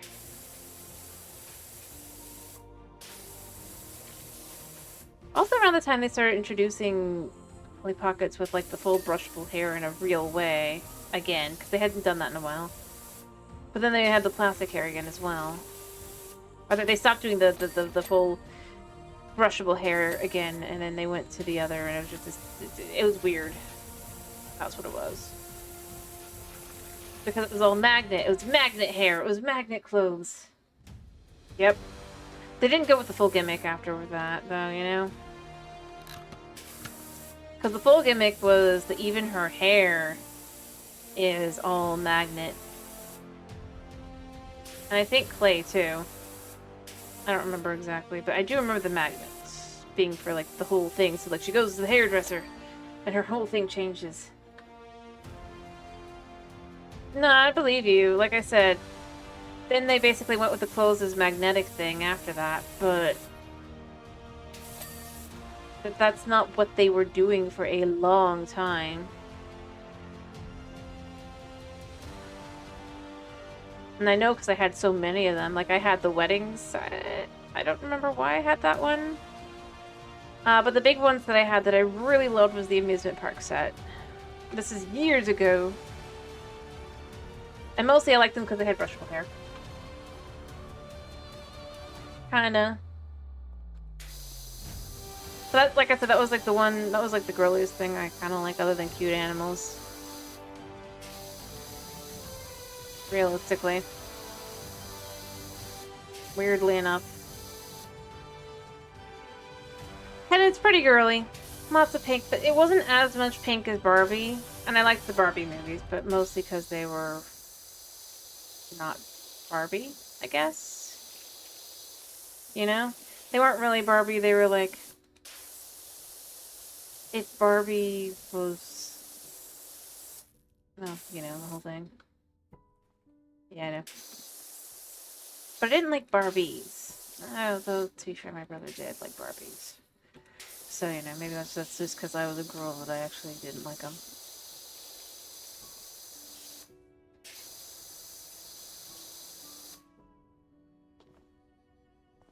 Pretty hourglass figure. Like I said, he liked the shape. And that Barbies were blonde. I think. Maybe he didn't like them. So he didn't like them for playing. In that way.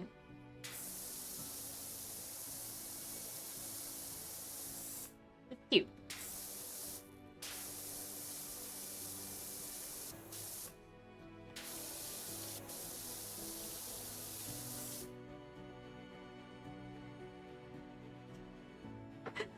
That's your next question. Very.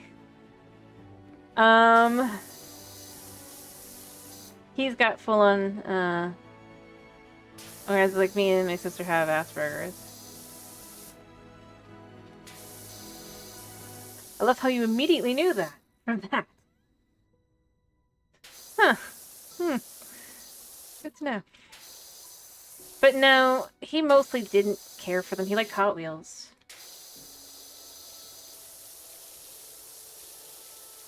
Yeah, so we collected, like, Hot Wheels. To be clear, they were immediately out of their packaging and all that.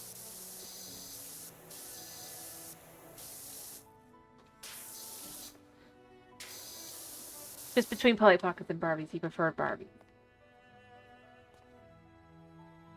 Eh.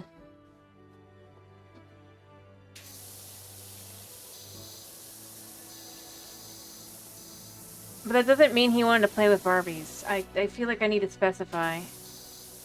He just preferred the shape. That was it.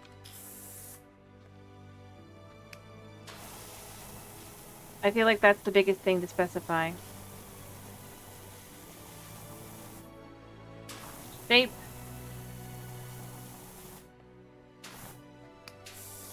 Which, to be honest, isn't that weird. Yeah, basically. He was never gonna play with them in that way. We didn't have any in the house, really. Other than a few my sister was given.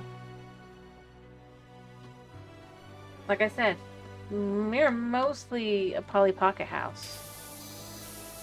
And Holly Hobby. And Strawberry Shortcake. But mostly only the shows and movies. And that was mostly for Hedge.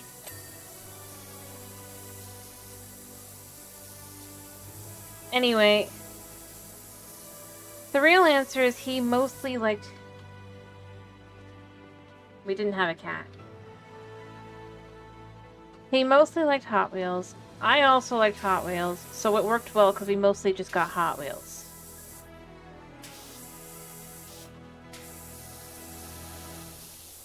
My sister kind of liked Hot Wheels.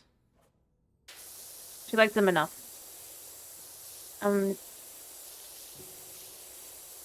So, yeah. It's also where we have the Hot Wheels movie. World Race and Accelerator stuff. Because, you know, everyone in the household, for the most part, liked Hot Wheels. Yeah, then well, yeah. Well, not really. I still think, because I think cars are cool. I just don't collect. Yeah, totally not one. Yeah. If I trusted myself driving, yeah, sure. I don't have preferences. Honest.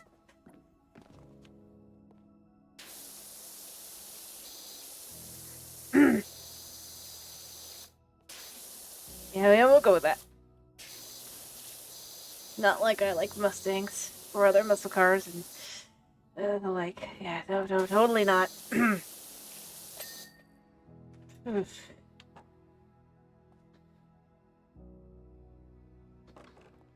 Oh, yeah.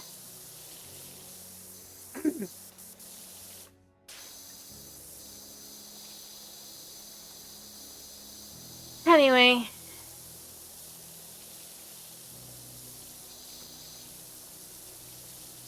But yeah, pretty much the only Barbie thing that really came in the house was the movies. And that was because the movies were interesting and had things like the choreographed, like again, I can't. I'm not good for driving. It's probably a good thing. In all honesty, overall, yeah. Not like my calendar from 2 years ago ended up literally being muscle cars, and I enjoyed every moment of it.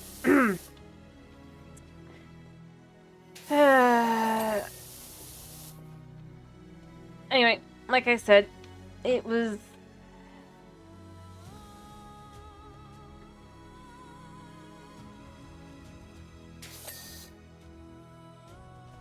just the like one of the few things that definitely could be agreed on in the house. Little bro likes tricks. Hedge at the time liked motorcycles. I don't know what she likes now.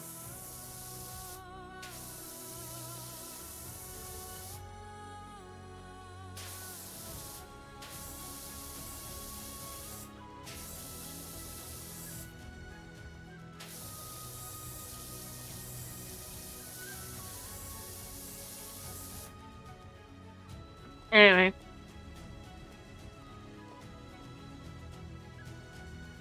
But, yeah.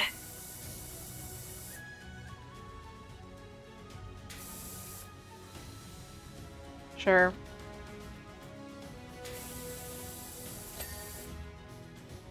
But that was when we had the, like I said, we had World Race and the Acceleracers.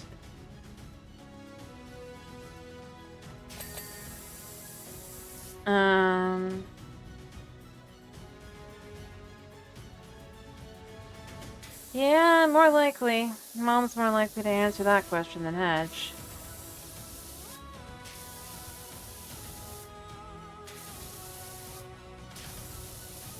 Realistically speaking.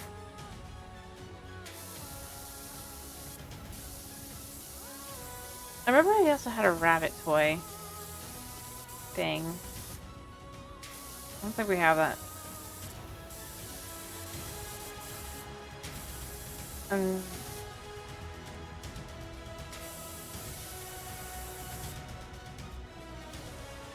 while we did have like some, like I had some. Do you mean Fire Force 5 or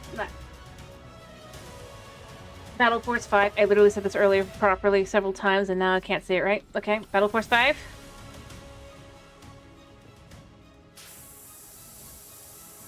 See if I'm right. Because the thing is, there were aliens in all of them, or alien robots in all of them, to be honest, and aliens. Where there were two different. One was like a robots, and the other one was just like straight up aliens that were like beast aliens, like a lion and like a shark. It was a shark kind of thing. That one, where they had where their cars could change shape and all that.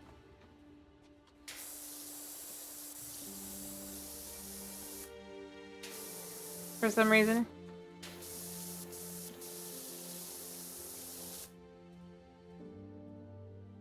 Oh wait, no, you're talking about Acceleracers. Oh yeah, I loved Acceleracers. Battle Force 5 only, all of them have aliens, to be clear. World Race, Acceleracers is a continuation of World Race, taking place like a few years later. Explaining how downhill everything went. But you're talking about Pork Chop with his on his breast knuckles he's wearing around like this. You know, he goes Pork Chop, right? And it's truck, full on truck.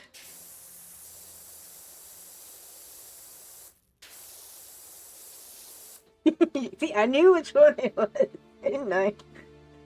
As soon as you said Anchor, I know which one. Oh yeah, we have the DVDs for that. Those are the Acceleracers.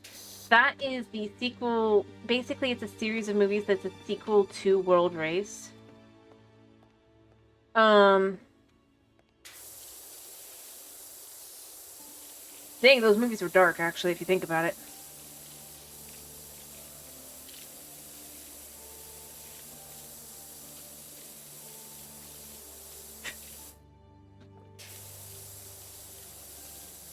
But yes, with but the protagonist is always Vert.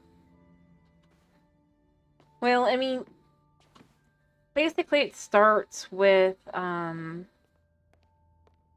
because it's the two groups, right? That they're racing to get the Excella things, the chips, to give their cars superpowers, right?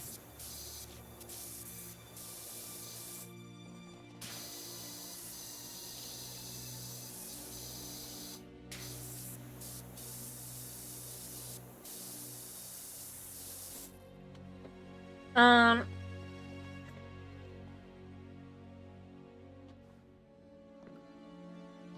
Yeah, that would actually be like movie, I think, 2 or 3. In the corner by the high tables is where Jams has been running her community kitchen. Her language, not only is her cooking incredible, but her language is even spicier than her hot sauce. These kids are like moth to the flame. When she found out that we'd refurbed the diner on the corner of Ellison Street, she went wild and cooked up a feast for half the town. Wow. Okay. Anyway, I guess that means, like, here for some reason? Anyway. But yeah, I know which one you're talking about. I'm pretty sure. Don't know. Good question. Anyway. I think it's like maybe... Because as you said, I mean, the fact that you mentioned Pork Chop was in... Basically, he wasn't in the first one, or the first Accelerators. Because he just wasn't there at the moment. But the initial story for that starts... No, Pork Chop was introduced later because they're like, I called my friend! At least I think so. Well, maybe he was in the very end of movie 1, but overall he really wasn't in movie 1 because it wasn't. One of the biggest focuses was on the dynamic between the two teams, right? The techno, I can't remember their names, but basically because the one. And the reason why I say it starts dark is so the current head of the more high tech, right? Being techno aliens. I don't know. I don't think aliens. They weren't aliens. It was the ones who had like all the music stuff on their equipment and stuff, or their cars and stuff. I don't remember their name. But basically, because it starts with explaining that the reason the conflict between the two teams is that the one team, that the current head, he's head because his brother died in a race, and he blames the other leader for causing his brother's death. That was in movie 1. And it's a big focus throughout the movies, but its biggest focus is within the first movie. Because it's explaining why the two teams, instead of just like being like hating each other, like kind of like just like they full on hate each other. Yeah, like I said, dark. Another thing that happens, this is gonna be a bit of spoilers, but like a guy who's in the first movie, right? He does get left behind, and the next time they see him, he's become a robot. Literally, but he got turned into a robot. Like I said, spoilers. But it's a dark shoe. Yeah, because obviously they're actually up against robots, and if you haven't seen Accelerators, this is a super spoiler. And the government. So, yeah.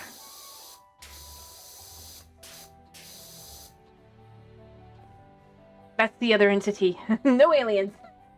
But it actually sounds like you probably saw a movie either 2 or 3. Probably 3, because you said that there were 2 different groups. So the silver and purple cars, I'm guessing, and the black and green cars. Did you see both of those? Anyway, neither group was actually alien. Well, I guess the robots are aliens, which is confirmed in the world race, but they're alien robots. The other group is not, actually. That's only revealed at the end of the last movie. Yeah, black and green were robots and aliens. They were alien robots. They were throughout the whole thing. And in they actually first appear in World Race, but they aren't in the black and green cars. Their cars are like silver and red.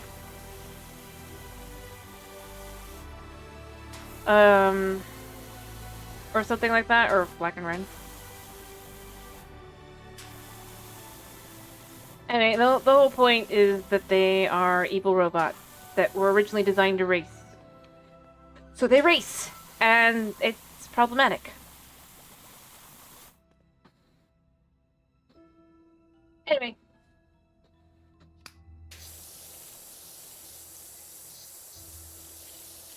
It's a whole thing throughout several of... And there's, like, other things as well, like, between the two teams. Like, between the two teams, you have a set of brothers as well. Kurt and Mark. I don't remember their last name. But basically, it also has... The reason why they have discourse between them is because after a deal went south, Kurt managed to get away, but Marky ended up in prison. And so, you know, he very much blames his brother for that.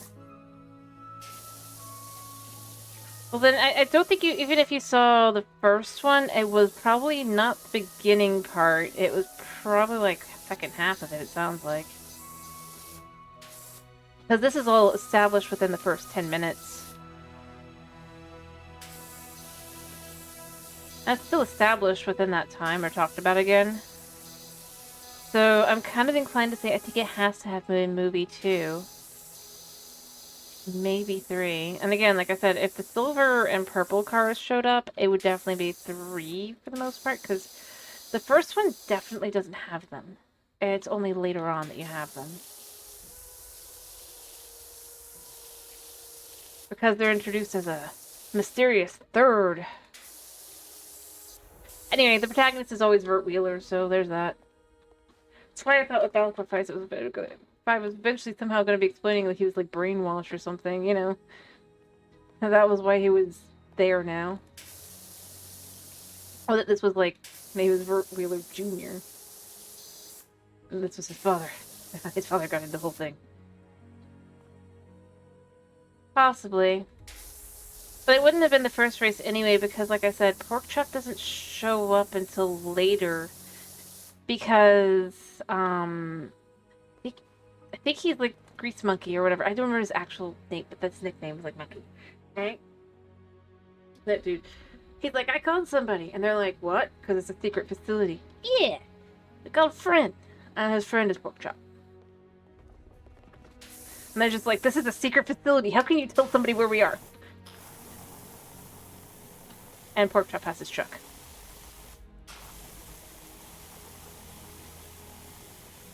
Like you said, you needed more racers.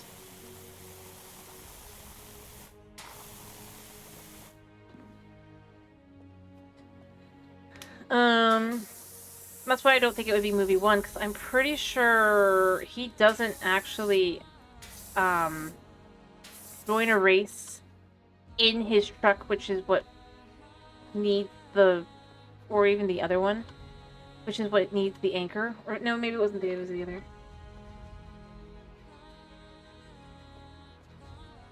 Yeah, that was Monkey. That was the other guy. He's like, hi. Yeah, see, and the laughing, yep, and then with the response. I know these movies way too well because I've watched them so many times when I've even seen them. Yeah, I watched them way too much. See, I knew way too much to know. Yeah. I feel like it was the third movie because I feel like it was, was the world a city world by any chance? I would recognize by like the type of world, but if it's city world, because I feel like that's the first time, yeah, so that would have been movie 3. I'm pretty sure, because that's when that's introduced. That's also why you thought of 2 different aliens, because the other group, the Silence, first appears there too, where they have the power to mimic other cars, right? Which is something that you haven't seen up until that point. But it's to explain how some of the things are... But that their whole mission, they're trying to get, I think... Yeah, I remember it was like, they had plans.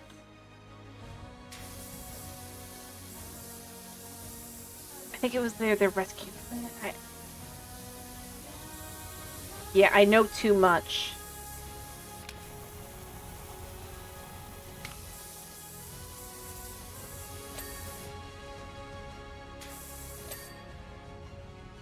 See, I knew them. I loved those movies though. And in the movies, I think you'd be at the point where Vert's using his new car and not his original car because his original car got destroyed in movie 2.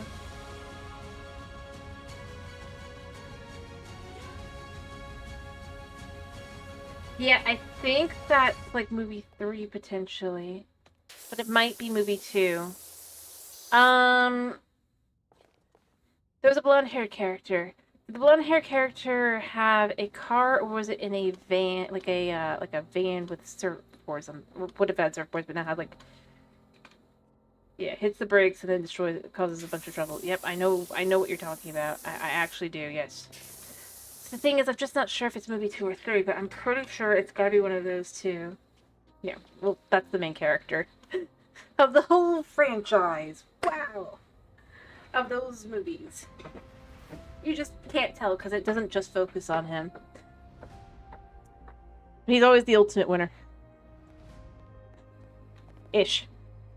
Anyway, the big thing is at the end of the 4th movie, it sets up a whole thing. It's like a huge cliffhanger, right? That never got resolved because they never did another movie.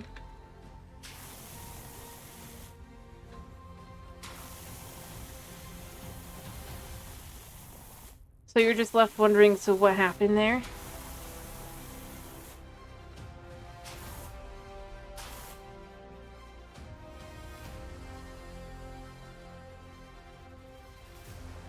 Okay, so no, that has to be movie 2 because if it's when his car got cut in half, that's when he breaks his leg as well. So if he broke his leg, or no, that's the next time he breaks his leg, but it was before that.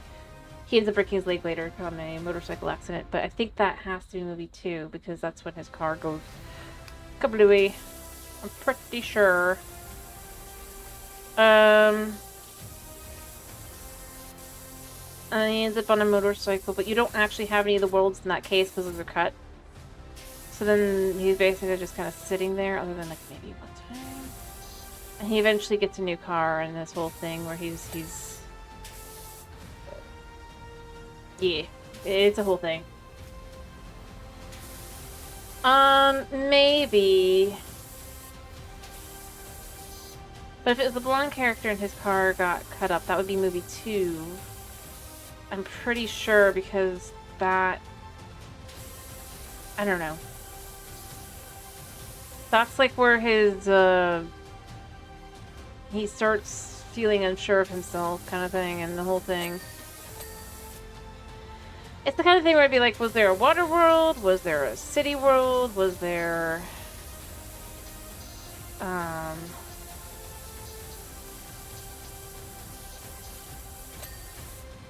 Was there a plan to go multiple places?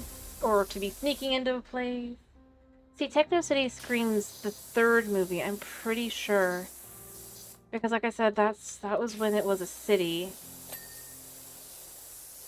I think his car got cut in half. Unless it was there was a person who their car got cut in half purposely. I think that's the thing that happened because there was a whole thing to I'm trying to remember because it's been so long. Specific, because there's multiple times when people's cars... I know. I'm just saying, was it where they took over an enemy specifically?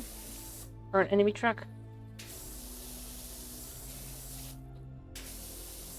But I'm pretty sure it's the 3rd movie if it's a Techno City, because I'm pretty sure that's the one that had the city, because the whole... Yeah, I saw the gnome. The whole... The type of drawing was like... city driving was the whole thing. You're supposed to get perfect in that one to be able to succeed.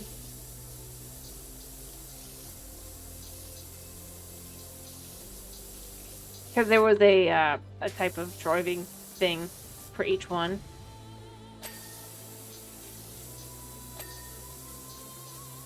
So basically it was defensive driving. The problem also is, like you said, you watched part of it, and I don't know how much you watched. But I'm fairly sure that if it was a city, it has to be the third movie, just because I'm pretty sure the first... Well, for one, the first movie, it was an electrical zone. And I think there might have been one other zone... plant zone. There was a plant zone and an electrical zone in the first one. And the second one... I can't remember what they were, but I know the city wasn't in that one. But in the third one, it was the city and... No, it was a water world in the second one and one other world. I don't remember what it is. And then the third movie, that was the city... I think. But it might have been the fourth one, but I'm pretty sure it was the third one, because the third one ends on a cliffhanger that leads into the fourth one. That leads into a cliffhanger that never gets answered.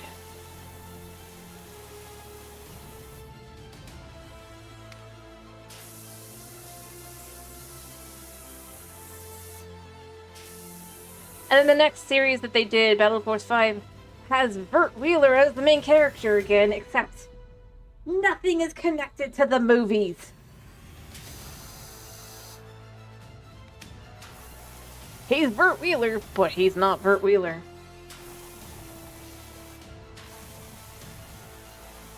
Which opens the...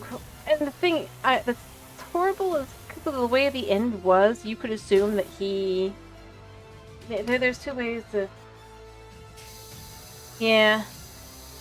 Well, I mean, Battle Force 5 got an even worse kind of, like, end of the stick. So, it did have a season finale, have, like, a finish, apparently, a final season and season fin.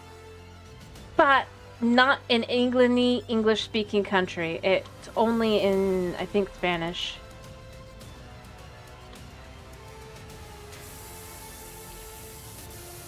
So, you know.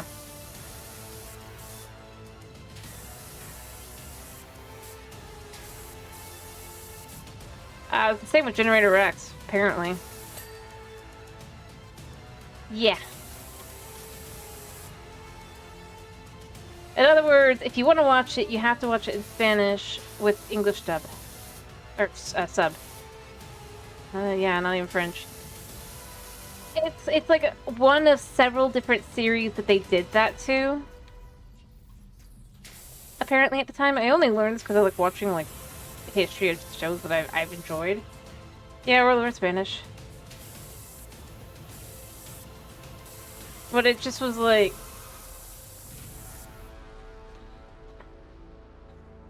It was one of those ones where it was like super weird. It's like here, if you were watching it here and you just were like... super confused as the show just stopped coming out. It's most likely because they weren't selling the toys really well here. If I had to guess.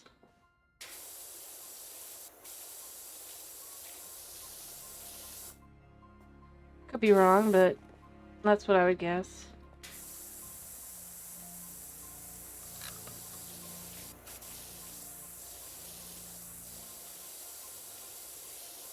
Although, to be fair, for a lot of the toys, for a lot of the things, again, it was this period of time where, like, you'd have this show, like you had the 2011 Thundercats, right? For example.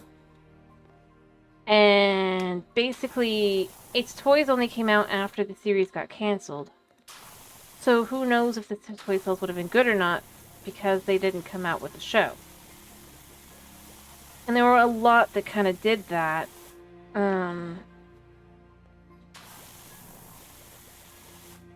So people would go looking for them, and then they wouldn't find them anywhere. And the Cartoon Network did this a whole lot.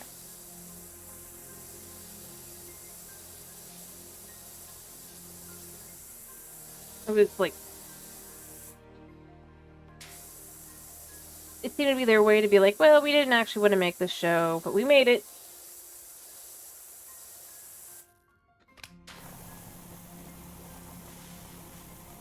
Kind of thing. And so they'd blame toys. And I'd just be like, I never saw any toys in the store. Like, I wasn't buying them at that time.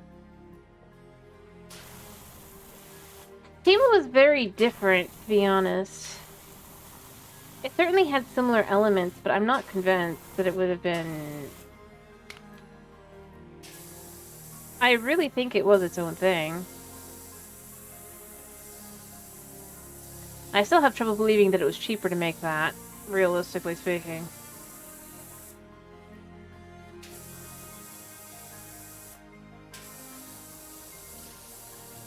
But it was that whole thing. Well, maybe. But even, like, the first episode, it definitely had its own flair and own things. It was the kind of thing where it's like you could have both shows on, and it wouldn't feel weird.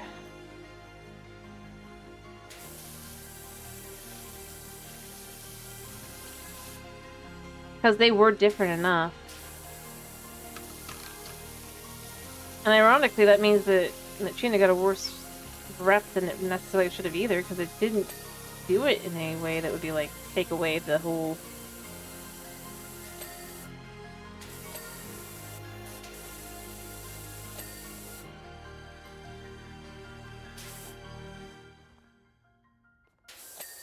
But, I mean, the whole thing was kart racing, basically. I also do need to finish, by the way. But that's the thing that, to me, I was always left with, is so many of these shows, they get big, they'd start finally getting, like, big, right? Because they'd be actually playing at the right times. Because it was always a pain to find for so many of them. Yeah. Yeah, I'm way over time. Anyway, but the biggest thing to me was that they'd have a show, right? And then they'd have it a pain in the butt to find the show. This was the case with the live-action ones as well. Not the ones that were the reality TV ones. But they had two actually interesting shows that basically, maybe it could have been animated even. And it would fit right in. But all their advertising that they did for them was in Archie comics. Which I know because I read Archie comics a lot at that point in time.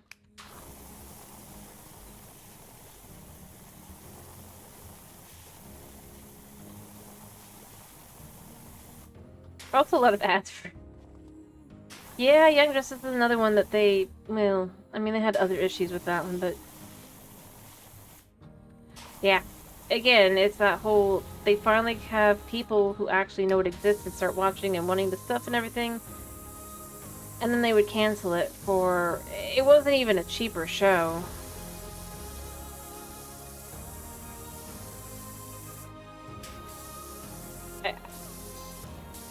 Not really. If you think about it, for a lot of them.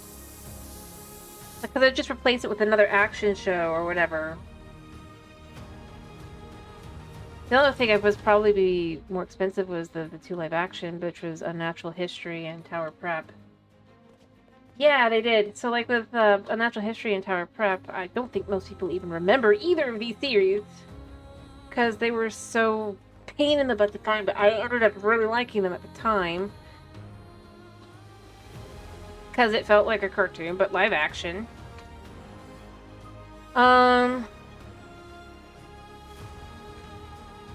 So I ended up getting, like, so I still managed to watch every episode. It was hard to do, but I did it. And then they only had, like, a season of each. At least in the US. I don't know if they had it elsewhere.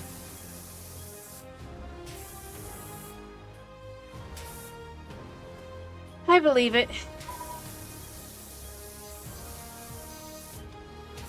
I'm just saying, it was just like, it was one of those ones where it was like, it quite literally was...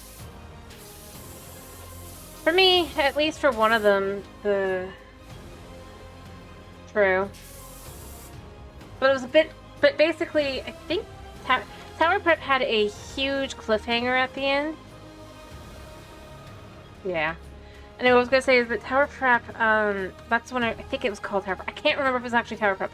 But the whole thing was, it's like it ended on a cliffhanger where the guy finally leaves the school, and then there was this whole thing where it's like, well, what happens?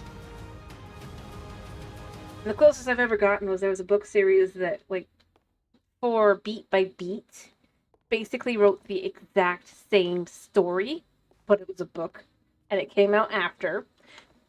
So, and it was basically a whole thing with robots and stuff, and clones and all that. What they did after the next thing, but like literally like ended in the same way. Yeah. So for me, I felt like that at least I got, even if I didn't like it, I felt like at least I got an ending for that because I found a random book that follows the same exact premise. I think someone just literally, well, I don't think they lifted it, but I think they were heavily inspired by. And from book one, like from book two onwards, it obviously wouldn't be thieving, if you will, even if it, I don't think it was, but because from book two onwards, it was entirely new stuff that never happened in the show because the show never went on. I think that was the worst thing.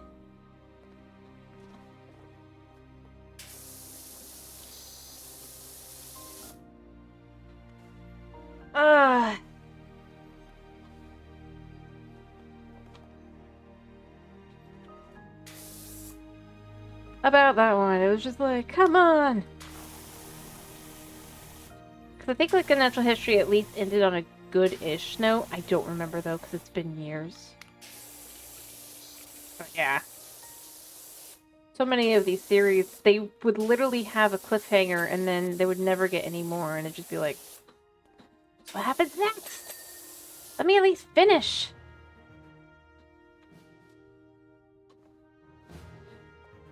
You cruel people, you.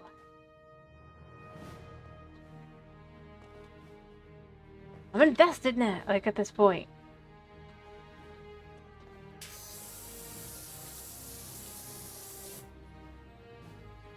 Magi is a different thing there that you're talking about. I'm pretty sure it has a whole manga. And other things as well.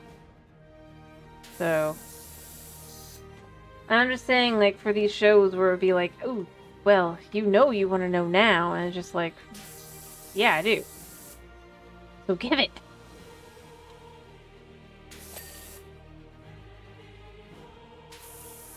But ironically, that's kind of what, to me at least, right, is their actual start of their downfall. Not the whole Teen Titans Go thing. I know a lot of people go, oh, that's it.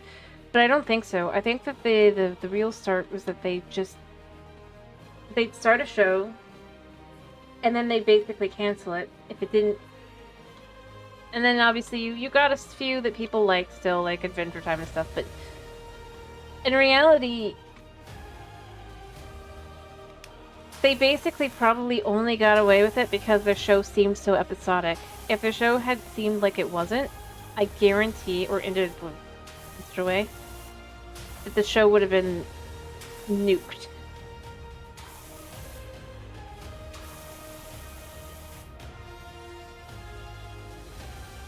Well, yeah, that's because the dub is... well, the way the dubs are. I'm just saying in general. Like, if you looked at a lot of their shows, most of them would just get axed randomly. Typically when they stopped seeming episodic. Doesn't matter that they're going watch every week.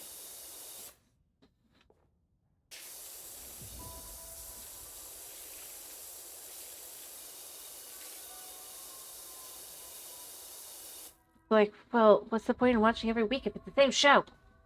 And there's nothing changing.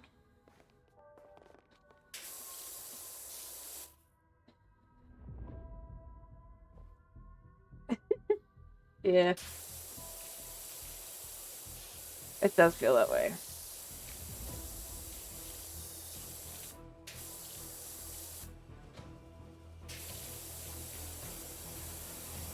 Or, you know, I have a thought.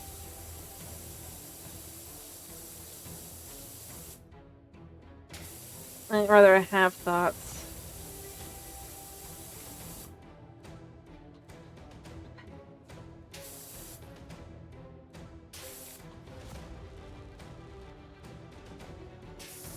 One of the things I've noticed about the shows they kept is that it would have serious, like, either it's the most toxic fan, like almost always it's the most toxic fandom. It was like, you know? Whereas the ones that they didn't, typically people were pretty chill. You know?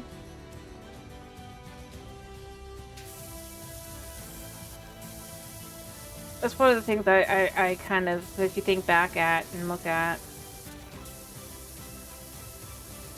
Like these insane, crazy people.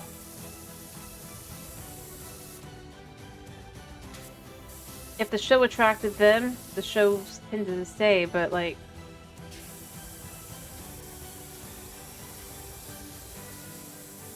Heck, even that which really should not be named, the Teen Titans Go, again, the people who tend to overall like that show...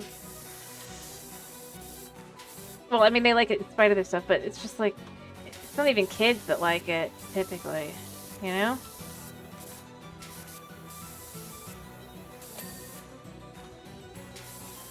It just got that whole... toxic vibe.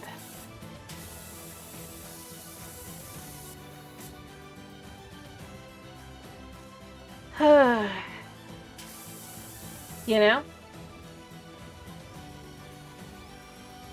Well, I never said the movie, now did I? I said the show in general, which, by the way, is one of the most... typically.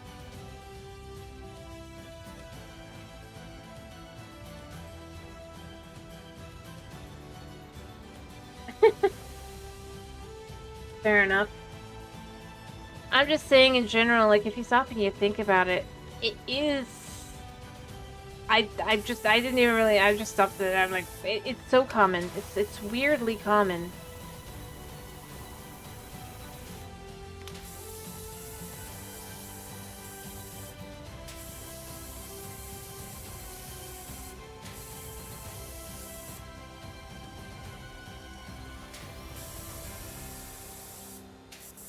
And I just find myself thinking, I wonder if that was just a thing. If it's really just a coincidence. You know?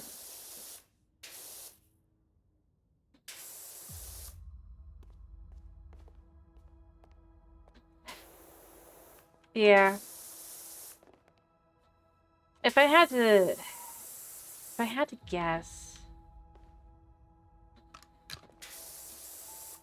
because they think, well, that will means that people will watch it just 'cause. The reality is that most people aren't going to watch it. In fact, it scares the average person away. You know, they go with the whole any news is good news, right? But if you chase away the majority of people who could be your fan base,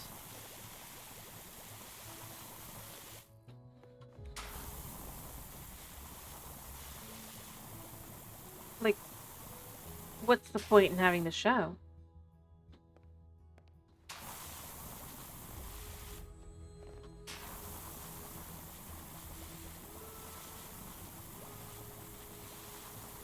And I mean, I feel like some of the stuff too is just dumb as well.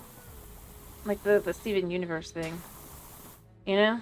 I feel like a lot of people, but I'm left with, if the gems are all considered female, right? Can you really consider it gay? If they're all basically the same?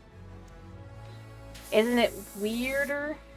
I wouldn't start it. It's one that to me sounded dumb as a premise, but I'm just saying this to me. I was left with like, can you really say that? Oh, they're gay. It's like, but isn't it if they're all of a specific type of alien, basically? Isn't it weirder to, you know? Yeah, I agree. Might as well. Yeah. I'm just saying beyond that, it's... Wouldn't the one who's just... I'm more saying along the lines of it just doesn't make sense to go with that. But then the one that's not treated as odd overall is marrying a human, which would be bestiality according to them.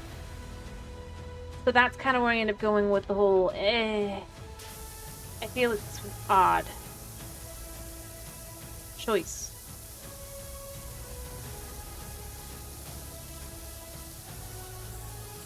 Because, like, and again, you can like the show. I'm not saying you don't have to or anything like that. I'm just saying, for me personally, I look at it and I go,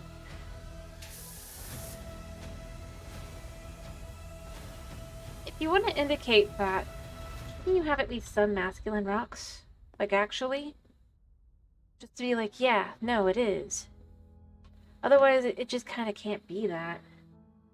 Oh, they have, yeah, they totally did. I'm not gonna go there, but I'm just saying, overall, it's like if you're gonna do it, actually do it, you know? That's more my take than anything else. Like,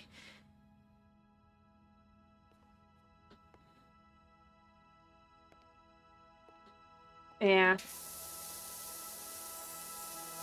And really indicate that. Otherwise, it's just like,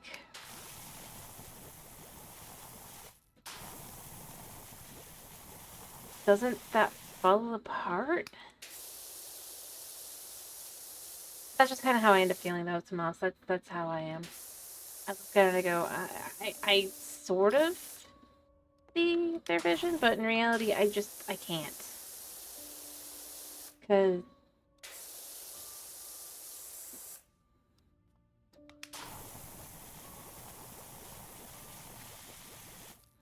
well, in reality, it's alien ends up with alien of same species, basically.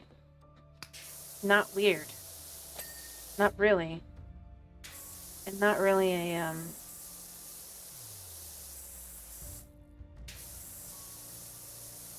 yeah. Anyway.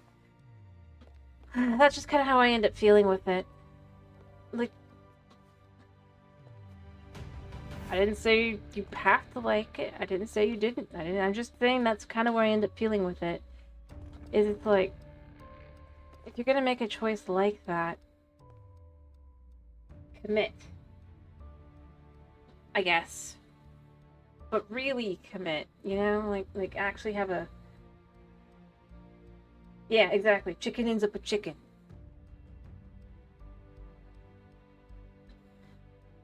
Like, if there's no male gyms, according to the loop, and they're only calling themselves female because they're on Earth, they don't actually have a actual, like, anything, they would be an it.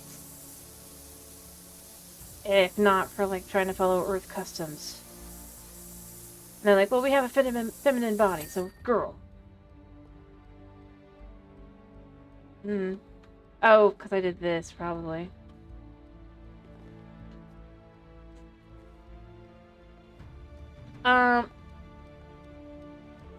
For me, it just kind of falls apart with that. It's just... It's to annoy parents at that point. And I was just like, I just don't think that... makes sense. If you want people who buy the toys to watch a show, you gotta have it be for kids. This is why all these shows that had long seasons and everything never succeeded. Because they just weren't aimed at kids at all.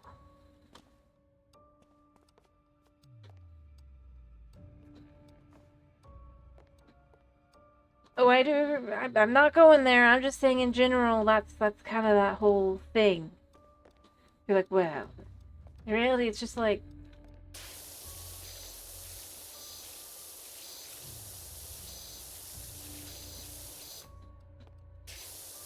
Like I said, I'm not going there. I'm just saying, to me, looking at it from an outsider who never watched the show,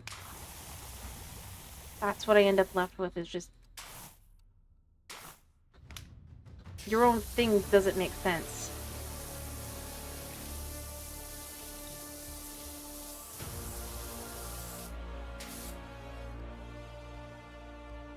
Yeah, it's a light floor. Anyway, that's all I'm saying. Yes, it's a disco roller skating rink. And I don't care enough to know more than that. I just, like I said, for me, I just go with, I think that I feel like,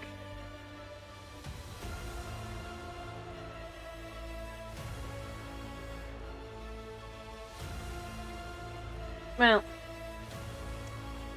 if it's just to be like, oh, we have gay characters, it's like, okay, they might not outright say it, but there's plenty of series, even all the way back 90s, 80s, 70s, where everyone knew it's like it's there, but it's not front focus because they're just a character. Why is it so important? It's not like they're the first series.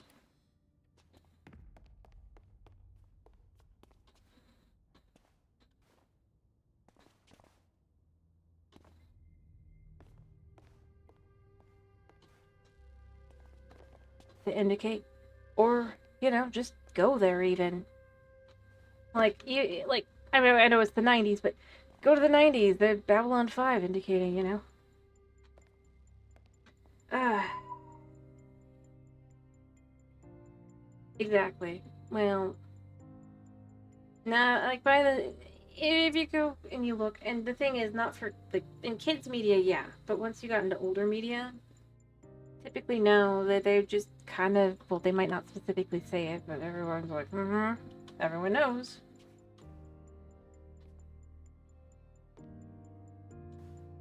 I mean, yeah. The the thing is, nobody blinks overall. If it's just a character and you know that's a trait.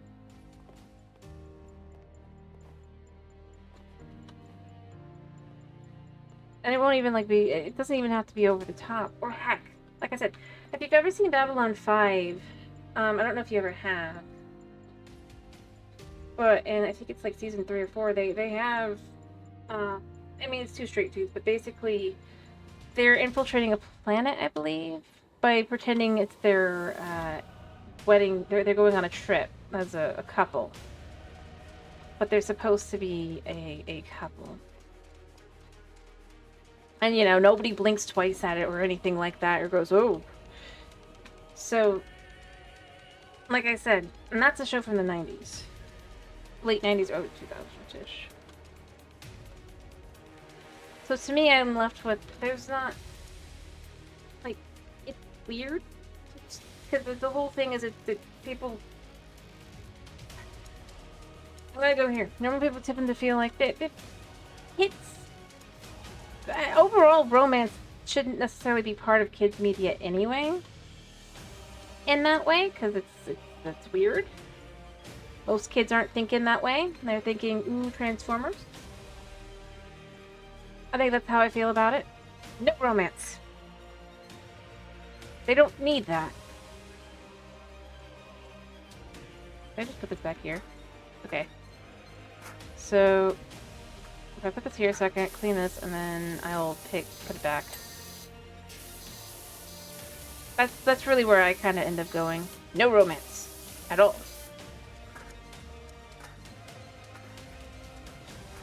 Wow. I'll move it. I mean, that's fine. I'm just saying in general, it doesn't need to be the big plot. I don't understand why it has become such a big plot.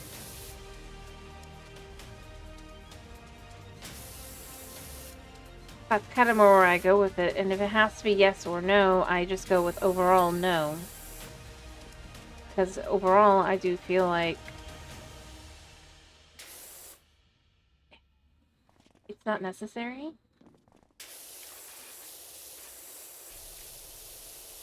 And I'm saying, like, I did not watch I did not. And the thing is, like, if you look at the past, you could still watch something like I Love Lucy. That was aimed at older people, though.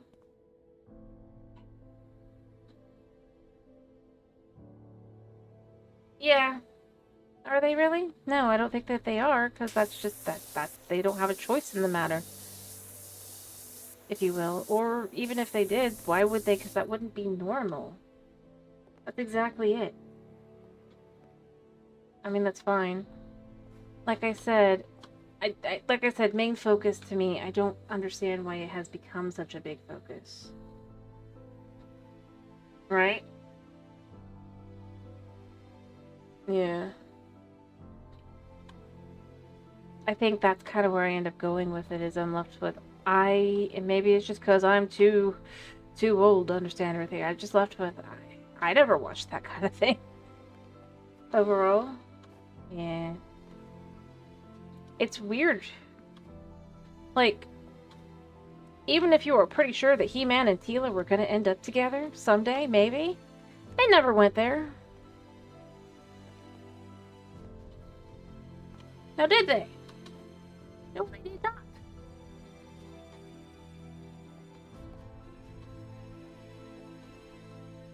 You know?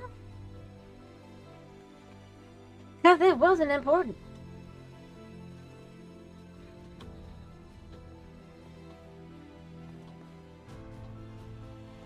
And I do feel like an older kid show, sure, you can have some of that. That's fine once you get to that. But it's like, especially...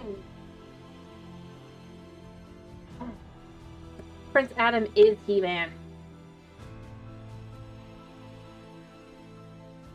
Yeah. Well, do you mean Avatar, the original series, or do you mean Korra? But the whole thing with Korra, part of the reason why they were doing so much stupid romance was because it was aimed at teens. Not... Yeah, the original did have some, but it was more like goofy kid romance where the girl's like, okay. I think the most romantic thing that happens in the whole thing is the kiss at the end, and that's all that romantic. Exactly. It shouldn't be... You know, I would go there. It can be in the background. But even then, like, romance was like, how often do they really do it? Is it every episode? No. That's kind of where I end up going with it. And again, I don't care that much. If it's an older kid... Actually, the Avatar was supposed to be an older kid show too. That's the thing. Like I said, I feel like a lot of these ones that... I'm not saying they're actually aiming necessarily, but their art style definitely is more... You know? Yeah, it's like there's a plot that wasn't focused on very often. I do recommend going back and watching the original. Because it definitely isn't as much as... It feels like it because you see all the shipping war stuff, but in reality, you go back, you watch it, I think there's like a total of maybe 6 times. Like, it's not very often. Usually it's, we're running for our lives, we're gonna die. It's just not important. The only time it ever gets any focus is when they're at a really peaceful moment. And even then, it just doesn't have much focus. And then Korra was so much the opposite, and it kind of ruined it. To be honest. As a whole. Yeah. I do gotta go. Thank you for reminding me again. I do really, really gotta go. But what do you know? Like I said, they amped up the romance, they cut down everything else, and it became horrible. That's how I feel. An action show is an action show. And that was like, so they... Kitty is sad. Anyway, that's just kind of how I end up feeling. I'm not saying you have to agree with me or anything like that. I really am not. Because I don't want to be like... I'm not like... What?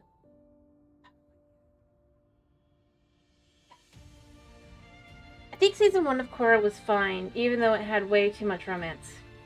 I think from seasons 2 onward, it just kind of... It spiraled. And couldn't, like, hold its own. That's where I really go with it. It spiraled, it didn't know what to do with itself. And they just couldn't. Yeah, that's fine. I'm just saying, from there, like, at least with... Think of it like this. At least with season 1, if it had been one season, it's bad, but it's not too bad. They kept going. Well, no, they actually had a plan for season 1. They didn't have a plan season 2 onward. which shows. But they had their whole season all wrapped together because they were only getting one season. That's also why they have all the romance things all together. Like, oh, I love you, oh, I don't. Kind of thing. Because they were trying to aim at teens. Not kids. They were like, we're not going for kids, we're going for teens! Exactly. They had a plan for the season. The fact they kept going is the problem. Anyway, I gotta go. I don't mind discussing this kind of thing, but like I said, overall, for me, I just found the one thing weird. Overall, I don't think the series is probably horrible. And for Korra, anyway, I hope you guys have a wonderful weekend. Hope to see you on Monday for We'll See, probably PowerWash Simulator, because both Chris and Tomas wanted that. So, yeah. Thank you for popping in, thanks for sticking around, and yeah, bye-bye!